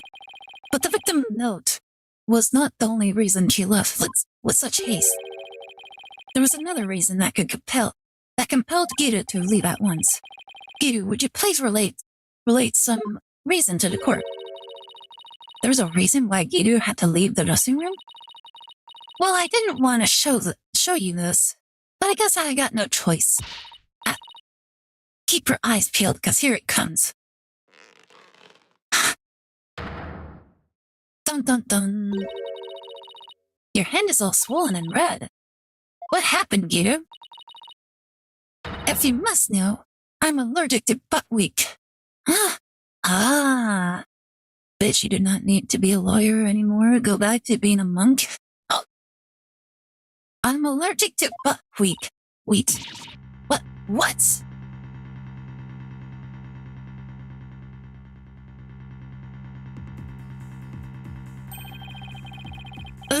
Allergic reactions to buckwheat can vary. Though they're usually on the severe side. With Typhoon Tornado making soba noodles in his dressing room, Ito is lucky to still be alive considering all the soba flour that was swirling in the air. Good thing I left pretty quick. I managed to escape with just a mild reaction. But I touched Shisho as he was being carried away, and look at what it did to my poor hands. There must have been soba broth on his clothes or something. If I inhaled any of that soba flour, I'd have to have a seizure, and it's been good night, Gitu. I never could have stayed in that dressing room for very long. A person allergic to buckwheat couldn't be in a room with soba flour in the air, and certainly couldn't use soba dough as a murder weapon either. This isn't good. Too allergic to buckwheat does not mean she does not kill the storyteller. Yeah, it doesn't really mean anything. If anything, it's kind of an admission of guilt, seeing as her hand is completely, allergic to it. You knew it would come to this, didn't you? That's why you never mentioned her allergy. As if I would do anything to so underhanded. It doesn't prove anything, to be honest. If anything, it kind of just admits her guilt even further. She could have been wearing her gloves. Either way, the fact that she has an allergic reaction on her hands kind of just proves that perhaps she touched the buckwheat noodles, and then now she's suffering the allergic reaction to it. I was simply trying to protect the privacy of this witness. I'm sick of all these accusations. Why don't I just testify and get it all out in the open, yeah? I mean, the buckwheat flour is in her gloves. I mean, if she wasn't wearing the gloves, then it's kind of whatever.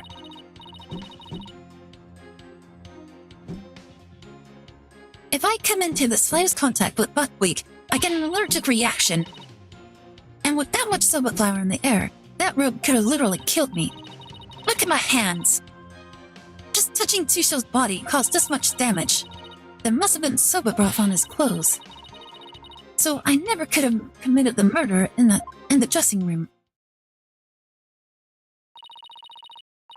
I still can't believe it. Nobody told me she had a soba allergy. She doesn't. She has a buckwheat allergy. Did you know, Simon? Does it look like I knew? Protect the privacy of the witness. My foot. What a dirty trick. Now what do we do? There's only one thing to do. Put Prosecutor Satmon to shame with your cross-examination. Right. No matter how small, I'll find us an opening and break her testimony down.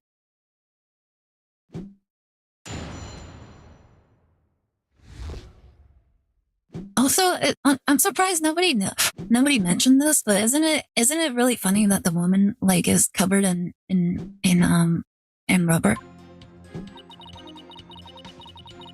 If I come into the slightest contact with buckwheat, I get an allergic reaction.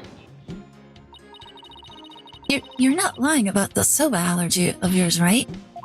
Of course not. I swore on the grave of my father up in heaven. I can even get you a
dun dun dun dun. Dun dun dun dun. Alright, there you go. Yeah, apparently my thing like turned off, so I had to reset it. But here we go, I'm back. How long was I muted?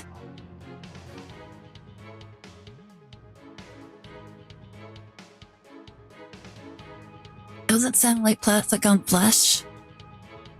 I must have been muted for like a few seconds, a few minutes, I guess. 30 to 45 seconds. I very much appreciate it. Must have been shortly after I made that comment about the rubber. But yeah, honestly, it just turned off on me for some reason. Congratulations, you muted yourself and changed pitch. Did I? I don't think I changed anything.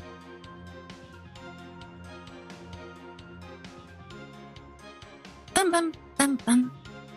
6, 7. Oh my god.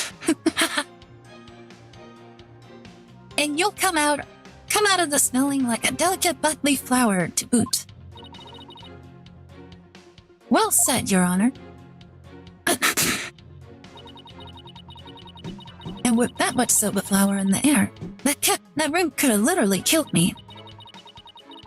I have permission to have bloops of the timeout. Like, no. Oh, you know what? Draco, hit him with a timeout of 6 to 7 seconds.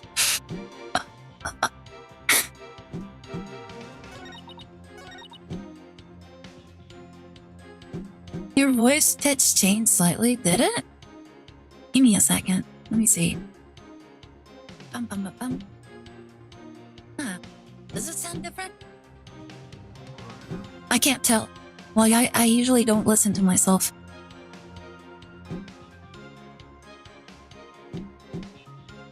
I am counting. Give me a second. Let me... Bum bum bum bum. Anyways. Well, I didn't really change anything, so kind of weird. You guys have an automatic 10 minutes. Oh my god. Like, don't go crazy. Alright, let's see. And with that much flour, that much soba flour in the air. I'll give you that there was quite a bit of flour scattered about in that dressing room. But you went in to pay your respects to your master regardless, right? This was back to normal. Your voice slightly changed pitch when you began talking. Interesting. Yeah, but like I said, I came right back out. I mean, the soda making tools were right there. You better believe I was careful not to breathe any of it in. But you still could have committed this crime if you held held your breath while doing it. Don't be ridiculous. I would have suffocated to death before she's so dead. Yeah, I guess you're right. Jeez, get a grip, will ya? Look at my hand. Just touching Cecil's body caused this much damage. Can that be possible you got this from touching the dough? Maybe there's a twist here. Like you're actually allergic to dogs or and not soba. Oh my god. You kidding? Bring my little Juj move. Like in here, I'll hug and squeeze him like there's no tomorrow. I'm telling you, I have a genuine, honest-to-goodness soba allergy. The witness clearly has an authentic allergic to buckwheat. Any further deliberation on the matter would be meaningless, pointless, worthless. It's not relevant anyways. Luke, there you go. That wasn't very phantom tax of you. What the heck? You heard the man. Lawyer girl. Like, why would I listen to him? He's crazy. Alright, fine. I was just starting to think the same thing myself. Doesn't mean I'll have to like it, though. I probably got this allergic reaction on my hand here because I touched Shisha.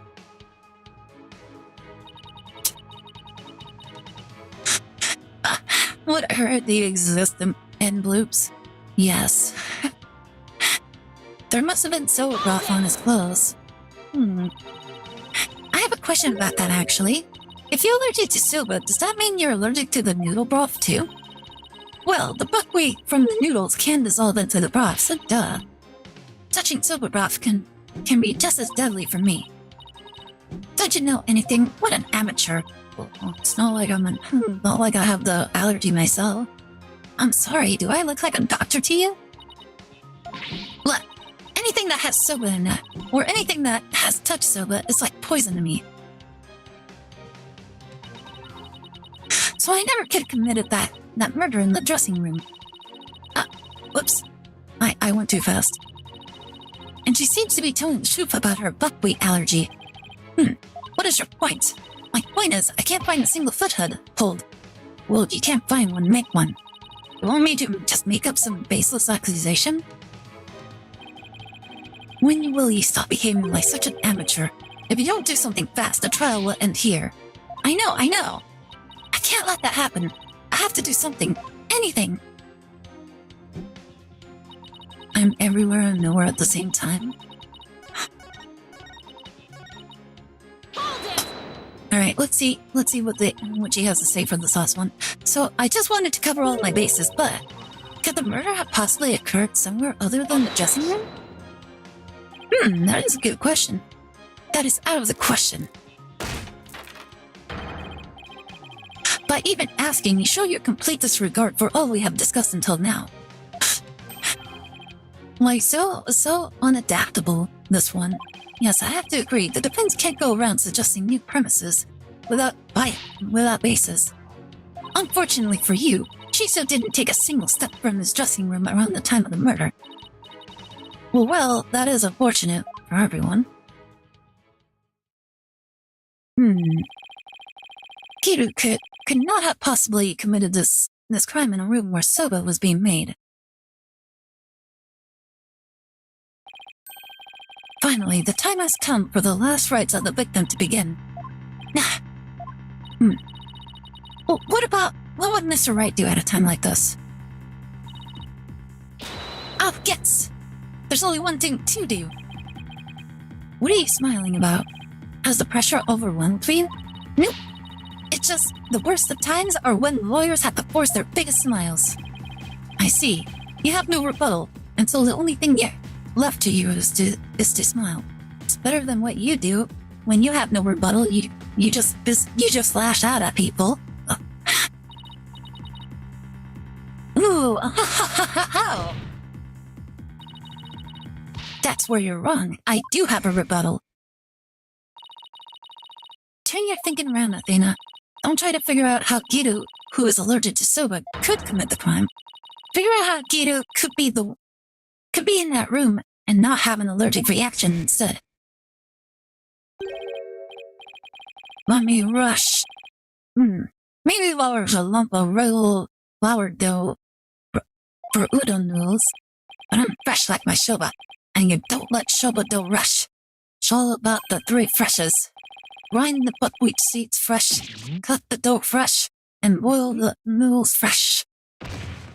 So she must have touched the soba before it had any buckwheat on it. He's blacked out. Rusting, do not disturb. Whoops has so many timeouts on his permanent record Monka S. It appears it has been written by the victim. Allow me to read it. Rusting, do not disturb. Yes, that's the note I saw. After reading that, who wouldn't think Shinso was napping? If you must know, I'm allergic to buckwheat. Interesting. Mon Dieu! What if that certain piece of evidence doesn't mean what we think it means? If that's the case, I might be able to prove that Giru could have committed this crime. No matter how hard you search your mind, you cannot overturn facts. I'm gonna try to beat the world record. It means that was not buckwheat noodle. No, I think it's just that it didn't have like the buckwheat, like seasoning or like the flour on it. Like it could have been the dough, but like the dough probably didn't have the buckwheat, like powder and the powdery stuff on it. Well, Miss Sykes, if you have no further objections, I'll hand down my rulings. True, I can't overturn facts, but what if we got our facts about a piece of evidence wrong?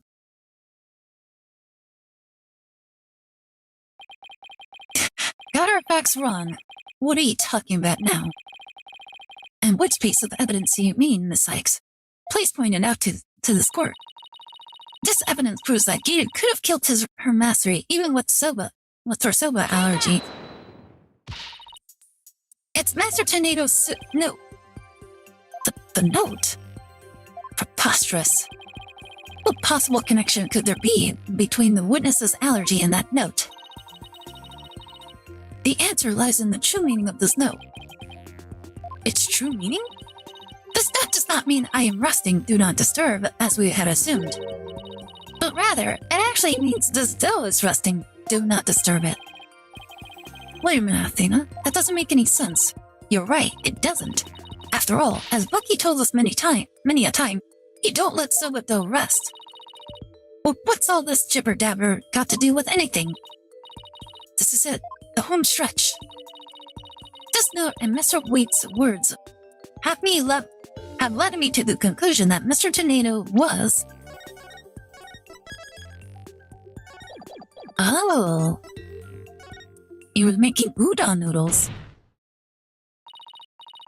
The victim, Typhoon Tornado, was not making buckwheat noodles. He was making ordinary udon noodles instead. Bokuka! That layer of flour in the dressing room wasn't soba noodles. Wasn't soba flour, but plain old wheat flour or udon. So actually, it was totally possible for Giru to be in that room and kill her master. Yeah. Look at that, she's ready to go, guys. What? But if that's true, it changes everything. Your Honor, the defense requests that the flour in the room be tested immediately. Why would he object? If it turns out to be buckwheat flour, wouldn't that completely just justify? Wouldn't that mean he wins?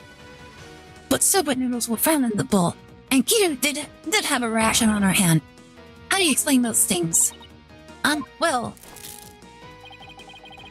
even were it udon flour instead of soba, you still cannot prove Giru committed the crime. But don't lose your nerve now. Keep charging forward, and you'll feel my blade on your back. Enough with the threats already, I got it. Talk about pressure. Alright, Athena, take a deep breath and go over everything again. It should have been me, not her. Not him. Oh my god. I'm going to revisualize the case from start to finish. I have to find conclusive evidence that Giru committed this murder. What was Master Tornado making in his dressing room? It had to be udon. Master Tornado was making udon. By my logic, Master Tornado must have been making udon noodles in his dressing room. But something at the crime scene indicates otherwise. What was that found in the bowl on the table? Soba noodles. What did I even do? Even though the master wasn't making soba noodles were found at the scene. So that means the noodles must have come from somewhere. Wait a minute. What mysterious serving of soba noodles? That sounds familiar.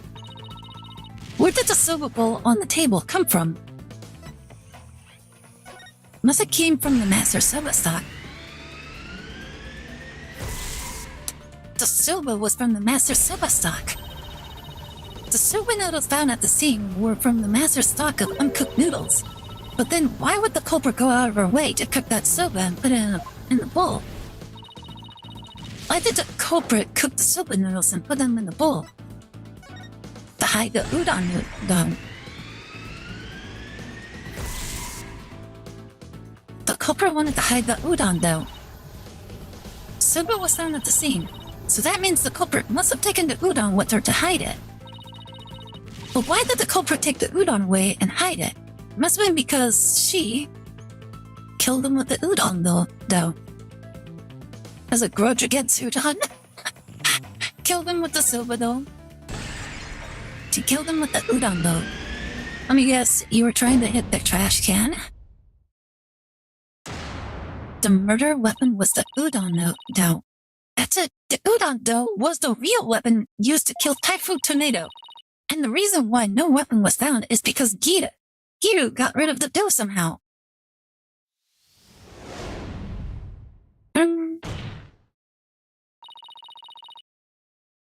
The real murder weapon was the udon dough the victim made. If we can find this dough, that will prove my theory correct. And undeniably prove Giru's guilt. Even if we can find this dough, what makes you think that it would prove she is the one?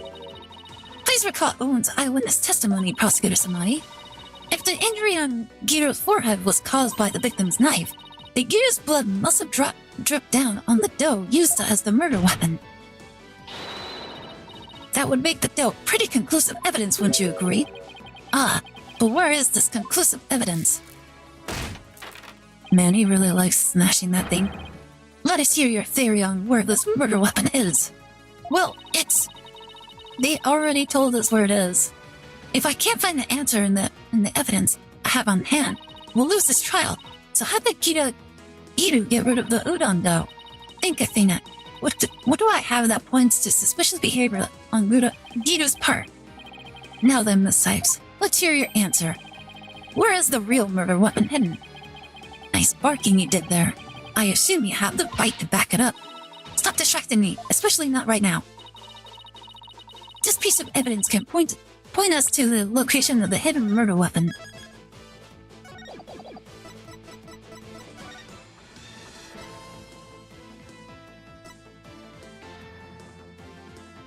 Right here, before Bucky came to the theater, Giru was outside feeding her dog a number of dumplings. The dog buried his leftovers in the yard. Take that! Giru! Huh? What is it? I'm just an innocent girl. Don't know anything about murder. Stuff that cute act in your balloon hat. Gah! Giru got rid of the dough she used to kill Master Tornado in a bold and daring way. She did it right in front of Prosecutor Blackwell's nose by feeding it to her dog. No!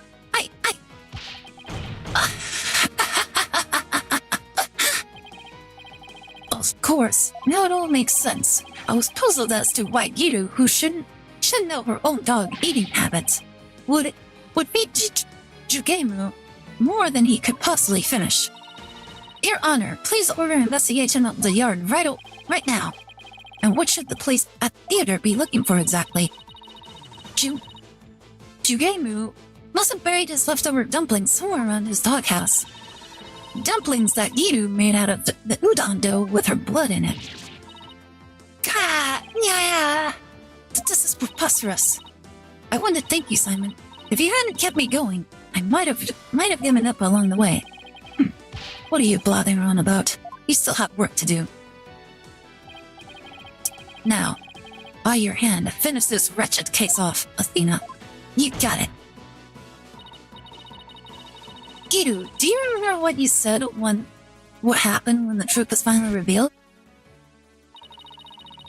When the truth's revealed, it'll be your balloon or mine that gets popped. Got it? Speaking of dumplings, I'm eating dumplings and karage that are BOGO tonight. Oh, interesting. You know, I've never actually tried dumplings before. I should try some one of these days.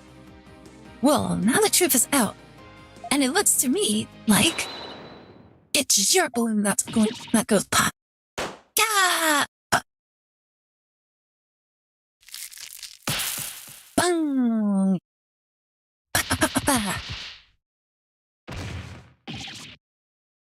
Tokunka! I'm a Rakugo artist. I was the one who was supposed to inherit that name. But then she's so... bum.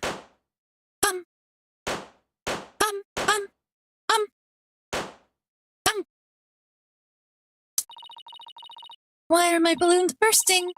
Daddy, are you mad at me? I've been a bad girl.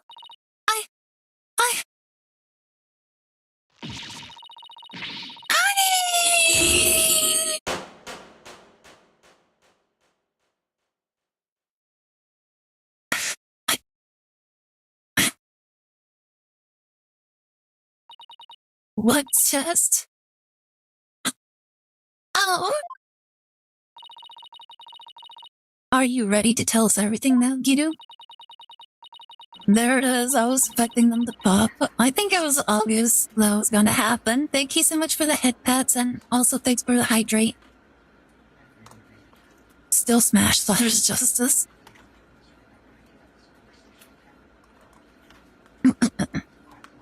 The whole reason I entered the world of Rakugo in the first place was to follow my father's wonderful footsteps and inherit his stage name. Still what? The stage name? You don't mean... Uendo Tornado. I knew I wasn't very good at storytelling, but I thought that if I did that stupid balloon thing like she so wanted, I'd inherit the name someday. She really counts as an A cup. But Master Tornado gave the name to his junior disciple. Yeah, that's why I took my revenge on Chusho during the show celebrating the name succession. So that was your entire motive? I doubt anybody else could understand, but inheriting my father's name was everything to me. It was my whole reason for living. Of all the days you could have taken your revenge, why did you choose the day of the show? Because I wanted to pay Uendo back for stealing what was rightfully mine. I wanted to pin the blame on him at the show, where all the Tornado fans were gathered. But then, Uendo tried to shift the blame onto Bucky Wet. And now we know the whole story. There's just one more thing I want to know. Did you know Master Tornado was making udon in his dressing room yesterday? No, I didn't. When I saw the soba making tools, I was worried about my allergy. But it was my only chance to get my revenge on the two of them, so I went ahead and did it. So it was a premeditated crime, but in the end, you only went through with it on impulse. Then the allergic reaction on your hand. Is it from touching the soba in the refrigerator with your bare hands?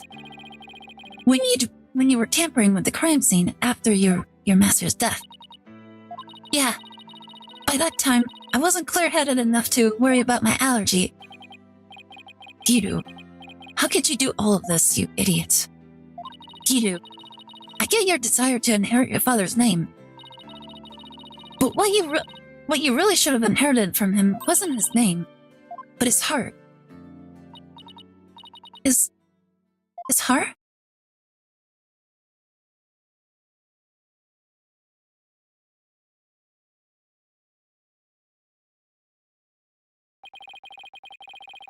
Do you have anything to add, Prosecutor Samadhi? Any objections? No, Your Honor. Miss Athena Sykes. Oh, now he's gonna act all humble and is like, this was just a test, and I was testing you all along. Like, you passed my test line. Oh my god, shut up. I shall be sure to remember your name. Really? It seems he finally recognizes you as a proper adversary. Thanks. That's all I ask, Prosecutor Samadhi. It looks like there are no further objections. Bailiff, please bring in the defendant. Oh hey, he's no longer drunk. Ah, good. It seems you have made a full recovery. Now then, this court finds the defendant, Bucky Wet, not guilty. Yay!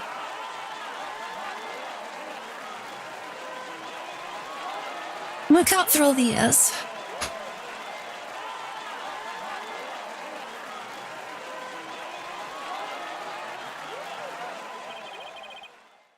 This court is adjourned.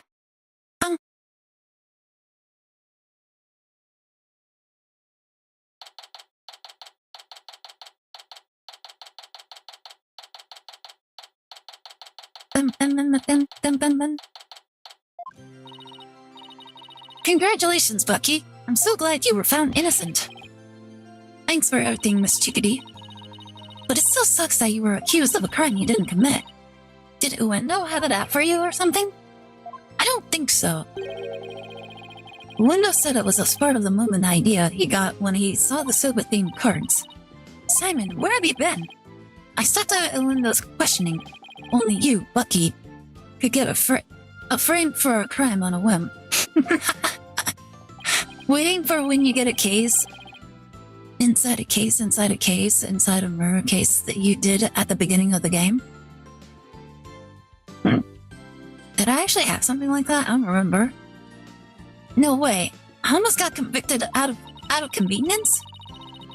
Well, at least you've been completely cleared of all charges, so buck up, Bucky. On a more important note, what I really want to know is, why didn't Master Tornado let Giru inherit her father's name? What do you mean? On a more important note, Miss Chickadee? Don't be such a wet blanket. Just go with the flow. Now, come on. You think the master was trying to encourage her to quit the entertainment business? Nah, that's not it. He didn't give her the name. He didn't give the name to her because he wanted Giru to find her own calling in life. To perform whatever she wanted without being bound by her father's name or Rakugo. Making udon was his way of showing his support for her in her new endeavor. So that's why he called you to the theater, huh? To teach him how to make udon. A more roundabout way I've never seen. But that's Master Tornado for you. So this entire incident happened because of a misunderstanding? How sad. By the way, Giru wasn't the only person Master Tornado was trying to cheer on. Even though the person in question still seems unaware of the master's intention. What? You talk about me? Come on, no way! All that old man ever did was criticize my soba. That's not true, Bucky. There must be a way to make Bucky see just how much Master Tornado cared about him. There's like two things it could be. Let's see.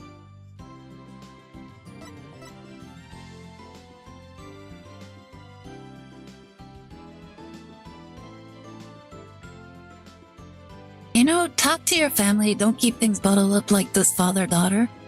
I don't think Tornado was her father.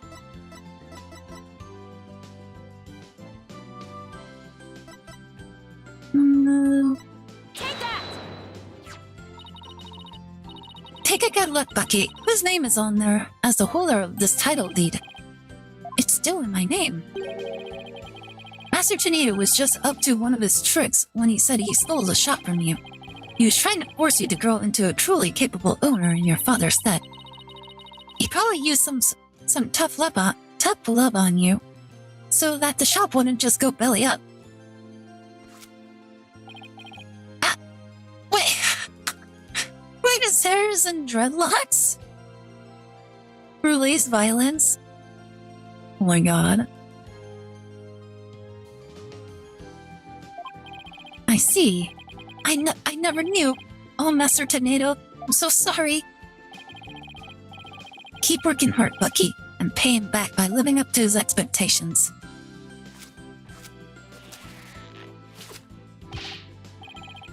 Thanks, Simon. And you too, Miss Chickadee. One day, my soba's gonna be so good, I'll knock that old man's socks clean off. After all, I'm the 4th generation owner of Wet Soba. Wet Noodle number 4. Well, I'd better get back to my shop. I gotta get ready for the lunch rush. Hold on. Can I place an order for delivery, Bucky? Yes, Miss Chickadee. Could you deliver a bowl of udon to Giru on behalf of her master? You got it. I'll make sure it got all the TLC Master Tornado would have packed into it, too. Thank you. Well, see you. Be sure to drop by the shop sometime. I will. I'll bring the whole agency with me. Do us all proud, Bucky. I'll have the best soba in town waiting for you when you come. Peace out. It's nice to see somebody giving it their all, isn't it? I wonder if I leveled up any thanks to this case. Don't kid yourself.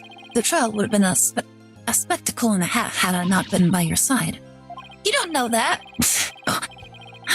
You go, Bucky. Yeah, go. Make the sobas.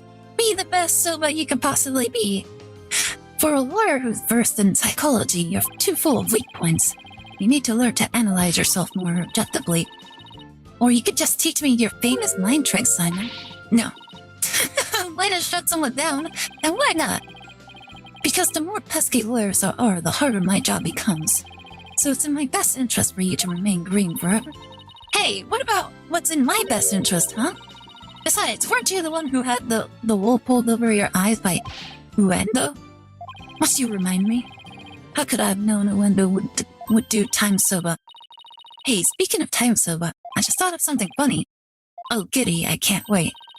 Okay, here it is. In time soba, why didn't Mon number 9 get counted? Come on, do you know, Simon? How should I know? Because 7, 8, 9.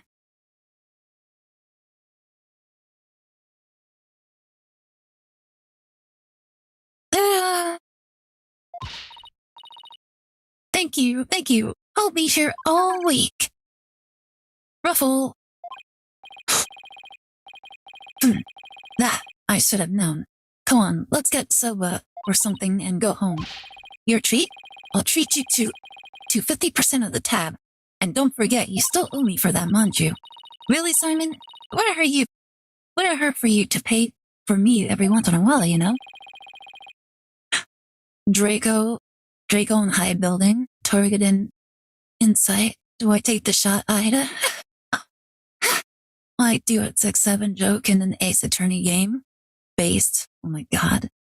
Domestic abuse is a thing for this reason.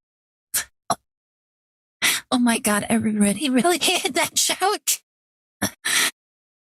Quit squawking and start walking, Athena. Hey, wait for me! I may still have a ways to go as a lawyer, but just like Mr. Wright, Apollo and Simon before me, I'm going to get there someday. After all, I've inherited their passion for our courts and the law. Je peux le fleur. I can do this.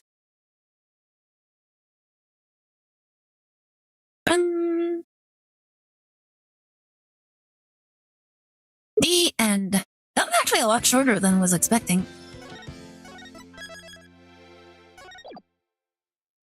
It was actually like the shortest case we've had so far.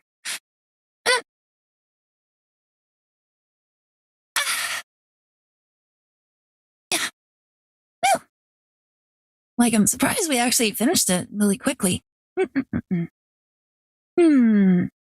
I think this would be a good place to stop for the stream. How about you guys? Are you guys ready to take a nap? Take a rest? So, wow, it's actually been 5 hours? Tubus. It's been 5 hours. It's only the middle of the day. I was honestly not really expecting that. But yeah, Bum. Yep, a good stream to clip my toenails. Oh my god. Thank you all so very much for joining me today. No, I want episode 5. Like, we keep going for episode 5. Annie. Oh yeah, thank you all so very much. Thank you so much for that. That's very much appreciated. Tomorrow, my brother should be on. You guys want to drop by, watch him. And yeah, thank you all so very much for joining me today. Bloop. Thank you for the stream. Let me find someone to raid real fast. Let's see. Who's online right now?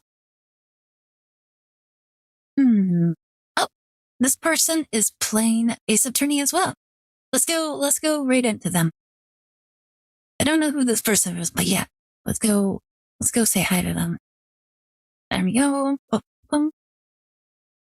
There's the raid message. And anybody new to the stream, make sure to drop by, check out the Discord. We do Beyblade every Wednesday, so if you guys are interested in watching Beyblades, that's what we'll be doing. My brother's gonna be online tomorrow, probably on Master Duel. And then he'll probably be back on Tuesday, and I'll be back on Thursday through Saturday, depending on what my schedule looks like. But yeah, that'll be it. Thank you all so very much. Hope you all have a great night, and I'll see you guys next time. All right, have a good night. Bye.